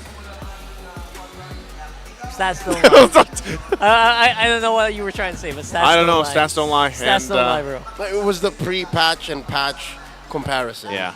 And again, I think we're still in flux. I think a lot of those stats will slowly shoot up. A lot of those stats will plateau. And here, I'm happy to see that there is some deviation already. The Fredrin and Nakai matchup has had some developments, but it's still true. If you're blue, you win. So we are winning right now. Blue is true. Yep. I mean, sure. Blue is true. So 100%. Red is bad. Red is... Well, right now. Red is dead. Red is dead. Redemption. 2. All right. Well, if you know, you know. If you know, you know. And we're going to have to go ahead and look at our beautiful audience out there, because right now we're looking for the smart game face of the day. MPL Arena, or is it the Champions Arena? Be the next smart game face of the day winner. Slash the hashtag the power of smart on your devices in the green background and put your game face on to win a redeemable in-game code. You know, we've seen a couple of strong entries already. Yeah. Oh, whoa, whoa, whoa, whoa, whoa, whoa. Oh. All right, she knew she was on. Oh. She knew she was on. Young man. Oh, congratulations. Yeah, way boys. Young gun. Young the power of smart. Starting me up. So whose pose is that? Is that a pose of a hero? That's just like his. uh, Is that Roger? I think that's Minana Evos. I bet that kid's Mythic Glory. He probably is. Wait, sure? Mythical Glory is that 100? 100 plus? 50. That's 50? I'm close. Nice. I'm getting there. Well, Forever we solo can get queue. there tonight. We can probably rank game tonight. I don't think so, Rockhart. You know, this is, after this, we're hitting the gym. Oh, you're hitting the gym. You know it. You know what? Tomorrow sure. will be the day. Now, once again, too, we have to go ahead and mention that we have a amazing thing ahead of us. We get to witness the history as we celebrate Filipino values, the talents, and of course, the sportsmanship. So catch the MPL-PH Alamat Awards on May 25, 2024. What time? 4 p.m. Where we'll recognize the icons that make up the MLBB-PH esports scene. What does Alamat mean for our international audience out there? Legend. And myself It's a included. legend. So, oh, that's the direct translation. Legend. Right? Literally just legend. All right. So Legend Awards. Legend Awards. 4 p.m. MPL. Nah. Yeah. All right. Alamat Awards. Nah. Okay, so jumping in, we're a minute and a half away. We're going to see what side is going to that winning side. Blue. Surprise. Who's going blue? Okay, there it is. Go. Surprise. Fnatic ONIC Philippines. Surprise. Hey, let's see if. How long do you think we're going to maintain that win rate? I think until day 3. Okay, here's the thing. What? Do you want to see that win rate continue? No. Then expect to go 5 games all the time. Yeah, that's what I'm saying. It I has don't. to be 5 games all the time. Because they always pick blue. Yeah. The losing side always pick blue, and then... Yeah, because the way it But starts... like, what? That's the thing. It's like, why? Why is that? What is the theory here? Okay. Why blue side is 100%? All right, number 1, the draft is a big part of it, right? Number 2 is, I'll tell you after this. Because right now, you guys have to guess and join the guessing game. And maybe you can guess exactly why 100% for blue side. But it starts now on the TikTok platform. That's right. Come to watch the MPL matches on TikTok. Join the guessing game to support your teams and win game points. Go to TikTok. Go to TikTok channel of MPL Philippines. That's at MPL-PH_official. And then you click the official live stream, whatever you're watching on now. Chances are this is it. And then you click the ongoing guessing game to support your team and win game points. Now, why exactly is 100%? Okay. Why? I'll tell you now. 4 out of 5 times. This is a rough estimate, all right? I'm just throwing numbers out so that you guys understand the gravity of the situation. 4 out of 5 times, 80% of the time, it's because of the draft. the 20%, the remaining situational times that it shouldn't work that way is because of execution. It's because sometimes, yeah, you're blue side, but you're losing and you had the worst draft. Some way, somehow, the flex pick on the red side won. It's because opponent got impatient. It's because you beat them and you outplayed them when it mattered. So they got tilted. I don't want to assume people got tilted, but they got impatient. If in the game they were able to get That's the 20% though. Get the one over you, yeah. All right. Well, My theory is first pick is very powerful. not only that, but I'll tell you what, we're not robots, right? So we have emotions. Now, jumping into the game. We have heart. We have heart. Whoa. First ban phase. Already completed. First pickup for Fnatic ONIC Philippines. What is it going to be? The Fredrin. It's not that. Whoa. Is that Angela? That's Angela. That's the Angela picked up. Pretty early, I would say, but that will leave your enemy guessing. Like, all right, what's this Angela going to support? Are we going to see Leo more? Just kidding. Hey. There's very few teams that can actually make Rome Angela work. For Liquid. Just kidding. That's tomorrow. We'll That's see. tomorrow. See value in me. There's a Fred. You Here we go. should. Fred Faramis, Fred Nova. I am the priestess Fred of Edith. primal lightning. Dear Lord. The They hunter lo- of they're all loving evil this gods. Edith. We have become NACT. NACT has a massive focus on Edith. Why? Honestly, Edith is so easy to use. Dude, you know, anyone can use it. At this point, I'm sorry. At this point, you know, I'm just NACT going to... and MY. Yeah, and I'm just going to be at that point where I'm like that kid that's always asking the parent, why? Why though? Why? Dan, Leo? Are we there yet? All right, and you're going to explain it, but then Tell me. But why? No, again, I mentioned earlier, was that Minana Black or was it FNOP Black? Here we go. accompaniment. It's because as soon as you get your two skills, That's a Ling, by the way. Why? I was trying to explain things and you Oh have to my do goodness. this to me. Leo, I'm sorry, but this just derails. Ling Kong, why? Angeling, bro. Wait. Okay, yes. We're This could devolving. mess up the 100%. Number Or it one. could continue it. That It's a gambit. it's 50-50. It's 50-50. Okay, But here's yes. the thing. I would like to think Fnatic ONIC would not do this if they weren't ready for it. Yeah. Again, they should have learned from week 7. That's why they pick up the Angela first pick. It's Now the it's Angeling. different. It's different now, yes. In other regions all around the world, the Ling is a monster. The Ling is a beast. I can throw back to for one major example, MPL-PH. Yeah. Off of the back of MP the King's Ling, That's true. Hope will won a find way, championship. even when all is Now, forlorn. we're going to see if it works out just the same. Didn't we see it in week 7, though, and it failed? Yeah, they played Miserably. it over and over again. It lost. That's right. So now, It it seems to be the story for Blacks International is they're going to stick to their fundamentals while they'll let Fnatic ONIC PH Do their thing. do their thing. Just get jiggy with it. Get creative. Just do it. Will All right. Smith, get jiggy with it. There you go. I don't know that song. No. Pretend like you don't. No. I know it. It popped into my head as soon as you started saying it. All right. So, last couple bands here. We'll see what they are going to be. Of course, the XP lane looks to be locked in. Well, and again, Haji's probably going to be playing that Yeah, Edith. that's so they're going to Yeah, leave that's that. Hodge. That's one of their few strengths, right? On red side, Yeah. is they're able to switch. Will if they Smith. want to. Yeah. Ah. Yeah, there you go. Had to finesse that in. Oh, man. Well, as we get through these last couple bands, Good song. I'm kind of flabbergasted here, A little bit. you know? I just feel like we're starting. How so? I mean, I think that the drafting is still pretty on point. Yeah. There you go. Pretty much. I guess there's not much to say about it, especially if Ling has been proven pretty strong in other regions. Good read too, like this Minotaur ban, is because for you to be able to do a mid lane Angela, Yeah. you need a solid front line. And what's left now? What are they gonna do? Like a friggin' Ruby? Akai? Okay. No, ew! Oh, you want to deny the Akai as well. Right? So Ling look, for the Ling. yeah, so look, there's a Grok here that's banned out. So they kind of know that Escalera wants to do this. So what's left? Now, this is tough because even when I'm just thinking about the Ling's time, I know it's King Kong, man, What's right? a front But liner? yeah, what else can you do with Charizla here other than Who that? said there are no shortcuts in life? Oh, the chip's gonna be banned out. I literally invented one. What's up, Chip? Go Chipstagram. Chipsagram. All right, what is this? You got a pretty good front line already, so maybe Blacklist can go a little bit spicy. There's a Claude. That's a Claude. They're fine. So now you want to put something on vengeance. the Arlo. Arlo? That's Oh, no, Moskov. Moskov. Oh wait, Arlo's banned. Never mind. They look alike. Sure. The purple hair, purple skin family. What is this last pick? There's no. Whoa! Cho? Okay. I love it because it could have been a Haji pick. This draft is too. It's just too spicy for me, man. Too spicy. Right? That's why I said I was starting to feel flabbergasted, right? Because, so this is a Super Prince.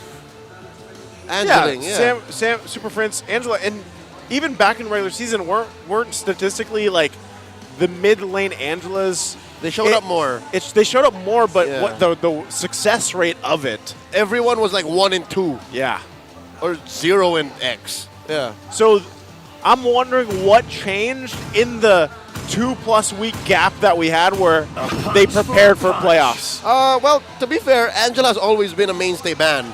So the fact that she comes through means she's still a major threat. But I mean like the Ling again, because it failed at the end of the regular season. Oh, what changed? Yeah, like what has changed in their confidence level to bring it now to this game number 3. All right, something tells me the way that they played in game 2, they really wanted to get the job done. They really wanted to get in there and confirm objectives, get kills.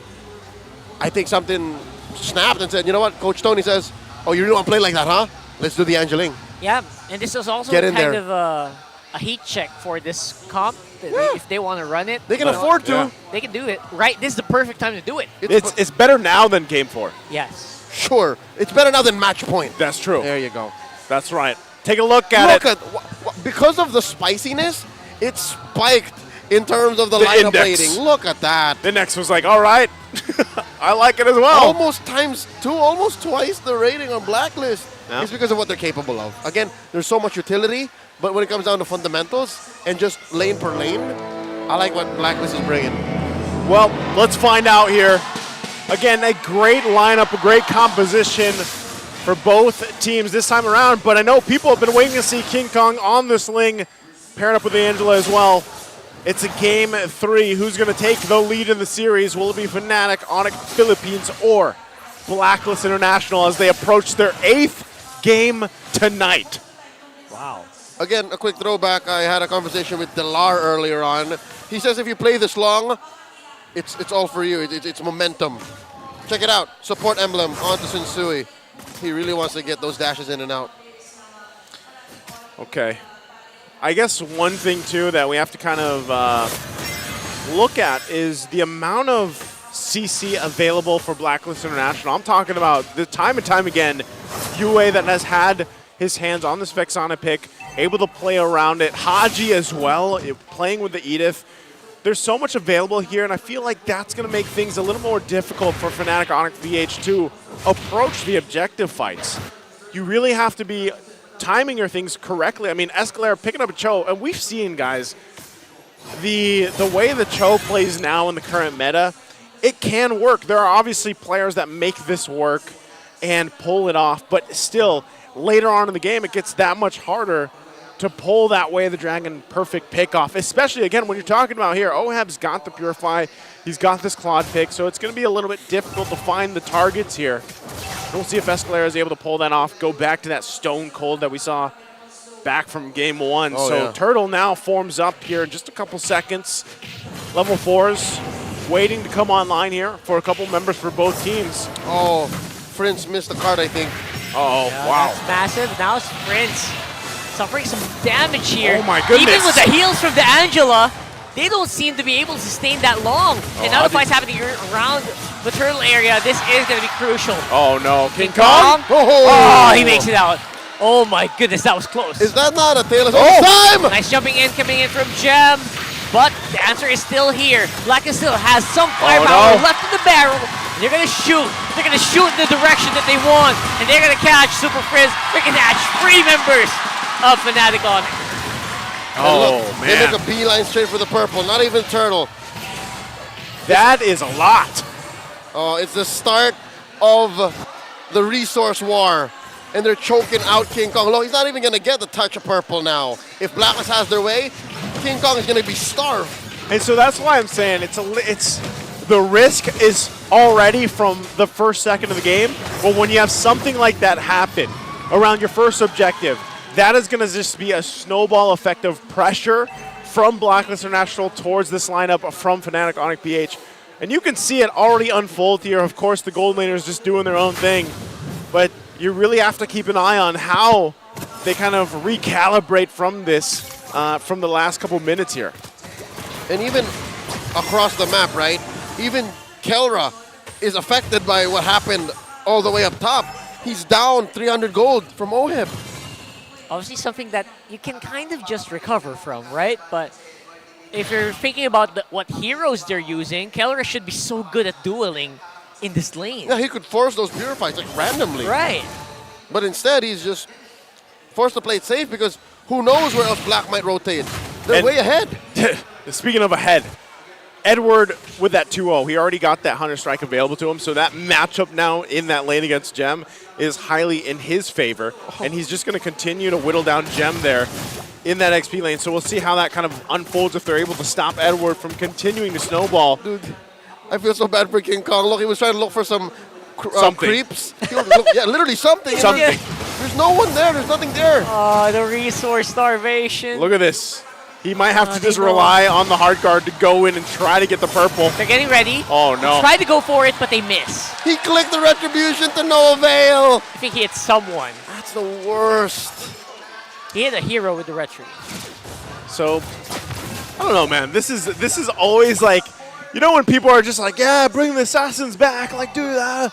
You know, in the competitive scene, it's like, this is a reminder why sometimes it's a struggle. It's not that easy. It's not as simple as turning on a switch and I want to play Fling today. Yeah. No. Oh, there's a flicker. Again, it's early on, so we'll see if there's any adjustments that can be made for him, because, you know, when we've seen this before from Lings or other assassins that are locked in, it almost turns into, all right, I'm going to give up all that stuff and I'm just going to try to push in the side lanes. I'm going to try to do something around here, even if it's trying to take a turtle. We'll see if he's able to pull it off. Nope, not going to happen. Let's go there a little bit too late to the party, but now with the dive in, everyone seems to be ready to take it, and they are. Oh, you're way so low. King Kong's actually in a pretty healthy spot, able to get up on Finch Boys, but it's a full retreat. Oh no. ONIC, they're actually gonna fall one. Oh my god, Fnatic ONIC members are losing members left, right, and center, brother. We just missed the KOF 1-on-1 versus 1. Yeah, we did. We did. That was the old skin versus the new one. Yeah. But wait, check it out. There seems to be something we missed down bottom. Look at how much Kelra's pushed in, all the while we were focused elsewhere. Oh. There's a hell curve somewhere. Someone's activated. The Hellcurt ult. And now the fight's happening around that buff as well. So crucially for them. It's so crucial for Blacklist to deny that, and they're able to do that successfully once more. Oh, this is so painful. About 4,000 gold ahead. Blacklist International is. They are the Guardians. There it is. Oh, we're back. We're back, boys. They're the Guardians of the metagame, the gatekeepers of what's allowed in the MPL Philippines S13 Playoffs. Because they've stuck to the code, they've stuck to their fundamentals all this time, 8 games in. Super funny, I just want to share. I saw people turning on their phone flashlights. So don't Like, panic. what was going to happen to that? Now, it's Fnatic ONIC trying to get something done on top, and they get one. They get Edward at the very that's a least. shutdown. But the trade is happening on the bottom with Oheb with a turret of his own. That's a good, at least they found something there. Oh, hold on, Sensui. Oh boy, Earth Shatter forces back. Fnatic ONIC trying to be very safe here, but they take out Haji. Kelra's still alive? Kelra's still alive. Oh no. Getting hunted down by Oh my goodness! That is the kill that you want to get if you're Oheb. Now, the siege is on. Eternal Guard is still walking. Oh, Dive in, King Kong wants revenge. Sensui, how are you alive? That is such a Fredrin thing to do. What? Here comes the Tempest Blaze. Nope. Nope. NAWP. Now. Just stood right there. And just like that, when we thought Fnatic ONIC could get on their feet, Blacklist International kicks him down one more time, securing the last turtle of the game. Can finally King Kong secure this? Oh, Oh, they're trying to go for it. And again, King Kong just not lucky enough, but Edward gonna suffer because of this. And the reset on the buff means maybe there's a chance King Kong can get it, but King Kong not gonna risk it at all. I just love that, hearing both KOF sound effects breaking out between the two heroes here. And with that, we're back. That was odd. Okay. All right. We're back in it. We're back in it. Okay. Oh, man. 3,000 gold between them now. Fnatic ONIC PH. Obviously, they're showing that they have some teeth, right? That's the best you can hope for. But the angle's just off here. Yue with a counter attack here with the rest of Blacklist. Just trying to shove him back. And if you'll notice, man, King Kong still has no buff, no purple buff yet. It's making it hard for him to travel the map. Yeah, it's been tough, but I feel like he's still able to at least find something where he can. And he's not too far behind totally Sensui. dead, Yeah. right? Yeah. He's a level behind, but he hasn't died, and he's been able to at least find some XP, some gold to work with around here. And, you know, at some point, you're like, okay, well, how long can you keep that up? At what point do you actually pull something off? And that might be that first Lord, unless they're just like, you know what? We at least show face for that first Lord dance, but if we don't get it, then we can put pressure around the map where we can. Looking at the item game, he has a Berserker's Fury on his way to a, there it is, Endless Endless Battle, Battle. All the while, the Blade Armor and the Guardian Helmet on Sensui. I believe it's the helmet that was the culprit there. How he was able to get away with so much. Oh, wow, Gem. Oh, boy. Gem, even with the body of Smith, can't really last that long. And look at that. A turret even in danger. Escalera already used up the conceal. No one home. No one home.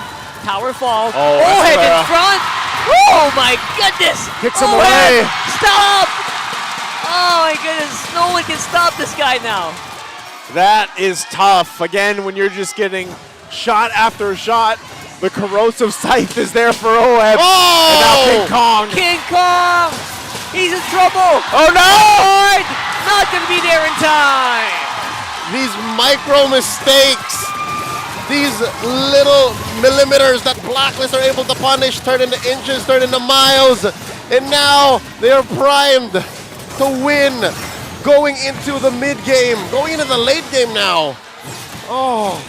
Again, King Kong is known for being a player on this Ling, but look at what is happening here with Sensui and the Fredrin.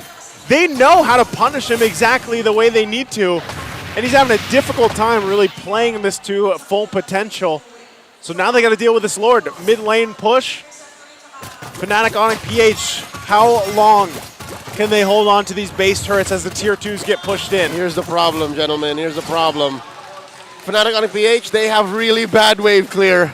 They have a mid lane Angela. What are you going to do, throw love waves at these minions? You basically have Kelra. That's Kelra. it. That's it. That's it. The hope and dream of Fnatic ONIC right now. Make sure Keller has enough damage. Clear that up. Don't forget, normal attacks are AoE a little bit. But now, it's Oheb right up front.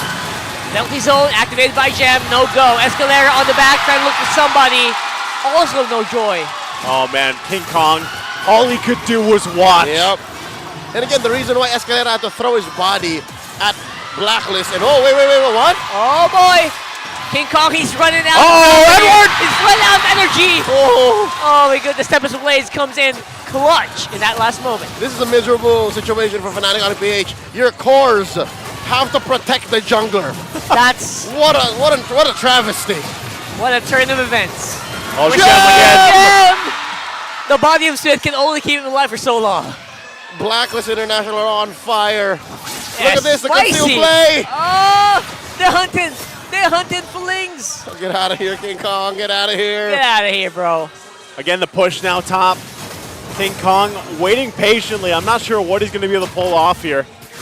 But just look at the damage from Blacklist International. Nearly 10,000 ahead, or 9,000 ahead in just a matter of minutes. Okay, did King Kong just steal the orange? Just Grand Theft Orange? Yes, I it guess is. that's the best you can do. All right. But maybe purple, maybe not. He needed purple, man. He can't cross. Purple is so much better. There's still towers, and he has to go back.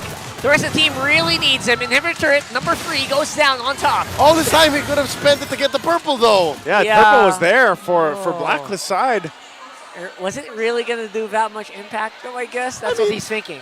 I guess. That's what he's thinking. Better than nothing? Better than just standing there. Interesting. What is this, a tactical scout? Or is he just tactical vision? Yeah. This is Ling in 2024. I mean, Tactical vision. If it works in other regions, it's not like this. Well, I think the Indonesian caster said it. Cool, calm, and collected. There's so many decisions, so many strategies that come into play every time someone does something, right? Every movement, they have to really think about it. That's our region. So I guess one of the reasons why the lane can't really flourish here. I think it's also just the timing a lot. Oh, jam again. Oh, man, so proactive here. Blacklist International. They feel like they have such a big advantage right now. King Kong, one hit from Oheb, put him to almost half. This could be trouble. He's dancing around. He's looking for Paquito, but he's going to have to walk on out there. No chance for retribution. Oh, That's a Oheb. Blacklist look for sure. Oheb up front. My goodness. All right. That's a desperation spear of destruction there. Like just to see, maybe. Get a hit, maybe get a steal. Yeah. 1 in a million shot. Okay, well, at this point, they find themselves once again on the defense. Now it is nearly the 10,000 lead for Blacklist International. And like we said, the defense power here from Fnatic ONIC PH is not that great. I mean, look. King Kong is look at dying King the Kong. minions. He's having a difficult time with these powered-up minions. What the heck? They are huge. They are. Go. They're buffed up. He's got to get back to base. He's got to go back. He's got to go back. And now it's Blacklist walking it up. Gem, last-ditch effort with the penalty zone. But Eternal Guard to the face takes him out. Oeb's on the side. King Kong trying to dance around it, clear the minion wave. Killra! Setsui! They overload the base. Too much right now. It's match point, ladies and gentlemen. Match point for Blacklist International as they close out their 8th game tonight. And man, do they look locked and loaded and ready to move on forward. 2-1 Blacklist International. Again, they've been playing the same heroes all night long. And if there's nothing wrong with the code, why reprogram? Why rewrite? Yep. You know what's wrong with blue side now? What?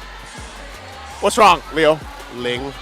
It's not 100% anymore. It's not 100% anymore. And that's good. That's good. It allows for us to break down and understand the metagame even more. And it shows that if you have a fundamental lineup, the way Blacklist has, and if you execute it the right way, yeah, you can punish these strats that maybe would work elsewhere, but not in MPL-PH. I still say this was the best time to kind of try this. I'd say it's a time. If you were practicing it, this would have been a time. It's a time because now that Blacklist is at match point, the pressure is on. And we can just assume, right? We could just assume the flipping of sides here, maybe.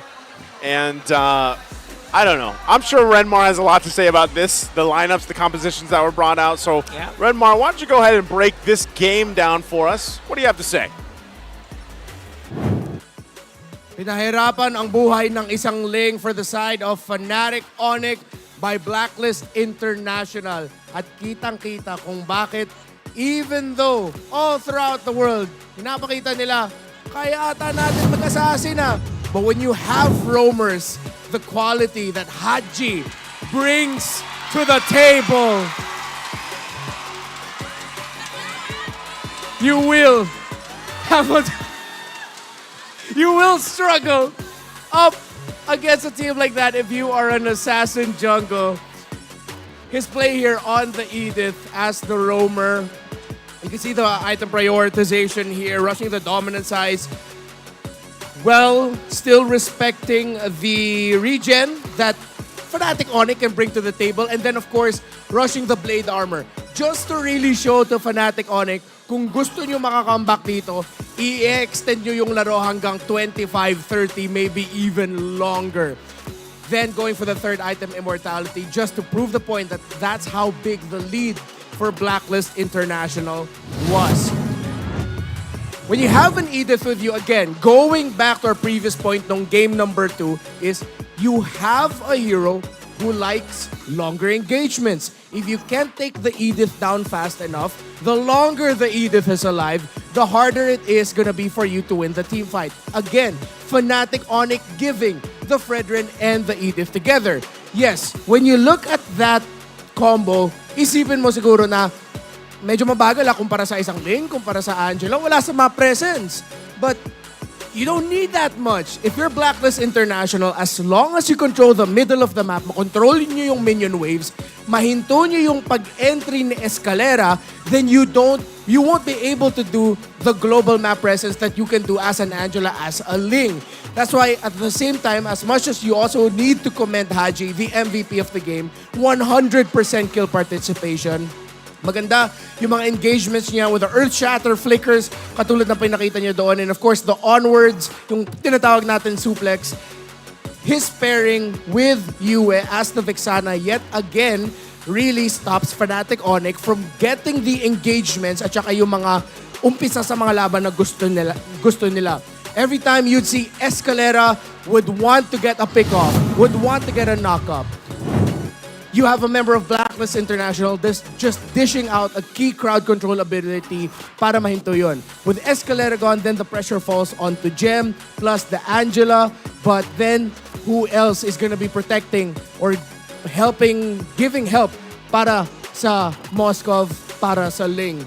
One purple buff lang ang nakuha dito ng Fnatic ONIC. That's the first one.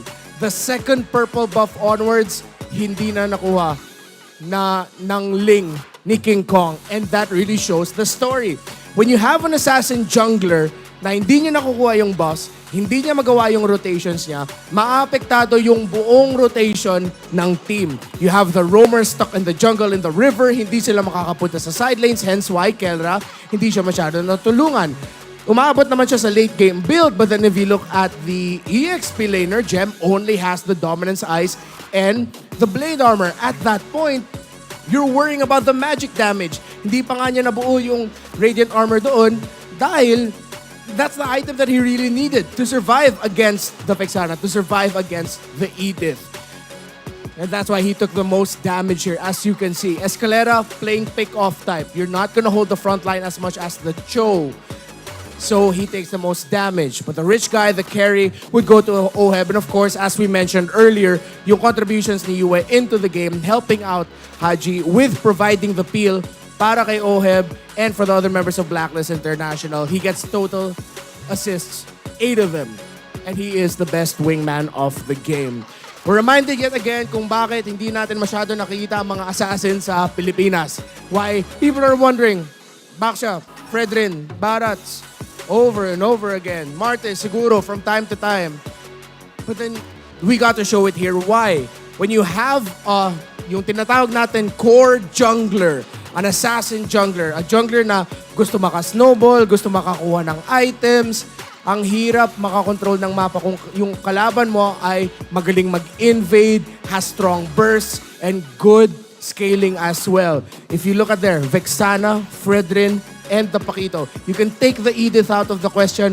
Those 3 heroes, you can imagine it as, grabe, mapapahirapan nila yung buhay ng isang Ling. The Fredrin can invade, frontline, get vision, the burst of the Vexana, and the crowd control as well. And of course, the rotational speed ng isang Paquito. Makaka-clear ng minion waves, tapos makaka-ikot and join the invade. King Kong was just pressured here. Fnatic ONIC was just pressured by Blacklist International. And now, we reached this point. 1 game win away, and Blacklist International officially survives the play-ins round, and they will have eliminated ONIC, Fnatic ONIC, and Minana Evos. But it's not done just yet. Fnatic ONIC have been hungry to make it past the first round. These players in this organization have been hungry to make it past the first round of the playoffs, or their first round of the playoffs. It's been a curse for a lot of them. We saw in game number 1 just how hell-bent Fnatic ONIC are in making sure that they make it past this round. And if they have any aces up their sleeves, if they have any more unique strategies, the strategies that Fnatic ONIC have been popular for, it's time to bring it out. Will Fnatic ONIC force game number 5, or will Blacklist International send them home? Casters, paso. Redmar, that's a great question. Because I can't wait to find out either. And now, as we kind of get us situated here, guys, it has been a longer night here for playoffs day number 1, but I wouldn't have it any other way. And I'm saying that hoping, I'm going to test the waters here for game 5. Mall's closed, bro. Okay, here's the thing. If we want to see game 5, Fnatic ONIC PH have to do 2 things. Not what they did last time. Well, that's 3 things now. Do not do what you just did in game 3. Yes. Yeah. Number 2 is, again, upset the trend of the meta. They have to win off of red because most likely, once we see sides confirmed, I feel like black is going to go blue, right? Yes. And I'll tell you about that last thing after this. After this, and that is MPL-PH's live stream viewer awards are now available. Come and watch the MPL matches on TikTok to join the Goodie Bag Lottery, as we've had going all day long for you guys. How do they join, Rockhart? Open your TikTok app. Go There to the it is. MPL Philippines TikTok channel at MPL-PH_official. And then you'll see your faces because we're a live stream. And then you click on top left corner, get that goodie bag. It's that simple. It's that simple. Man, that is the lowest octave I've ever heard Rockhart go. I tried. Yeah, I can't. Maybe I'll try that some more. He's going to practice tonight. Go ahead and practice that. I'm going to practice having like really, really low voice here. Is this better? I don't know, dude. Don't ask us. You know, you're comfortable with. I feel like anyway. As long as you're happy, that's what matters. That's what I want. Exactly. I want you to be happy. And so I want to go back to your point, Yes. Leo, so that you are happy. Yeah. Finish your point. You were saying, what does Fnatic ONIC Philippines have to do to not get capped out here? Right. 3 things. Number 1, don't do what you did in game 3. Number 2 is upset the trend of the meta. You have to win off of red because most likely Blacklist will be blue. Once again, check out the draft from game 3. And last but not least is, this is just in my humble opinion. Yeah. I am just but a servant for the broadcast of the English stream for MLBB esports. What? Fnatic ONIC PH has to be lactose intolerant. Avoid the cheese, y'all. Avoid the cheese. Do you think that this game 3 draft was cheesy? I mean, bit. we don't often see What kind of cheese was this? We don't. I don't know. That's the thing. I don't understand what kind of cheese this is. I know what it is. What is it? It's if there's Swiss cheese, this is a Miss cheese. All right, I'll allow this. Thank you. 2.5 out of 5. 2.5 out of 5. I've given so much less. But I'll give for a more. 0.5 because it's kind of late in the night. Yeah. We'll do that. So here's the thing. Again, I this comes from the sweetest of places, and Okay. I'm sure this works in scrims. Yep. But not against Blacklist. That's in the heat of things. Not against a fully figured out momentum-based meta solve Blacks International. 100%. I think that's a great thing because you guys also brought this up in the game, and maybe some of our viewers out there can share some of their thoughts. Why is Ling not working here in MPL Philippines? There's a ling and there's a ding ding. I'm hearing. Yeah, I somewhere. heard something too. Yeah, There's I so did many too. things. So many things. There's so many things that Blacklist did that made the Ling experience all the more worse for ONIC, for Fnatic ONIC PH. And I think number 1 is they gave a false sense of safety to Super Friends. Yeah. And they put him on a hero that is, again, not Super Friends E. Not super. Not Super Frenzy, yeah. The Angela. Yeah. Right. It's the exact same case when we were talking about X-Borg on Edward. Exactly. Angela on Super Friends. It's not Super Frenzy. Like, he didn't get to number 1 kill participation on an Angela. I mean, he probably played it like once Maybe or twice. once, yes. But 3 times max. When we talked about before where, like, Edward needs these type of heroes, like, that's also Super Friends. Yeah. That impact. The problem with the Angela is because she's either here or not at all. She's either off in the long lane defending or making moves, putting vision up, or, again, in the Hearthguard. And that's not how you get full participation. Poppy, poppy, boo. Poppy, poppy, boo. Yep. I'm going low, you're going high, bro. I'm a real girl. Does she say that? Does she say that? I don't know. What movie is that from? No, that's Angela's That's line. Angela. That's well, you know what? Team First Blood ranking. Let's take a look at that. Pinocchio 2. Let's get away from. Let's get away from Okay, that. there it is. Fnatic. FNOP. FNOP. Yep. 72%. Sorry. You are unhinged. Rockhard, you are I gotta get unhinged. used to that. FNOP. Yeah, no, it's Fnatic ONIC PH. ONIC PH. Fnatic ONIC PH. Yeah, they're super aggressive. We didn't see that in the last 2 games when they lost against Blacklist International. Like, okay, I would say that with the lineup they had, cheese or not, they could have been a team that gets Team First Blood, but when you get smashed before the first turtle, that's right. It's not going to happen. So again, partly is because also the way that they played. Yeah. So I guess something tells me they need to pick up the pace. Like, the problem with a Ling and Angela, if that or not, but just a Ling in general, is if you get shut down early, it's almost like you're done. It almost feels like that. Like, if you get shut down early, objectives secured, you're probably never going to see your purple buff again. There's very little re-engage. Yes. And you can see that right here. Blacklist is going to pick the blue side. Confirmed. Confirmed. Confirmed. Okay, we're talking so much about ONIC. Maybe let's have a look and see on this from perspective of Blacklist, right? Maybe it was hard for ONIC. It's very pick-off lineup, right? With a show. It was hard to actually do the lineup's win condition if Blacklist just stuck together three members at a time. Which they did. And yes, exactly. And there's also like a really scary Edith that can kind of counter you 1v2. I feel like you take the Edith, man. Like, I don't know. For Fnatic, like, or ban it out. Like, Haji has played it how many times tonight? I think the Edith is great on Escalera. Like, that's an Escalera hero. Oh, he can take it. He loves going for the flanks. He loves these big CC heroes. Do it. And maybe take UA's Vexana. I don't know. The guy has played it multiple times as well. He's 11-9, but the way he utilizes this hero, the Vexana, a lot of the timing when I was talking about the timing, the layering of ultimates, the CC available to Blacklist International is what's working in their favor right now. He's got a 60% win rate on it, but man, I don't know. I would almost be like, okay, you either take, in my head, it's like you either take the Fredrin, the Edith, or the Vexana, or you ban some of those out. Like, that needs to happen here for Fnatic ONIC PH to kind of deal with this and hopefully get themselves to a Game 5. And it's doable because when you're red, you let the blue side play the first pick gambit. And then you get those 2. The 2 picks will allow for you to actually kind of like tunnel into what's allowed come the adjusted picks. This is almost what I would like to see. Maybe they give up Fredrin, Sensui. They take Akai Edith. Or maybe like Akai Vexana. You know what? Something tells me Edith anything. Because Edith anything. Yeah, because the Akai is something that when the Fredrin gets picked on the other side, you're fine. Like, you don't have to think about the Akai. Well, so don't rush it. Let's see exactly how Fnatic ONIC PH wants to adjust after what happened in the previous game. You can already see the bans out, though. Grok, Lu Yi, Angela, this time taken out by Blacklist International. And the last ban from Fnatic ONIC PH. They're already taken out. Yep. Arlot's still out there. You think that Arlot's going to be picked up here? I would love to see it. Traded, of course. What's that last ban? All right, they take out Fredrin. You should. So Arlot's open. Allow the either Arlot or Vexana. Arlot, give it to Edward. But yeah, it's probably going to be a Haji hero. But it's an Eden!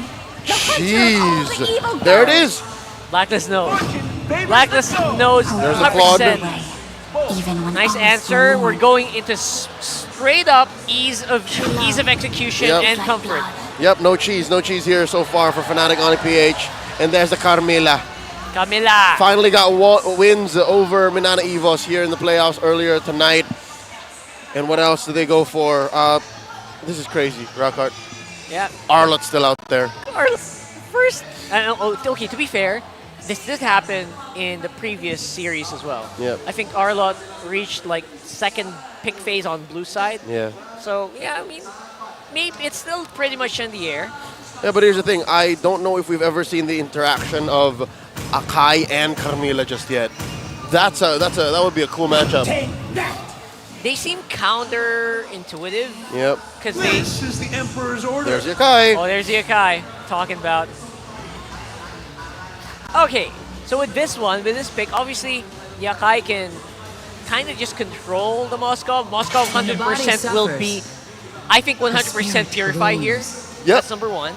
And number two, I wonder if there's still a possibility of, I don't know, what kind of mid lane possibilities we have here for Yue. Now that the Vexana's on the other side. Yeah, no, with this kind of situation, you don't want to put on Novarius because it deals an unreliable amount of damage. Like, it's not as bursty as you want on the Curse of Blood. Unless they need vision, which I think they still do. But from there, maybe I would consider a Valentina, since they are kind of dive at this point. No. Right? You have the Edith, and you have the Carmilla. Looking at it now, they both seem to be clamping down on XP laners. Is this Paquito? Are they going to ban a Paquito? Edward Heroes. Yeah, take out the Paquito For here. Edward Heroes.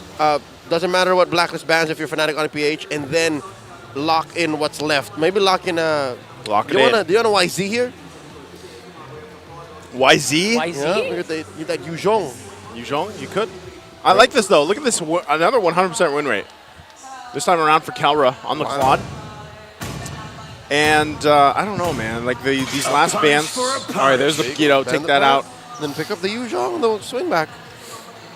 All right, so at the very least, Paquito, don't forget, guys, by the way, this Edith still very much possible to be swapped over, flexed over.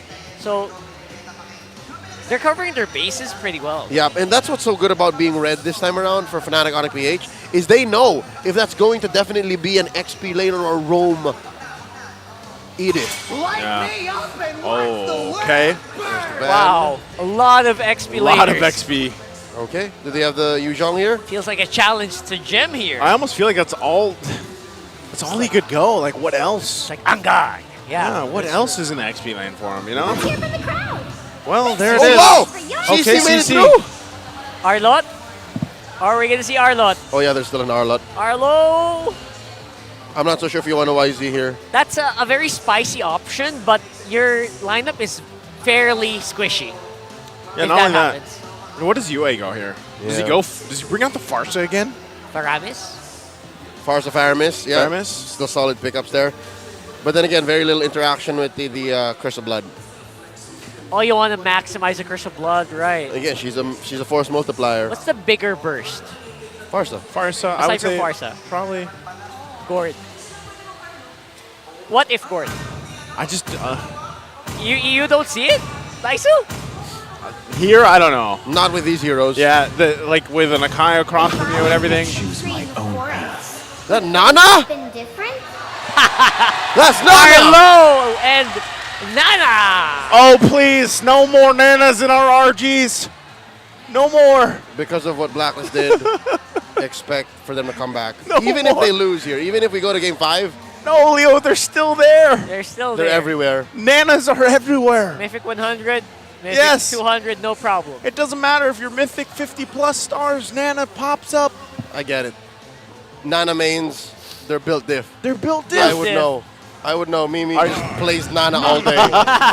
That's all she wants. Oh, here we go. Minotaur, last pick. This is a lot of, I feel like, durability and also a lot of damage potential from this lineup from Fnatic ONIC PH. And we're actually back to the fundamental approach. This is the right move. This is taking the cheese, putting back in the, Let it I was going to say the ferment. fridge. Yeah. And what do you pull out? In the Milk? cellar. Put it in the cellar. But cellar. Put it in Put it in the cellar? Cheese cellar. You pull out milk. You pull out the... Wait, no, that's still lactose. You pull out the water. Okay, there you go. You pull out the lemonade. Stay healthy, guys. Yeah. You put out Also, the you lemon guys- infused water. Lemon infused? Lemon infused. With refills. There you go. 20 pesos. Hey, you know what? That's what we're missing. We're missing the refill for the series. Don't talk about it. Everyone's going to know. However, we can't let them know the secret. Look at the lineup rating here. This makes sense. That's not a secret. This makes sense. Yep. Yeah. By the I- way, I drink like it. water, guys. Stay healthy. Stay I like it. Uh, All right, so this confirms the Edith on the roam, which again is very PH meta. Very. Very PH meta. You put the Edith on roam, and then you let your EXP flex. Oh, man. It's come down to possibly this. It's match point for Blacklist International.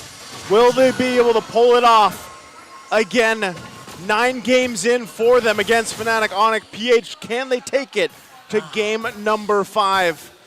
As we take a look, emblems are going to pop up. How they're looking. All right, looking at that Nana, it's a pure burst Nana. You have the lethal ignition and you have the rupture to help put it in there. Whoa, whoa, whoa. Oh, there you go. Flicker spent on Hodge. Okay, interesting. I think it begs to be said now, even before any action happens. Oh, wait. Just like I mentioned, previous series. Wow, that is a slow He wants punish. the flicker out. He's He got to wants get the it. flicker out. He's trying to save it for the very last moment. Cyclone Eye to safety. Escalera. Look at that finesse. Good pressure coming in from Sensui. All right, in before this all crumbles for Fnatic ONIC PH. Consider this, they were going for retribution. They were going for redemption. And now there's a chance for it all to go sideways and be a repeat. Man, this has been I feel like the preview of Gold Lane throughout the entire series where Kelra and Oheb just kind of battled out.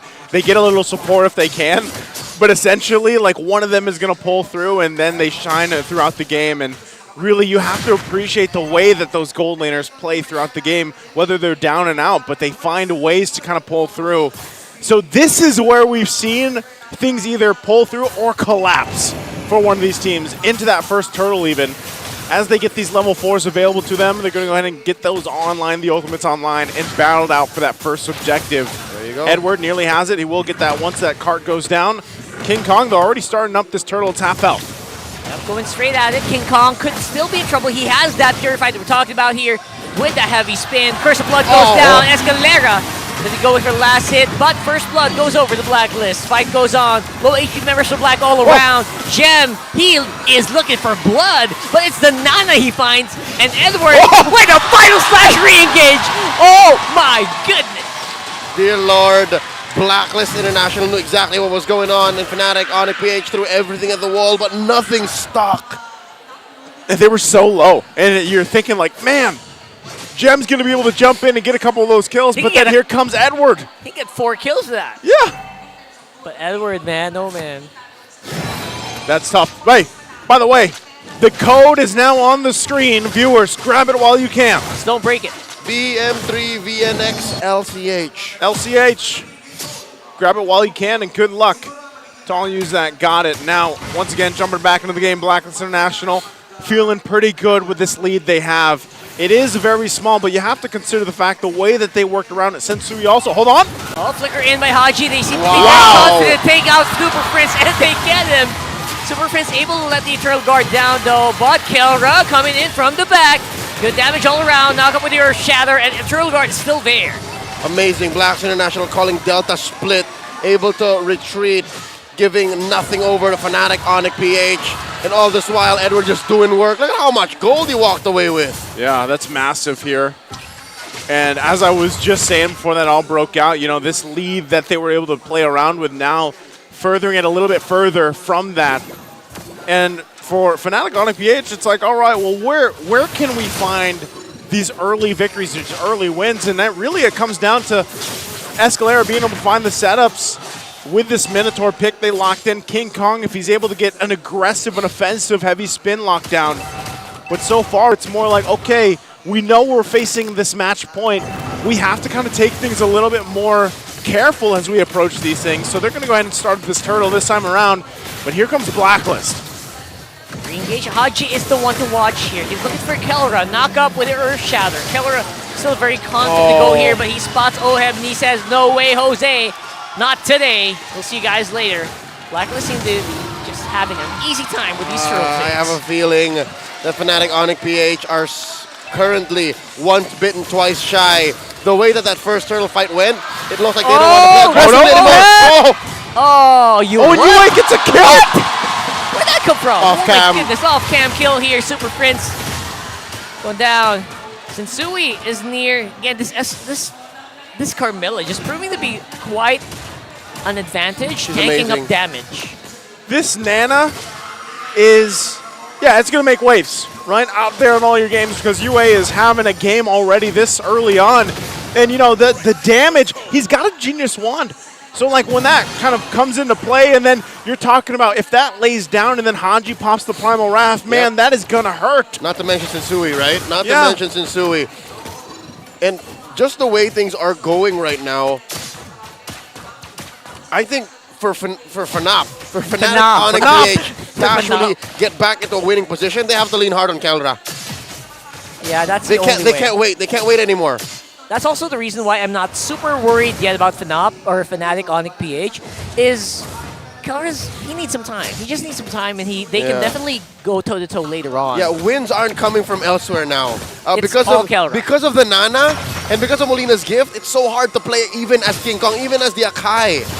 Yeah, this is tough because the way that they're playing in this round, and it's nice to see Sensui bringing out the Carmilla again because we got a preview of it, of course, from the regular season and everything. But this time around, so far tonight alone, he's found success on it and been able to play around this. And we've seen variations of the lineup built around the pick as well.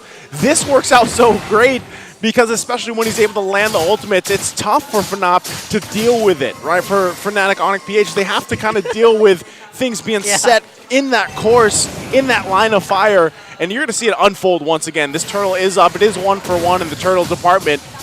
But how does Fnatic deal with this? Ugh. Edward jumps in, keeping Look King at Kong the at zone bay. here. Everyone is capable of just zoning. And look at that, Haji with the Flicker Earth Shatter. King Kong, he could have held that, but he's going to go down. The damage is real, unbelievably real here.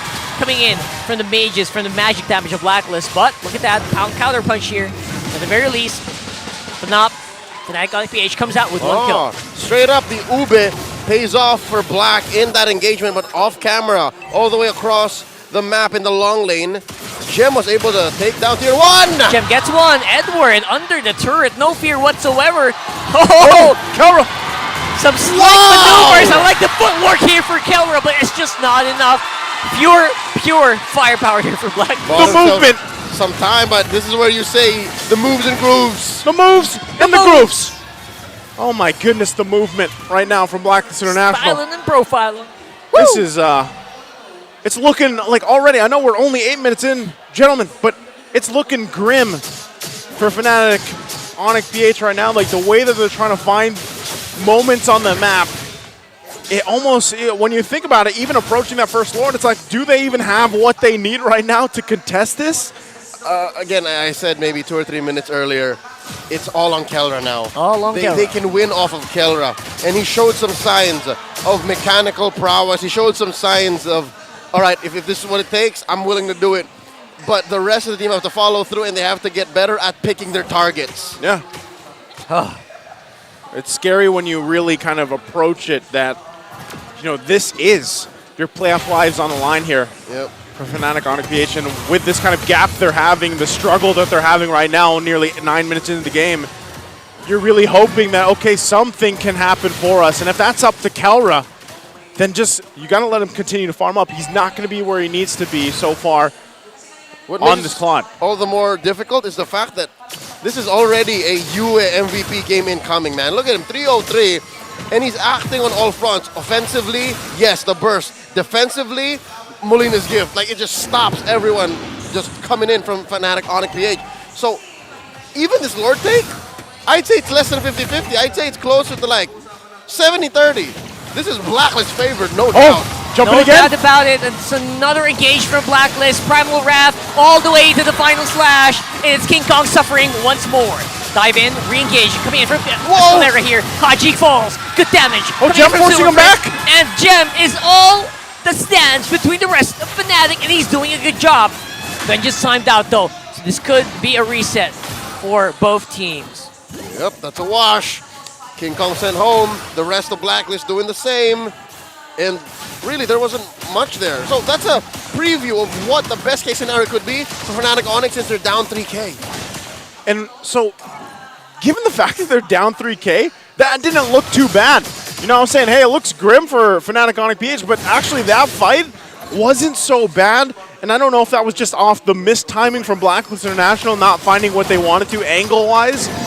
But it looks like that with this, even for the next, that Lord that is going to eventually be claimed here, Fnatic is able to fight back. I'll tell you one thing, Joseph. Even if it did look like it was quite ideal for Fnatic ONIC PH, it was very expensive. Look at how much they spent when it comes to battle spells and even ults that just came off cooldown just now, compared to Blacklist International, who spent very little, if nothing. Just the throw of the Earth Shatter, move a little bit, right? Yep.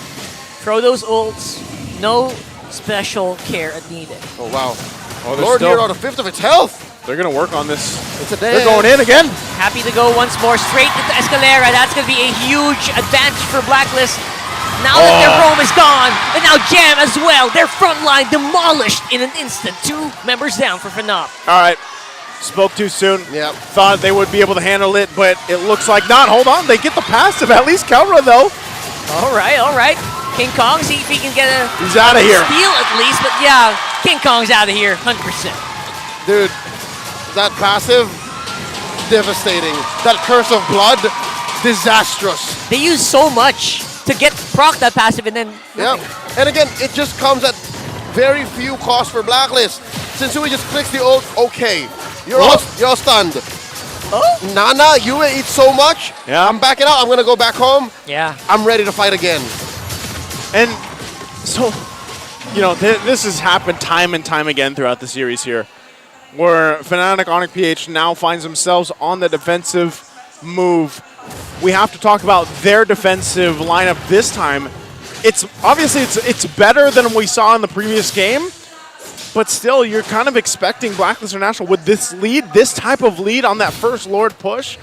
They might force a fight here that Fnatic ONIC PH might not be able to recover from. That's right. And really, when it's left to Kelra, like we talked about earlier, has he had enough time to build up? Joseph, Carl, time is not on Fnatic ONIC PH's side. I gotta tell you now, once Blacklist says we're pulling the trigger, we're fighting now, there's very little Fnatic ONIC PH can do to actually put up a threat. If anything, the best thing they can do is retreat. Yeah. It's a Hope for a tactical boo-boo. retreat. Hope for maybe a failed final slash they can capitalize on. See if that's going to happen here. Oh, You okay. see good damage coming in from Super Friends. You gotta never underestimate the Vexana. And again, the position is prime here to go for the take. It's Blacklist. Oh, that ult dropped down Now it's already. pinned out. Ult is dropped. See Curse that? of Blood activated. Everyone just retreating like Leo mentioned. That's all they're doing right now. And there's nothing they can do to stop their base, their inhib turret from falling. Blacklist happy enough to get that turret in the base and move on from it. Might still look for some damage on this mid turret. Almost for free, right? Almost for free. Oh, and now they're they're working gonna on get it. hit too. Oh, Edward, that's what I mentioned. The failed final slash. Current call activated by Gem. He locks in 2. Edward forced to fight. That's 2 down for Blacklist, but also 2 inhibitor turrets down for FNOP. All right. Fnatic ONIC PH struggling, but they're getting back in. That's a big swing. They take down Oheb. They shut down Edward. And from here, you can see that maybe there's a little bit of a second win for Fnatic ONIC PH. But it's less about the gold that they're getting. Again, this is a 5k gold lead, sure. But what the map looks like is what's more important. I'd say they're not out of the woods yet. And they need to win this next Lord. 30 seconds in. This is a huge, I guess I would say, momentum shift, at least even in morale for Fnatic ONIC PH. Because when they got those 2 kills, yeah, they lost the 2 base turrets, but at least they were able to get something, turn it into items, of course. Even as we look at this, Kelra's getting closer to where he needs to be. He does have some defense as well with the Wind of Nature. So yeah, if ever he gets collapsed on by Oheb, hell, even Edward. Edward's a threat right now for Kelra. I think the hardest part about Kelra's job, though, is avoiding the Molina Blitz. Avoiding the magic damage that's going to come through. That's right. Especially with Sensui, right? The Curse of Blood here. Yeah. In my book, you is still the MVP. He is. Yeah. He's eaten so much skills, forced so much from Fnatic ONIC PH, and threatened them so much with the Molino gift here. The gift of Molina. Easier said than done. Yep. That's actually so hard to dodge, The to be honest, GOM. speaking from experience. I think a lot of people can relate. Yes, right? It feels like it's so easy to dodge, but when you're there, it just happens. It just happens. You just die. Look anyway, look at Jem's positioning here. Position's great. Escalera on the back. Obviously waiting for Blacklist to make a move here. Oh, they're Aji going up in. front. He looked for the Earth Shatter. He hit someone. It's not the one they want. Aji will fall because of that. Sensui will still get the Oh, Lord but with can the they win red the fight? streak. But the fight might look really, really bad here for Fnatic ONIC. Or sorry, for Blacklist if they go for it. And they will retreat. Man, turning on Blacklist at this point is so expensive that they spent all of that just to get Haji, and they still have to concede the Lord. That's how tough it is to be Fnatic ONIC PH right now. But good news is at least they can be. Oh, wait! Edwards on the hunt. 1v2, 1v3. No fear whatsoever for Legend Zero. All right, they got to deal with this. Lord should be worked on pretty quickly. Curse of Blood's already going to be dropped, but they're going to whittle it down a little bit further. Eternal Guard going to be used as well. Edwards in the bad spot, man. He's getting crowd control locked here. Able to get out with the flicker, but that's a flicker used defensively for Blacklist. Yep, 2 big ticket flickers. One on Edward, one on Haji. You is just untouched, man. I mean, when you have that passive and you can really just kind of drop down. Oh, hold on. Fight gonna break out. Dropping down here. The gauntlet has been dropped. Edward will fall. Fnatic ONIC feels like they can take this. Gems up on front, but the damage can still come in from the weirdest places. Haji. Flow. Wow! Haji! Man, that mountain between Blacklist and Fnatic ONIC PH proved to be the difference maker. Again, same story as that last engagement that cost Fnatic ONIC PH those 2 inhibitors. Yeah. It's a big movement on the map for 2 key shutdowns. Edward and Haji go down again for free. And now, gold lead shrank. Again, for all of the Sonics watching, your team is holding out. 2,000 gold shaved away from that lead. Now 3K ahead. Blacks International, 17 minutes in. Man, and this is almost deja vu in a way. Blacklist International with a great lead. What they were able to work with. Got a couple of Lords. Get 2 turrets down in the base, but Fnatic ONIC PH still holding on. And like you mentioned earlier, Leo, a lot of this has to do with Kelra. As long as Kelra stays alive, he picked up the Malefic Roar just recently, and that will turn a tide in some of these fights. And that's where Blacklist International has to be careful as they approach this. If they're picked off, especially if it's that one ultimate that Escalera is able to set up with a Minoan Fury, could turn the tide of this game and take them to a game number 5 here. Yep, and I think key here is the fact that in that last engage, it was Kelra who came in. He synchronized the Minoan Fury with Escalera. So they have to time that well. They have to watch out for that. And looking at the head-to-head now, I think, yes, Edward can be more aggressive, but the re-engage is going to come off of Gem. He needs to use his ult very key to try and nullify what the Curse of Blood does. Yeah. Because that's some level of CC as well that FNOP have that can also help out after the Minoan Fury. All right. Lord evolving here. Spawning now. That's evolved, yeah. Into the Land of Dawn. Both gold laners also picking up their own Meteor Rose Golds here. RGM Rose Gold Meteors. They've got those available to them. King Kong going to spawn out Haji, pushing him out. And this could be the game changer here. This could be the game-changing Lord that both teams want. Both for different reasons, of course, to extend the series here for Fnatic ONIC PH. Blacklist International dominating the majority of the game and now struggling to keep things in their favor. Haji looks for Super Friends. Super Friends, good reaction time, gets out with the flicker. Oh, Escalera. Escalera is the one that they're looking for right now. The heal! In on the back. Oh my god. It's just so much damage coming from Kelra. They're going to have to back off though. Edward finds it as usual. Legend Zero able to find his target. And King Kong falls as well. That's all that Blacklist were looking for. And because of that, Blacklist International going to get lead on this Lord. Leave it to Edward.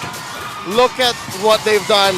They've spread out their opponents, and because of the lead that they have, they're able to pick them off with no retaliation at all. The Champions Arena, agents across the world know that the end is nigh. This is going to be very difficult to defend. Oh, can they hold on? There's still 2 bodies down. Oh, another beautiful engage from Legend Zero here. But there's a punchback. There's a punchback here happening somewhere. Super Friends, what's the clear going to look like? Fnatic ONIC PH are holding on for dear life. It is a rough roller coaster for them. And they're making sure they can clear. Super Friends just barely able to make the work. 4 versus 5 heroes, what they have to work on against Edward. Going to be pushed back a little bit, and now they have to deal with the Lord here. Here's the Lord. Escalera's 30 seconds out. It's a 4v5. Low HP members for all of the Blacklist members. But Sensui very happy to front here. Legend Zero has that mortality. Gems at the back. He's trying to lure away the Blacklist members, but it is no use. Blacklist International eliminate Fnatic ONIC PH!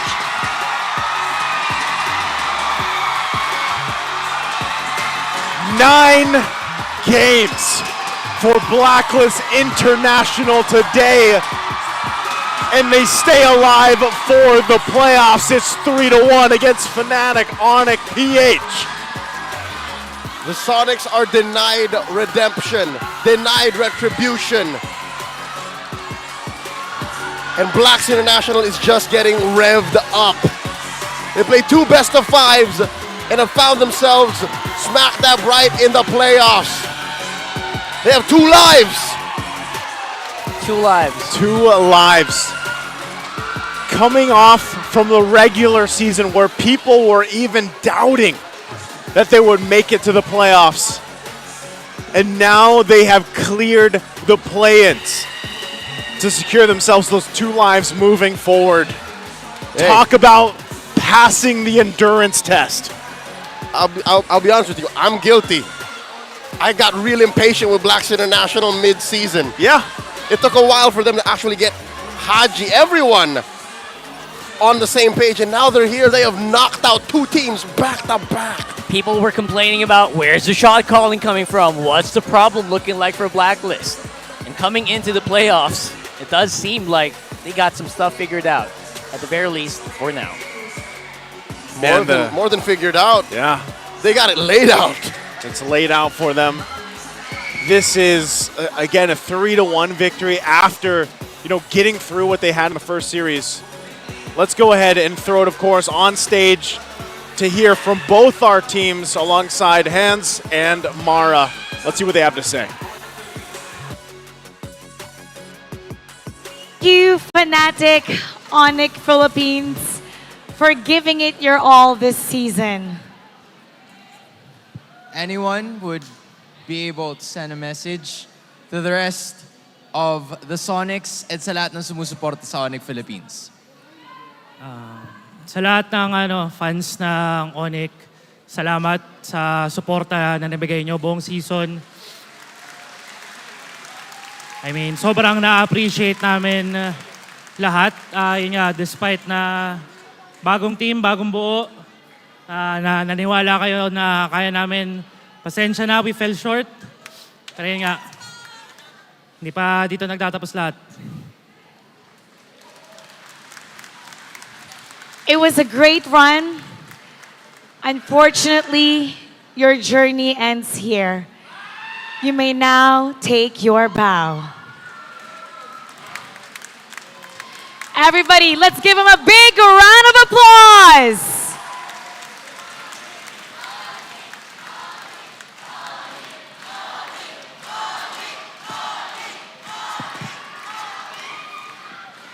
And now, the winner of our play-ins, defeating 2 teams today, Blacklist International.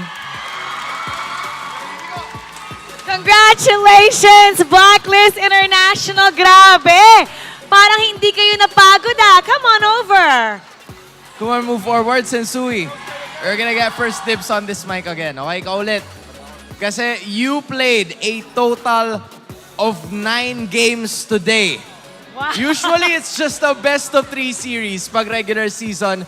What kept you motivated all throughout playing those 9 games and getting a playoff spot in the upper bracket? Siguro hindi po namin iniisip yung mga games na lalaroin namin. Hindi namin iniisip na sobrang dami ganun. One step at a time lang kami, saka lagi namin iniisip na na lagi lang game 1 kahit natatatalo kami. Siguro. 9 games, ang dami nun. Sobrang dami nun. Yue ko naman, what do you guys... Oh, yan na. Yan na ang mga Yue fans. Ano nang gagawin nyo? What are you guys gonna be doing after this? Are you gonna celebrate? What do you guys have planned after? Siguro magpapahinga muna tapos back to mag-prepare kami sa sa next match. Tapos swimming din. Swimming! Narinig ko kay Haji, swimming! Swimming tayo! Narinig ko naman kay Coach, matulog! Matulog daw sila. Swimming might be the option. Edward, this question is for you. Sa'yo muna! Okay, Edward. babalikan lang natin ng regular season. Noon nabanggit mo na ang gusto mo makalaban pagdating ng playoffs is yung Falcons AP Bren. Nabanggit ni Flap TZ from before na okay lang. Or actually, gusto rin nila kayong makalaban and you get the chance to do that tomorrow. Anong klaseng form ang makikita natin from Blacklist International going up against Falcons AP Bren tomorrow?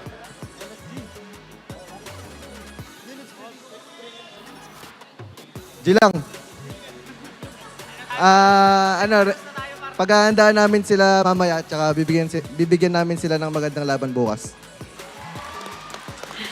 For sure, you guys want to eat something good tonight to celebrate your win. Congratulations. You may now take your bow and take your walk of victory. Blacklist International fought really hard today, surviving two formidable teams, and now they get to move on to the next round.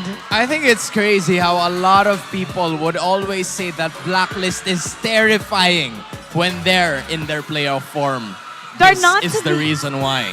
Exactly. We've seen why they should not be underestimated. There's something about when a team is under pressure and also in the playoffs na talagang nag-iiba yung kanilang anyo and you cannot predict how they will perform.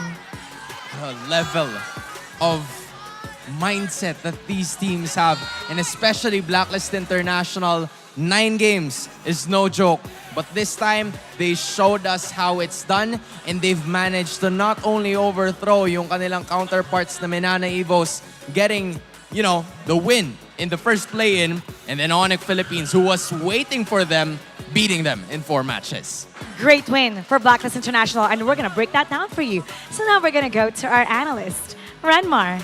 Pasok.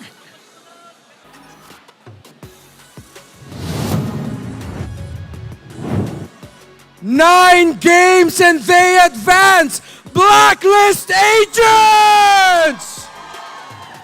Y'all know it. When I say Blacklist, you say break the code. Blacklist!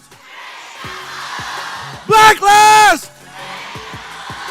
Director, show me the MVP! Where is it? MVP, please.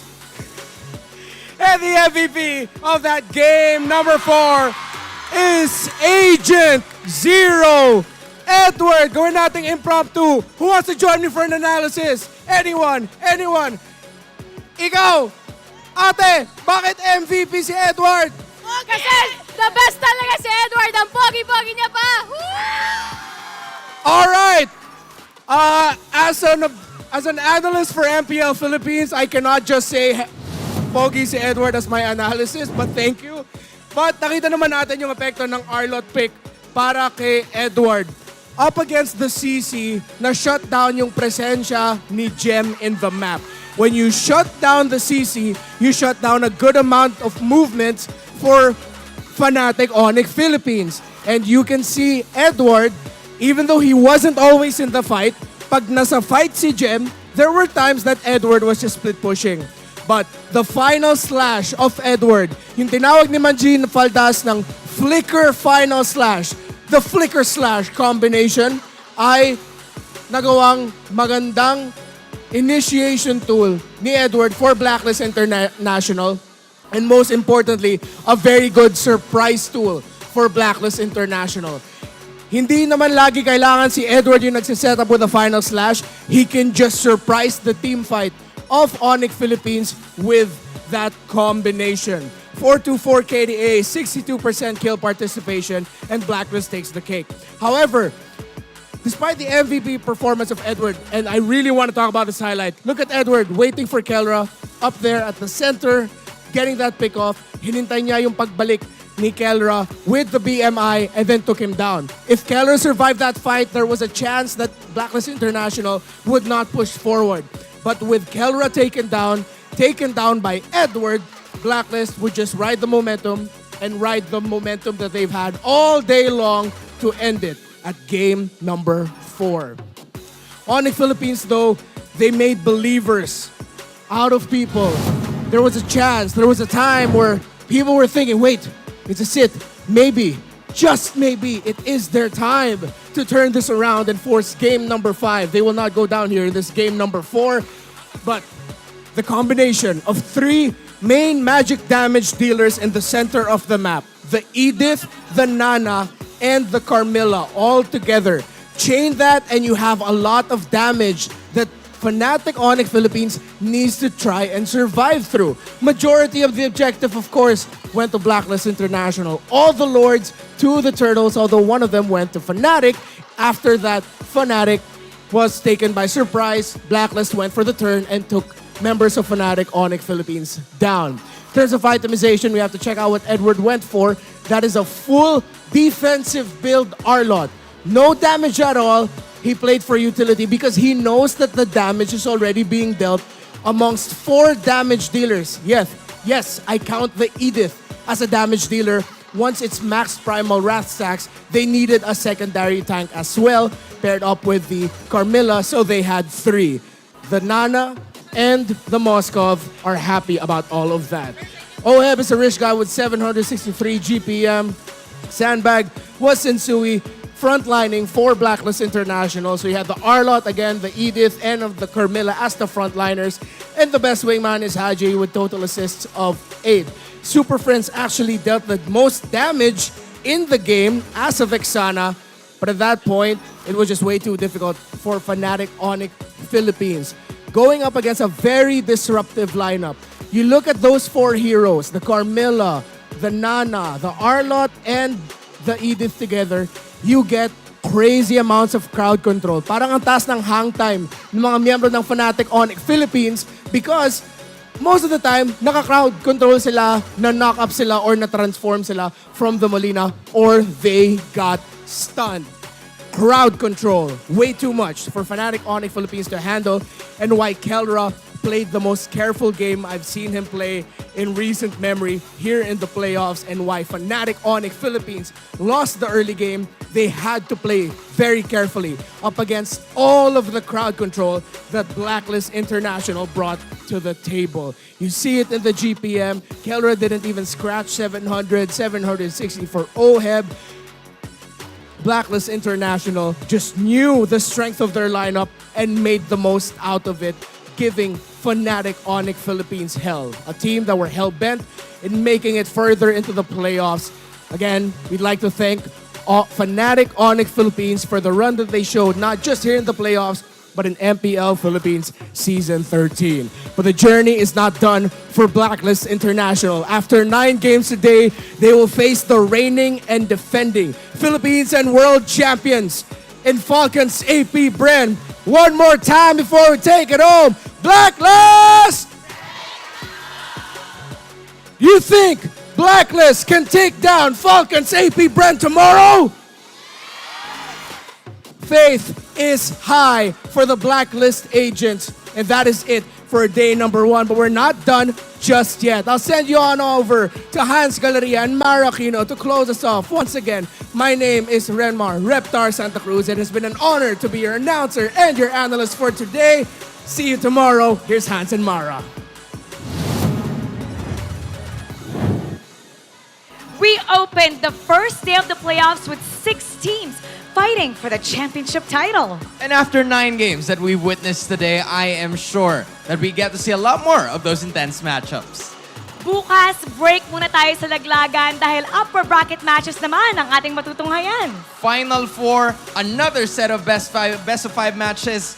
Ilang games kaya mapapanood natin bukas? Alam nyo, sama-sama natin yan alamin bukas. Kaya huwag kayong mawawala. Muli, ako po si Mara Aquino. My name is Hans Galeria. Nang nagpapaalalang, magkakaiba man ang ating pinagdadaanan, sama-sama pa rin tayo sa laban para sa tagumpay. Keep it good vibes, everybody. And see you tomorrow.